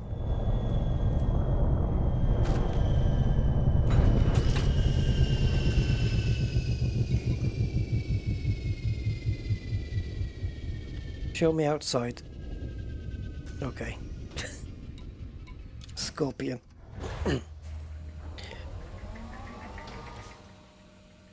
Oh, so okay, so the higher the number, the more closer to the closer to 90. Okay. I'm with you. Right. Mandalay. No holding hands, no help. Ship dismissed. Go. There's no guarantee if I recall it, it's going to come down here. It's probably going to dock up at the top. Now, my idea initially was to get up to the top on foot, but it's too steep. Now, the Scorpion, this is very steep. We know this can grab onto almost vertical walls, but I don't know, maybe. Like on the left there, that might be too steep. It'll be very interesting to see if the Scorpion can manage that. On the right-hand side of us, though, the Scorpion might have a freaking chance here. Well, let's have a look at the most difficult one. Let's see what she can do. Alright, Scorps.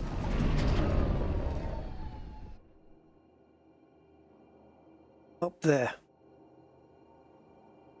And if it's gonna do it, we're gonna have a look from this view.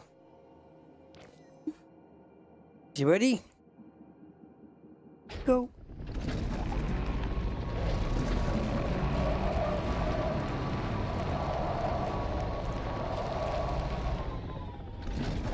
Show off. You absolute show off. All right.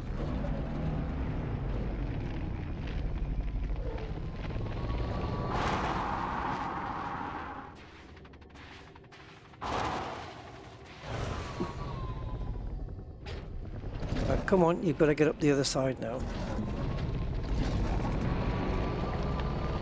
Oh, is this the same side? Where's my tire tracks from before then? Oh no, this is the other side.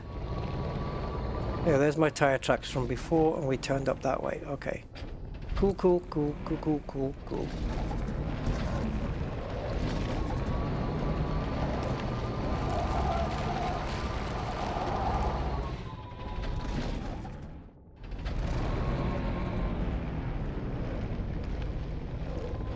The other side always looks taller and bigger when you...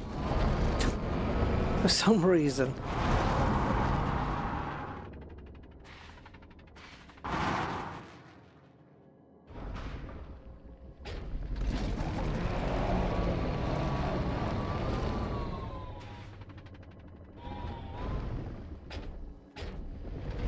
This thing just doesn't care, does it? It just gets up there.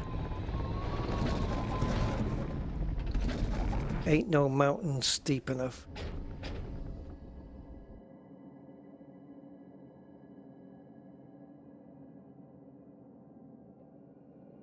Freedom Fox. Don't know what that is. Yeah. How are you doing anyway, Duchess? All right? All good?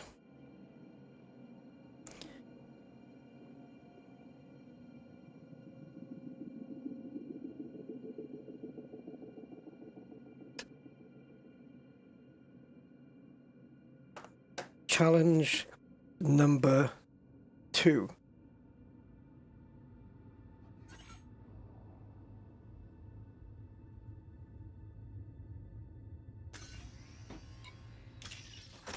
It's called Rescue the SRV.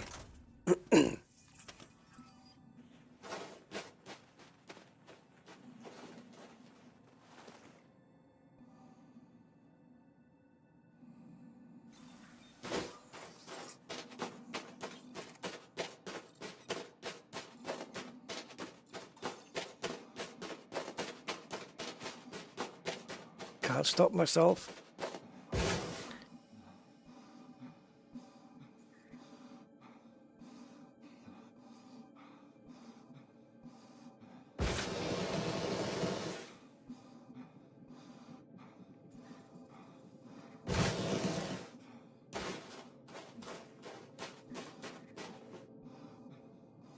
And okay, SRV's up there. Go get it. Go rescue it. Sure, no problem. Just need to find a place to get a foothold. And that's not it. Good stuff.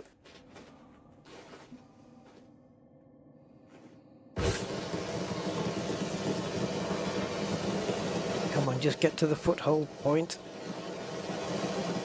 Yeah, here will do. Nice. Okay, stop, stop.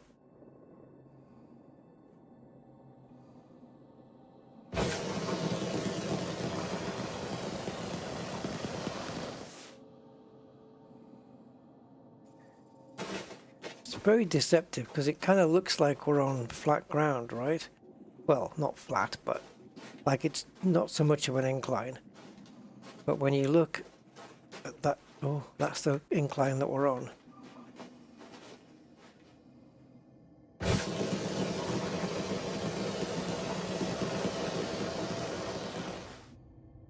We get a foothold into there. Oh! Oh, okay, he's still running on. Oh, get to that bit! Oh, you bastard. Okay, I got one. Yeah, so this is level ground. This is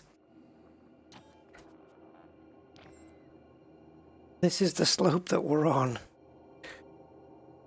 Just so you get an idea. Oh, there's a screenshot.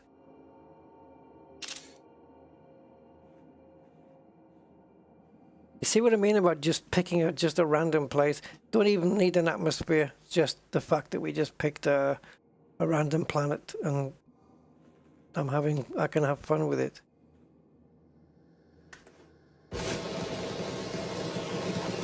There's a foothold right there. Let's take it. Okay, how much juice have we got to get up there? Can we walk a bit? Oh, not really. Okay, how far can we get up? In case we run out, right there where my reticle is, that could be a possible place to foothold. Got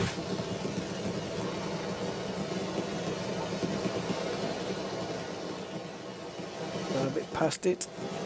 Are we good? Are we good? I think we're good. I think we're good.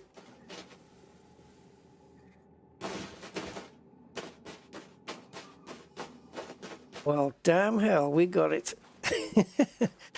We made it. Be more interesting up on the peak of that one. Right, so out of curiosity, where would the ship land? Will it do a rescue?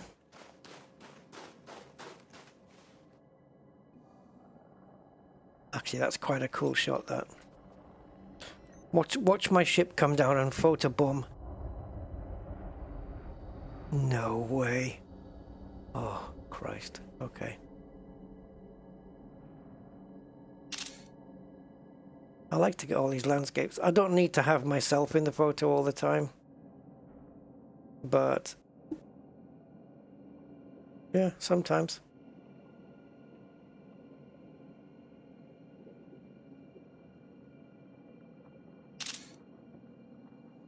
Mountain goat. I can breathe now.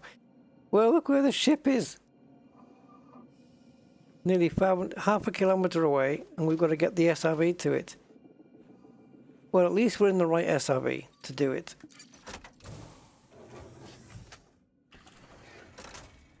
But we have to somehow do a 3-point turn on the top of a mountain. Oh, I mean, sure. Yeah, don't you be sending any frickin' missiles off.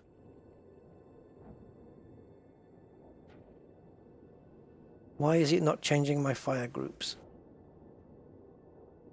Okay, doesn't matter. Maybe there isn't a B. Nowhere near enough boost to do this. Okay, that's one mountain negotiated. I'd like to open a negotiation for this one. We didn't lose any hull or anything. Right, up you go then, Scorpy.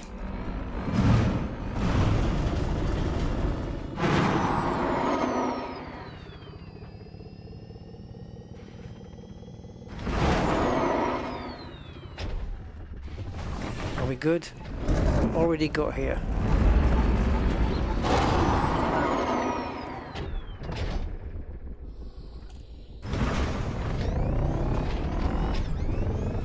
Yes, there's something quite nice about having a heavily armoured SRV.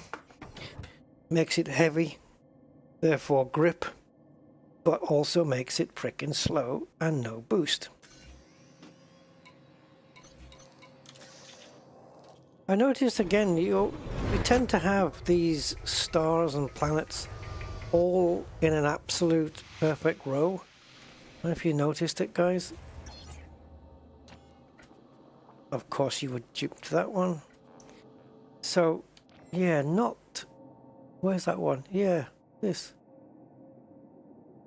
I mean, maybe not perfectly in a row, but pretty much.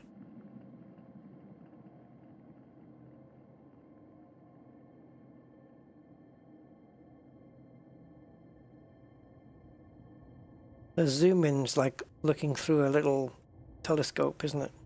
Okay, right. Let's go to the next system. I don't want to do too many more tonight, but this was fun.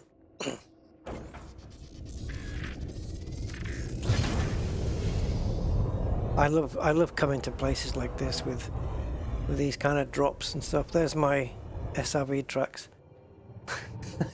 I can't believe I looped around the same area twice there. I wonder, does it store my footprints just as much? I don't know. I didn't get out on this side though, did I? No. I turned around and came back down, jumped, and then I went back up here. Parked up at the top here.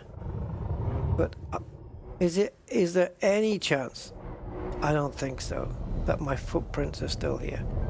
Because we haven't left the instance. I don't think it's going to store the footprints. And I don't even think I'd be able to find one if it did. Oh god, that made me dizzy. And we lost some shields.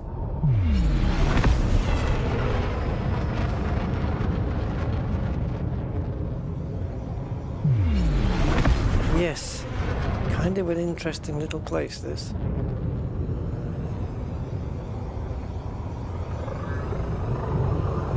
See you then. I'll probably see you never again ever in my life, but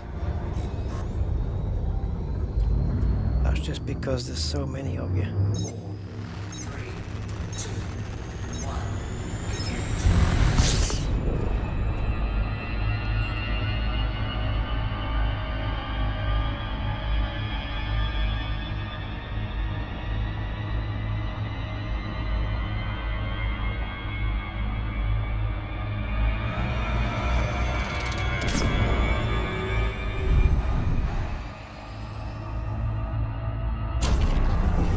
That's like what factor 9, Mr. Sulu, isn't it?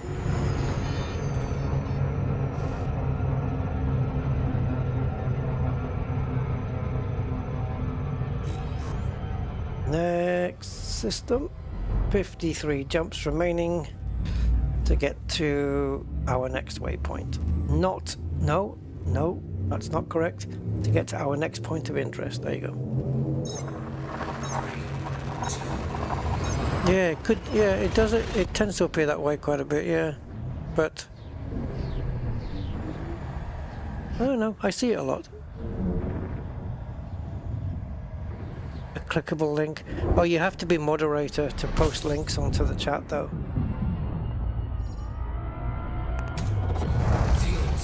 If you're trying to paste like a URL.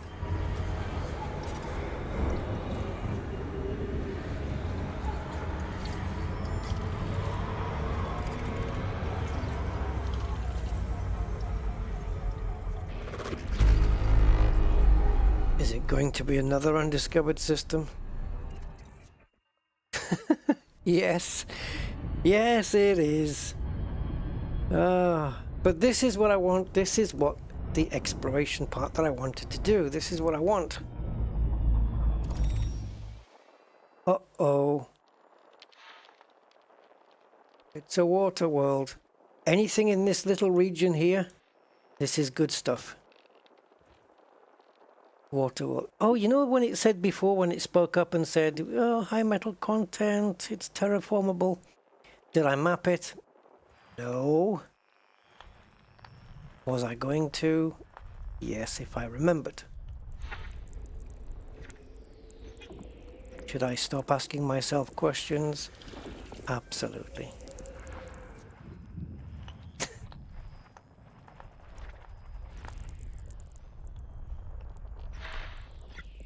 When did that trend set in?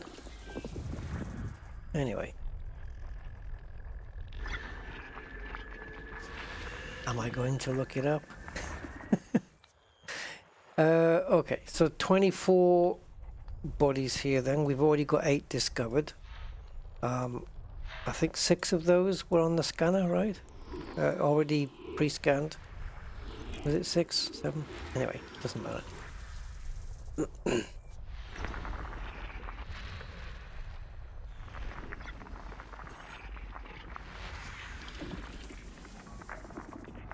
Two geos.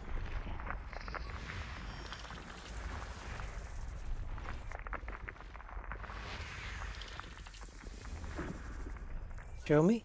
Show me again?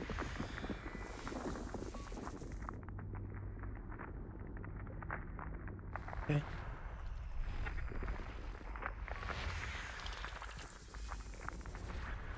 Sometimes I can choose to land somewhere just because I like the look of the planet. Like that last one. I don't think I've seen one that colour before. Like landable. I don't know. I don't remember, but I just found it a little bit unusual. Let's find the water world. There she is. She's in here somewhere. Yep, it's where the bright arrows are. What a wonderful world.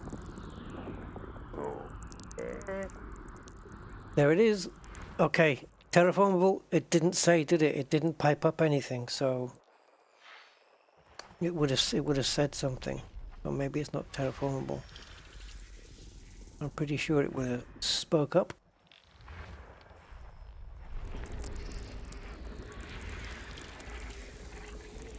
By metal.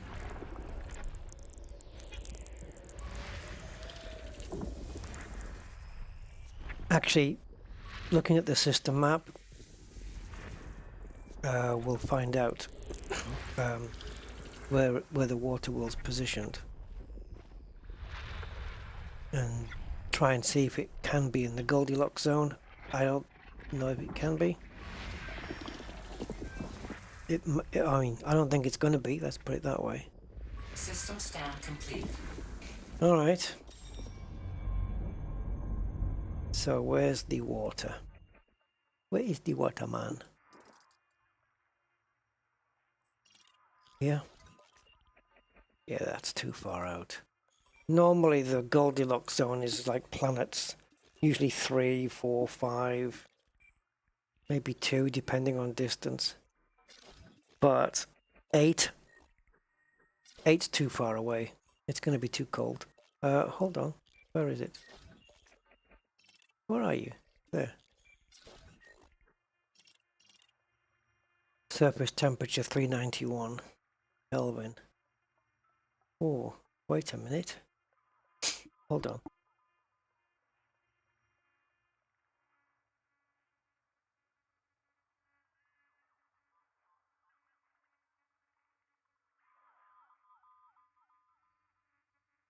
Yeah, it's a bit warm, guys. It's 117 degrees centigrade. So it's higher than the boiling point of water. So not habitable and therefore not terraformable. How terrible. High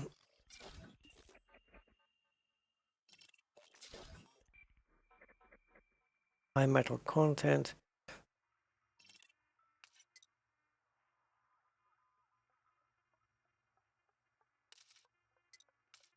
Okay.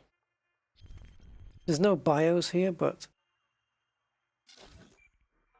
should we footfall it? Let's footfall it at least.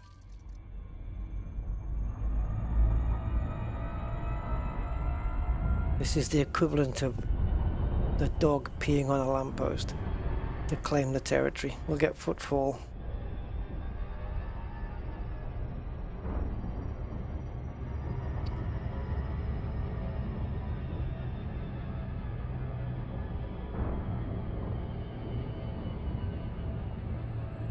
See, we can do maybe 4 more jumps so that we get...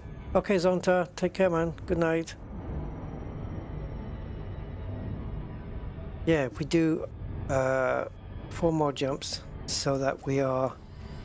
Well, actually, I was going to say 50 jumps away. I thought we were 54, but it's 52. Oh, did it say that? I wonder why the speech didn't pipe up then. All right. Well, we can probe it, I guess.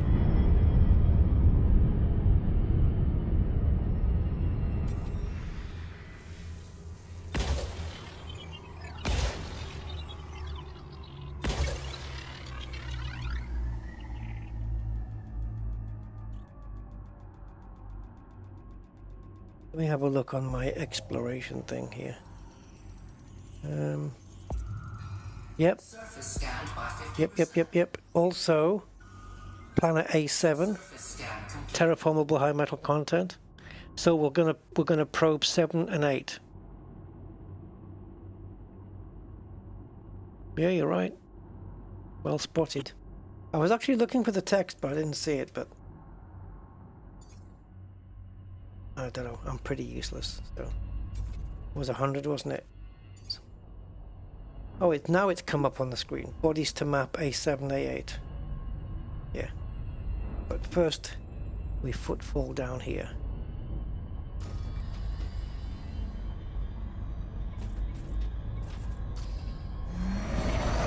No!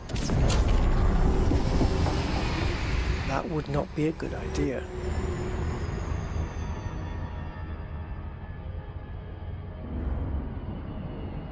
I like how you can't start the hyper jump because it says destination obscured. You can't even start charging up, but yet you can initiate the overcharge with a planet right in front of you. And it should say like way ahead obscured or something like that. Like there's a planet in the way. But no, it just says you're free to initiate overcharge even if you're going to go head first into a planet. No problem.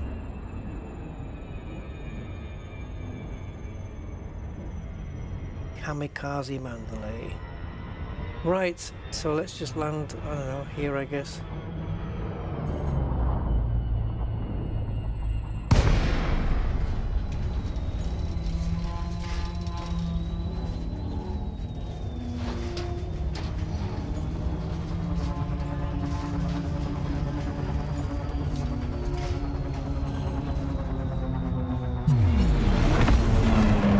Right, 0.78 gravity.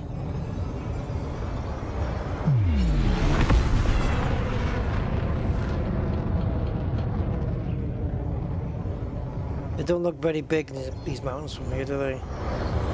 But they never do in the ship.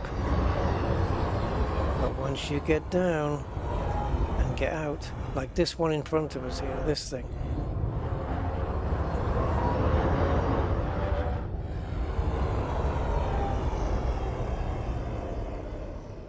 Too far forwards.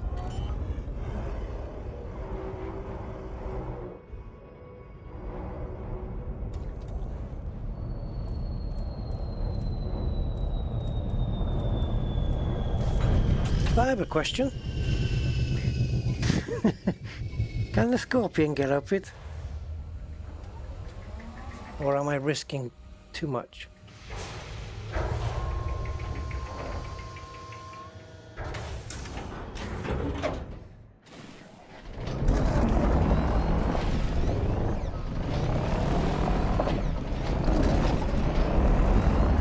See what I mean about it being bigger? So let's get footfall, and while we're doing that, we can check out the mountain. Warning. Dangerously high temperature detected. Oh. Scorpion, even you are not getting up this bit. You might do this. You probably will do this. Well, you ain't doing this. That's way too vertical. Surely, I would like to perch it on top of here if there's room. But surely it's not doable. Not even you. Well, for the sake of science,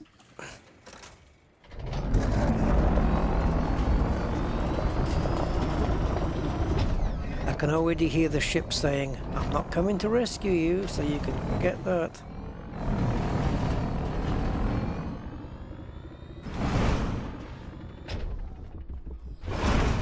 Now, the Scorpion, as you know, is as clingy as a disgruntled ex-girlfriend. However,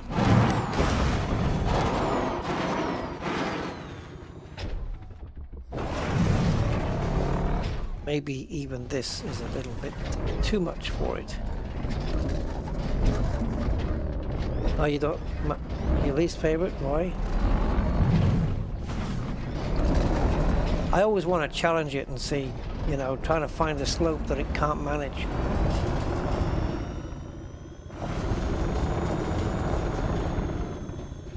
We're not even down at the base yet. I mean, Christ.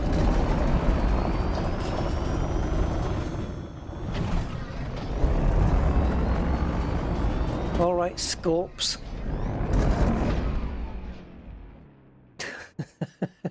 There's no way, man.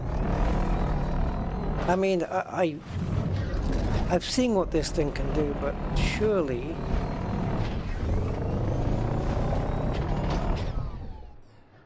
We're looking right up at the sky here, and look at that with the sun and everything. I wonder if we can get a good outside shot of that. If I go back, let's slow the camera down a little, come down, and just look where the SRB is looking. There you go, there's a shot.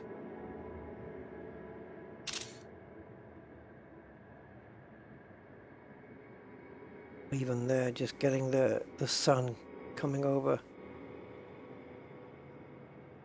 I'd like to get a side shot, but can't do the sun at the same time.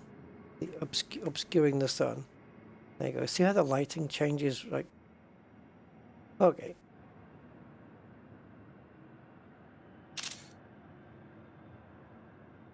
Yeah, zigzag. Well, I mean, you can zigzag in the scarab, right? That can kind of help you. Absolutely. But this thing tends to just go straight up. But it's gonna struggle even here. Yeah, I mean, if the Scorpion can't do it, then that's it. Nothing's gonna do it, man. So what if we got a little bit of a build up here? The thing is, this is maximum speed already.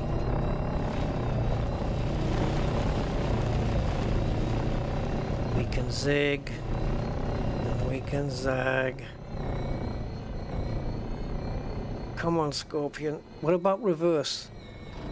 Reverse gear, that's powerful, isn't it? Hold on.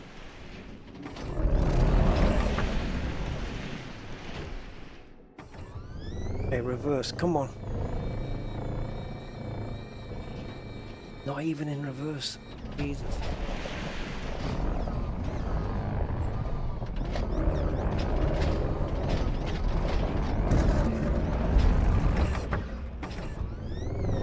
Come on, build up some momentum in reverse. Come on. Come on.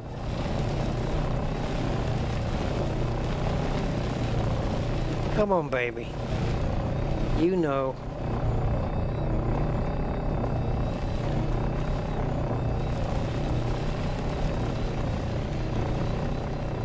Oh, don't stop here.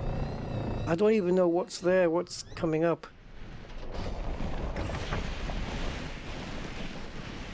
If you can't do it in reverse, there's a 0 chance of doing it forwards.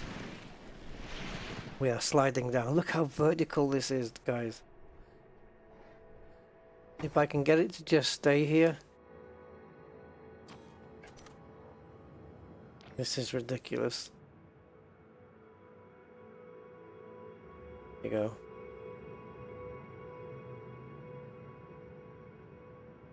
Talk about Klingons. Look at that. Look how, you see what I mean? It's clingy. But even the Scorpion has its limits, and I just found it. Are we near the top? No, surely not.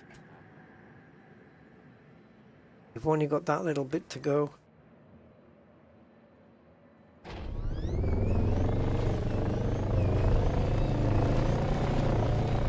Oh my god. Where are you getting this power from? Come on.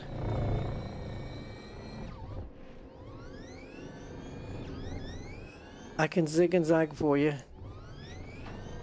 Trying.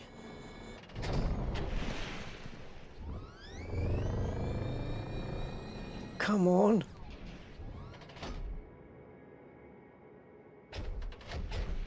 No, don't start sliding. Please don't start sliding down. Come on, grind those gears.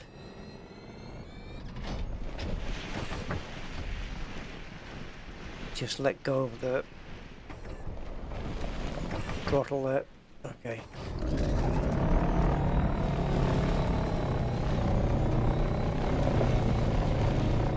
Come on, it's just almost.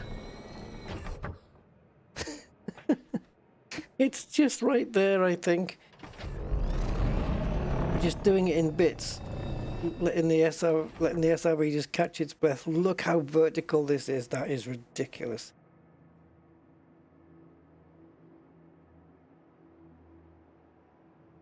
Is that the angle we're on? 69 degrees? Is that what that is?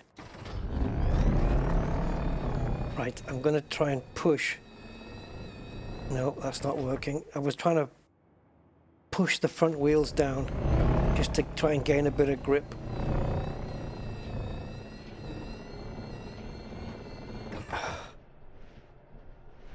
It's slipping down now.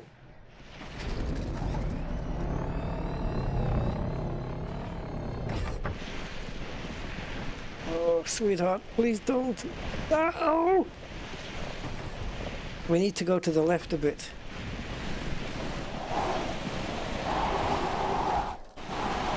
Oh, the momentum's got it.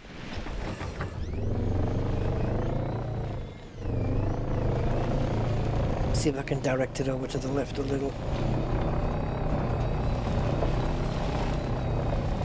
It might be just a little tiny bit friendlier here, and it might not be.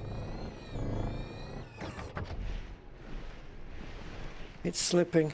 I've got the handbrake on, but she's slipping.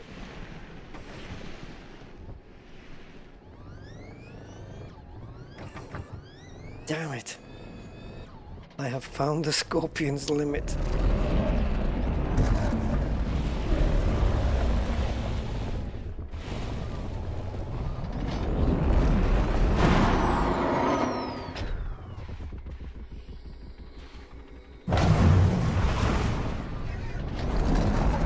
Damn you.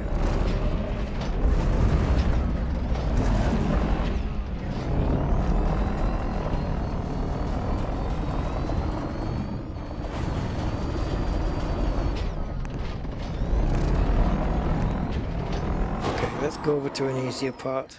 I will not be defeated. Well, I might be defeated.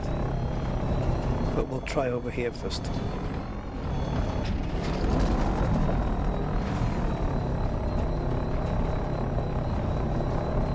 But then it's lining up with the ship when we get to the top.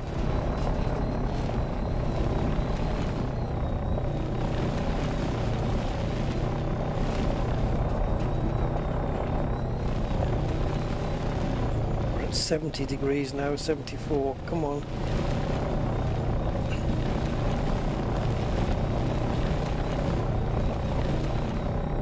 Come on, Scorpy.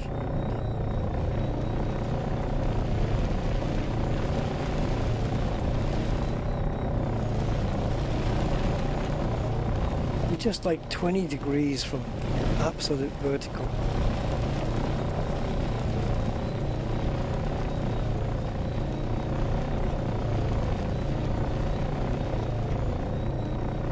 Come on, it's leveling out a little tiny bit. There you are, you're down into 60 now. You should be able to get massive speed.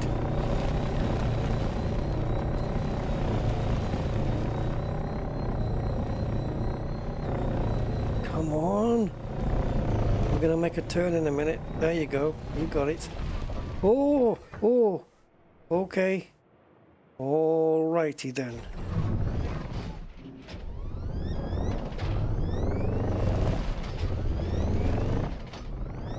Jesus.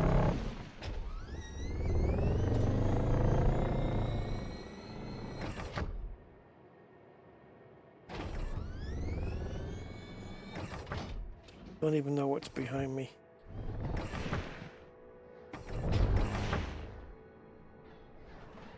Hello.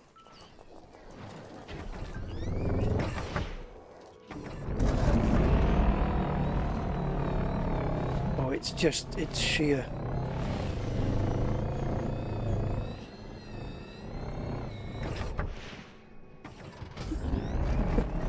Come on.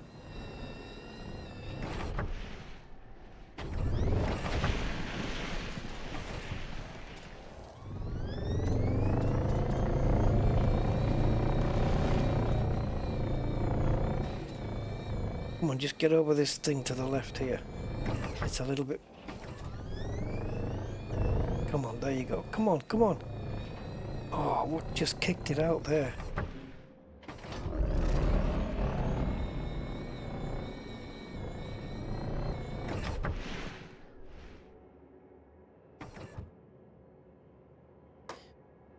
I don't think it's doable.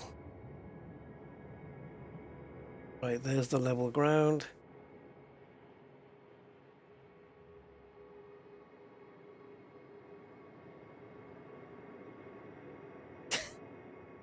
Do you think I'm asking just a little bit too much from it?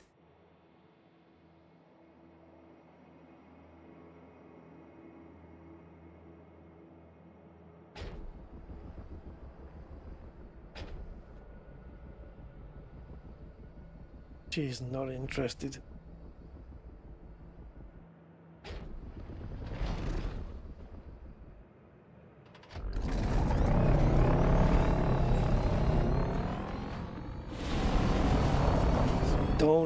Don't.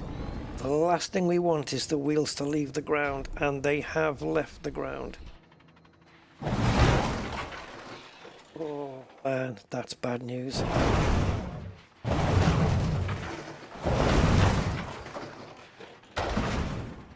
Jesus. I can get some control back. Oh my god. Don't die.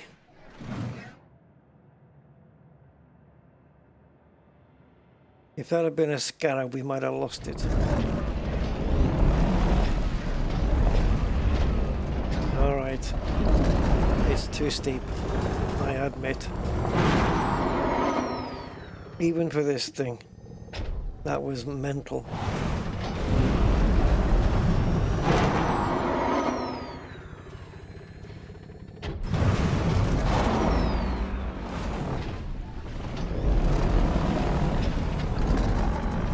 Oh.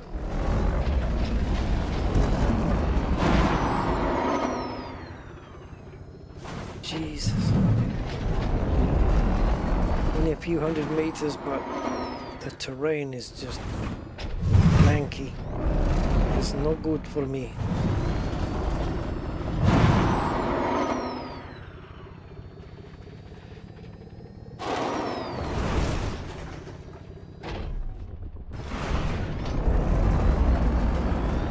Now the scarab. Just kidding.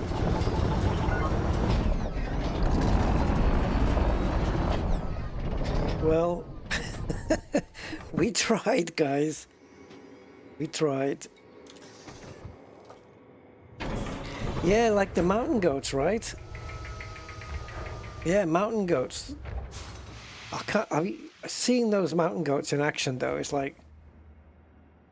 It's crazy, man, that they don't lose their footing.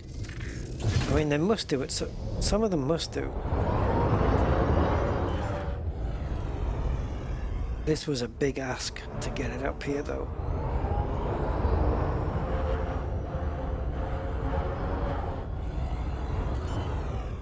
However, that's not to say that we can't plant the SRV up here.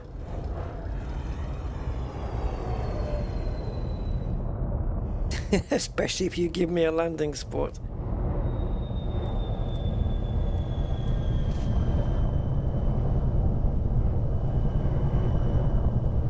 Come on. Come on, give it.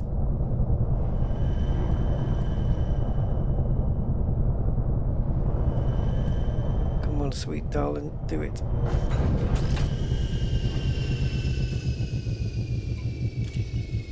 Right, if you're going to get out on foot, do not fall down. Not because of the ship can come and rescue you, but you might not make it to the bottom. Warning.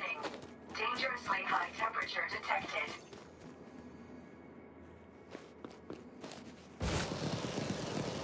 Oh, there's the edge. Okay. Well, we're pretty well up high here, eh? And the gravity is 0.8. That didn't help with the Scorpion. 0.8 gravity. If it had been a lower gravity, well, it would have helped. But also, it means less grip, right? Because there's less gravity and more chance of the wheels losing contact with the ground and sliding back.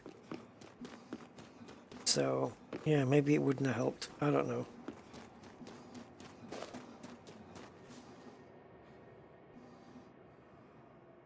And one final screenshot. We'll do 2 more jumps and then we'll call it. Because we're at 52 jumps now. Right, so I want this to look distant.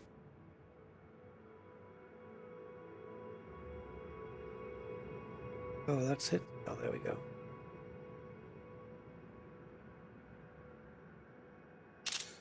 Right, can you give it a little wave or something?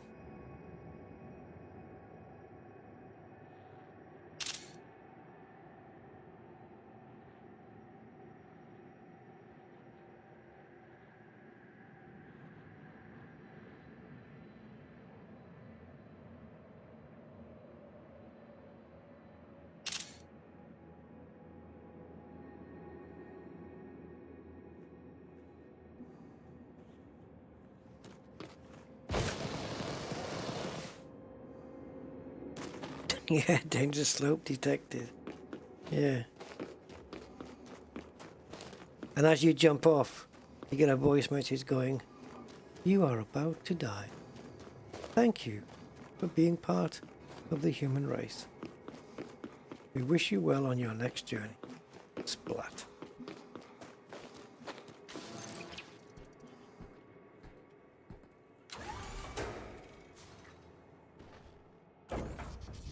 Hey, at least now we're finding undiscovered systems, right? It's something. Right. Jumping into a Class F White Star now.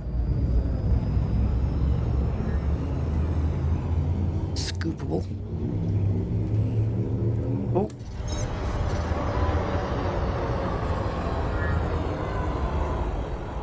Yep. Map the water world and also, yeah, 7 and 8. These two are terraformable, so let's go. Actually, I don't know which one's going to be closer, 7 or 8. Let's see. It is going to be 7, 7, then 6, and then 8. So we'll go to 7. Thank you, Mr. Budman.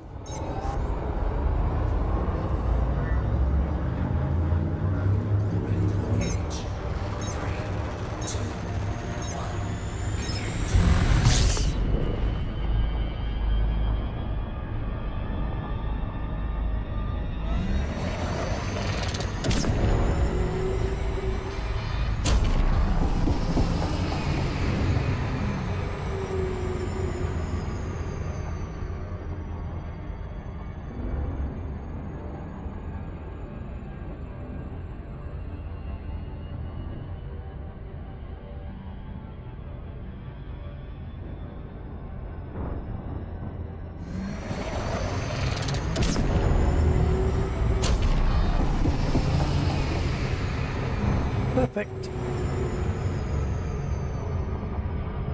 Yeah, we'll map these two. And then jump into the next system, and then the next one.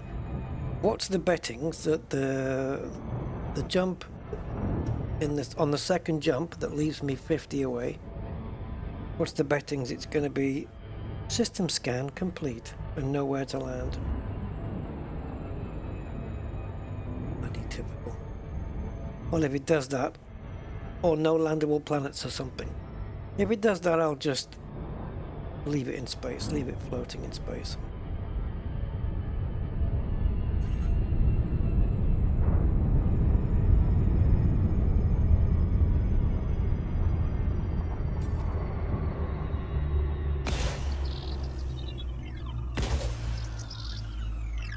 Yeah, this is HMC terraformable. Nuclear strike. Surface scanned by 50%. Surface scan complete. And El Mundo del Agua. A8, right?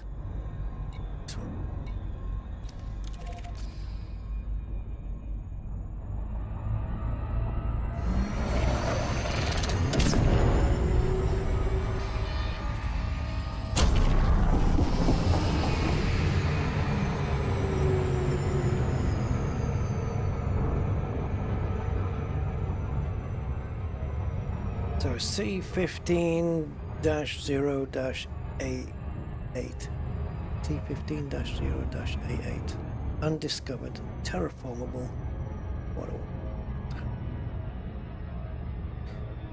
What a world to live in.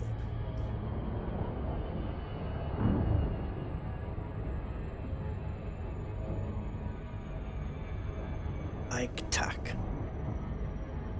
Sounds Klingon.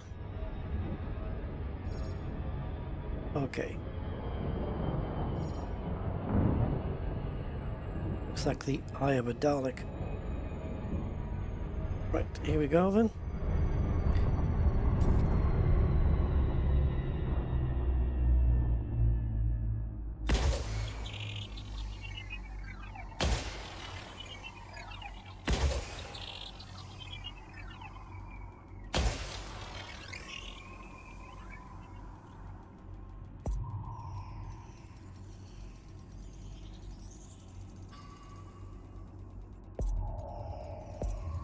Surface scanned by 50%. Surface scan complete. Done.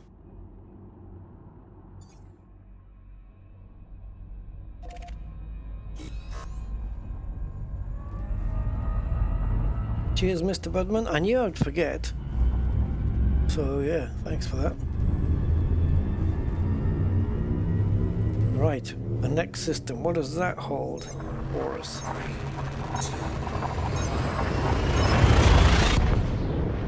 Nothing.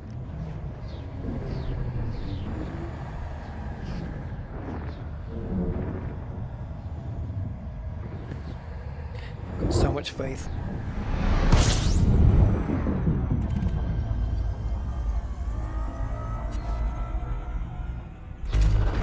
Fuel scooping.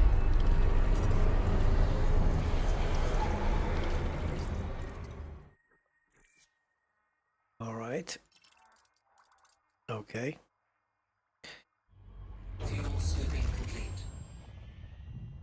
Okay, nothing. No Lagrange clouds here. I really haven't. I would love to discover a notable stellar phenomena for the first time. But then how would I make sure it gets reported? I mean, I've got ED Market Connector running, which I think is sending information out.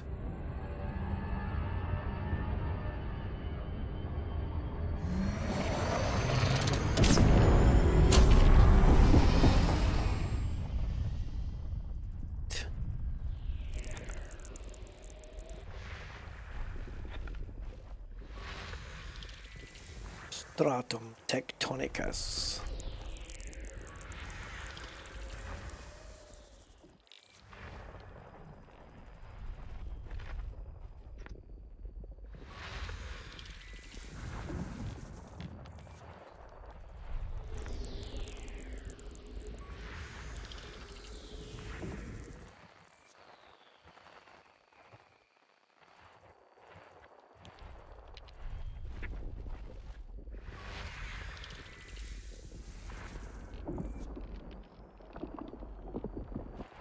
2 more.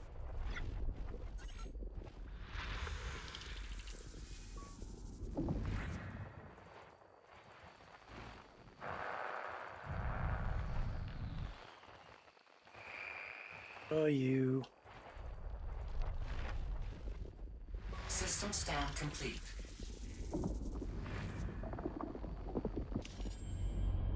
What do you look like?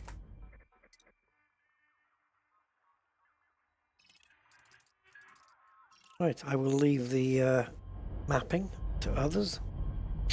They want to. If anybody ever comes here. No one's been here yet in 10.5 years. Or 11.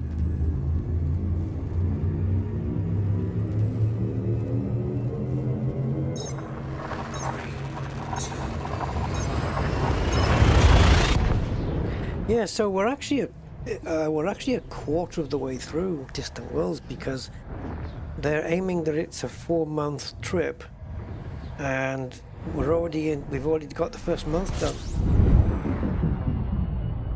So I don't know, are we heading back yet, or are we going to be taking a little bit of a detour here? Right, how many First bodies? discoverer of star system ITIC LNRD 5-1 with primary star of type G. Oh, that's the first time you've piped up. It pipes up sometimes, but not others. Yeah, first discovery. We were first discovery in the last 2 systems, and you didn't say a thing. So we are now 50 jumps out.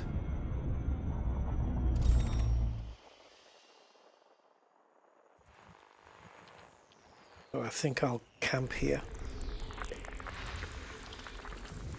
Set up Camp Rusty.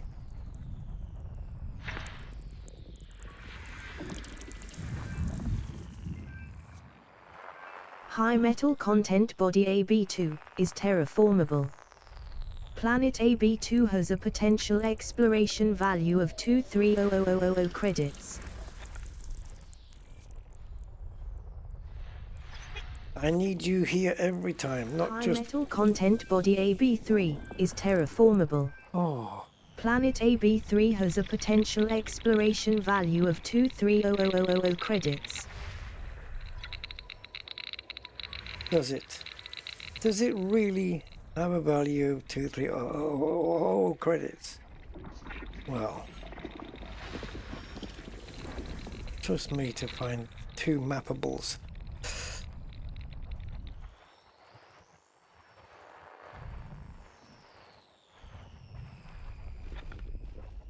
System scan complete. Right, so terraformable on AB2, AB3.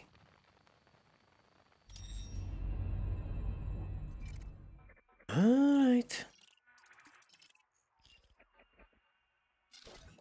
Right, so what we'll do is probe and land. Yes? Or whichever one comes first. That one's rotating nicely. I'll mark 2 because I'm going to assume it's 2, but it might be 3 that comes first. Let's see. Nope, 2 is first. Let's go. So it looks like AB3 will be our campsite.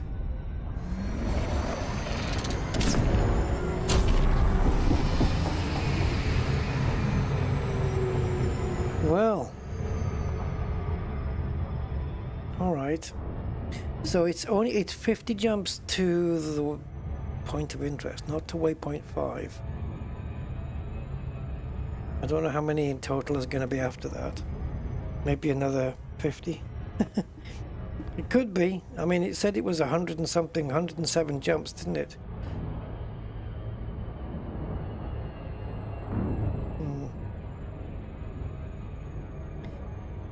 But the distance on the map doesn't look like it's another 50. I'm sure we'll tackle it somehow. We may have to do another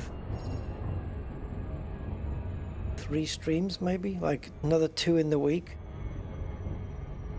and then on Sunday start early so we can get any remaining jumps still in. Something like that. I don't know, I'll work something out. Or I might actually just... record it. Just do a video of me jumping and discovering systems just like this, but only editing in, you know, the good bits. Scanned by 50%. I don't know. We'll have to see what comes. Surface scan complete.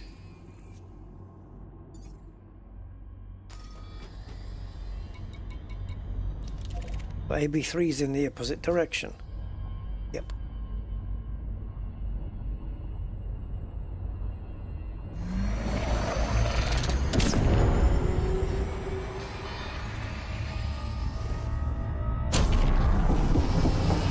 The luxury of overcharge, eh? To think we used to manage without it. And to think, if you think even further back, we used to do without this, and we used to have to actually fly to the planets to map them. Oh, or to scan them actually, just to do the initial scan. Now, like, you can honk, but anything that was out of range, you had to fly to it to get the scan. Wow. Now you just sit here by the star and you can just do it from the FSS. Aye, and you tell the kids that we used to do it via the ship and they'll not believe you. Bloody luxury. Right, so 1, 2, let's get this one. 3 probes only for a 6 probe target. We're always going to meet the efficiency target. Surface scanned by 50%.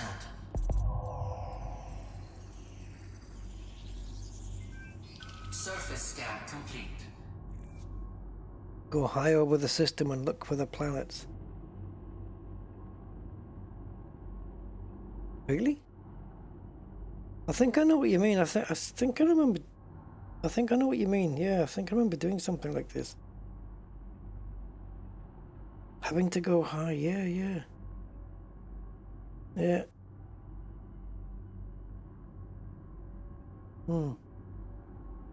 We mapped it, right? Yeah. Okay, it's done. I guess we're going down then. It is landable, isn't it? Yes.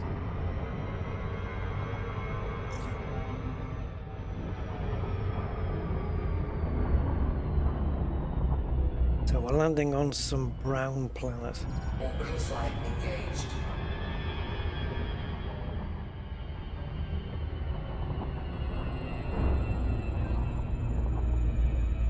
Keep getting attracted to surface features. If it sticks up or leaves a big hole, I'm there for it.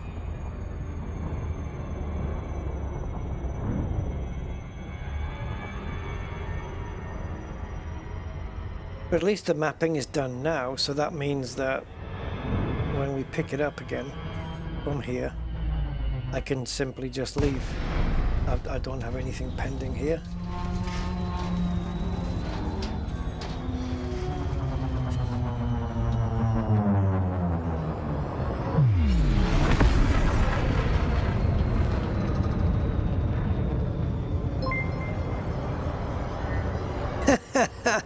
What a wonderful name, Scott Skaggy. Hey, Scott Skaggy.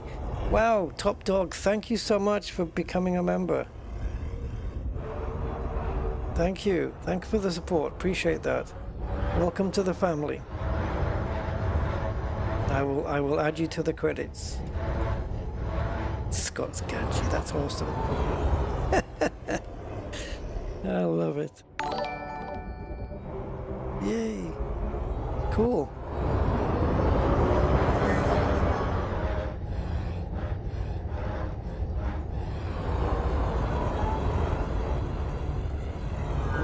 looks like we can put down here.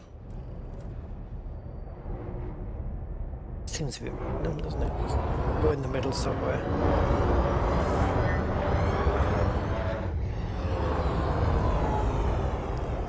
Yeah, you're welcome, Commander Cassilis. Have a good night, have a good evening. And yeah, have a good sleep and all that. And a night and sweet dreams. Just to complete the list. There we go. Oh, this ship's looking ratty, man. It's supposed to be chrome, so I still don't get how paint is peeling off. Is it chrome paint, I suppose? Yeah, I don't know. It looks worn, battle fatigued. Flaps are down. Okay. I guess. Oh, we need to footfall it, don't we? Hoping to get back into Elite when you get your old PC back. Oh, awesome. Yeah, cool. When was the last time you played it then? There we go. Footfall. There's our view window. Are you just typing it? Great minds think alike then, Mr. Budman.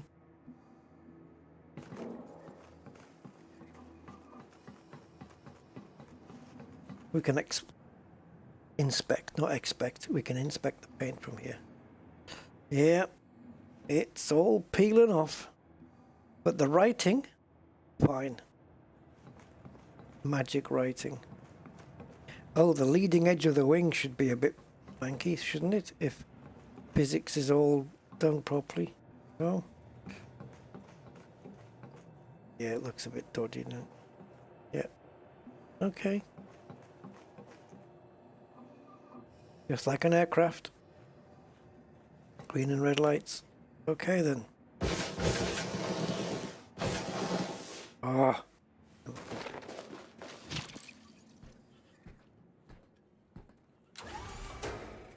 Oh, when Space Legs came in.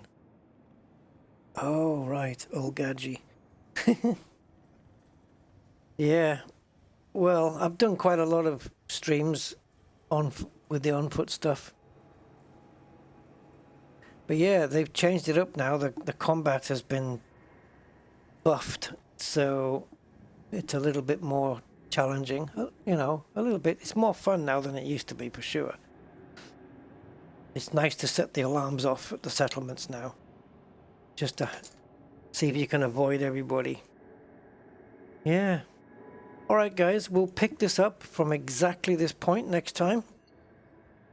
And that'll be in Distant Worlds Part 12. So tune in for that as we make our way to Waypoint 5 and try and make the best of this exploration, because we need to do some. No plants in this system, but we've scanned a few on the way. We've scanned a couple. Literally just a couple of things. But yeah. So yeah, don't forget to leave a like, guys, if you want. And yeah, thanks for tuning in. Thanks for your time and your company. And I'll catch you on the next one, I guess. So until then, 07. Have a good rest of your day and an even better tomorrow. Bye-bye for now. Bye.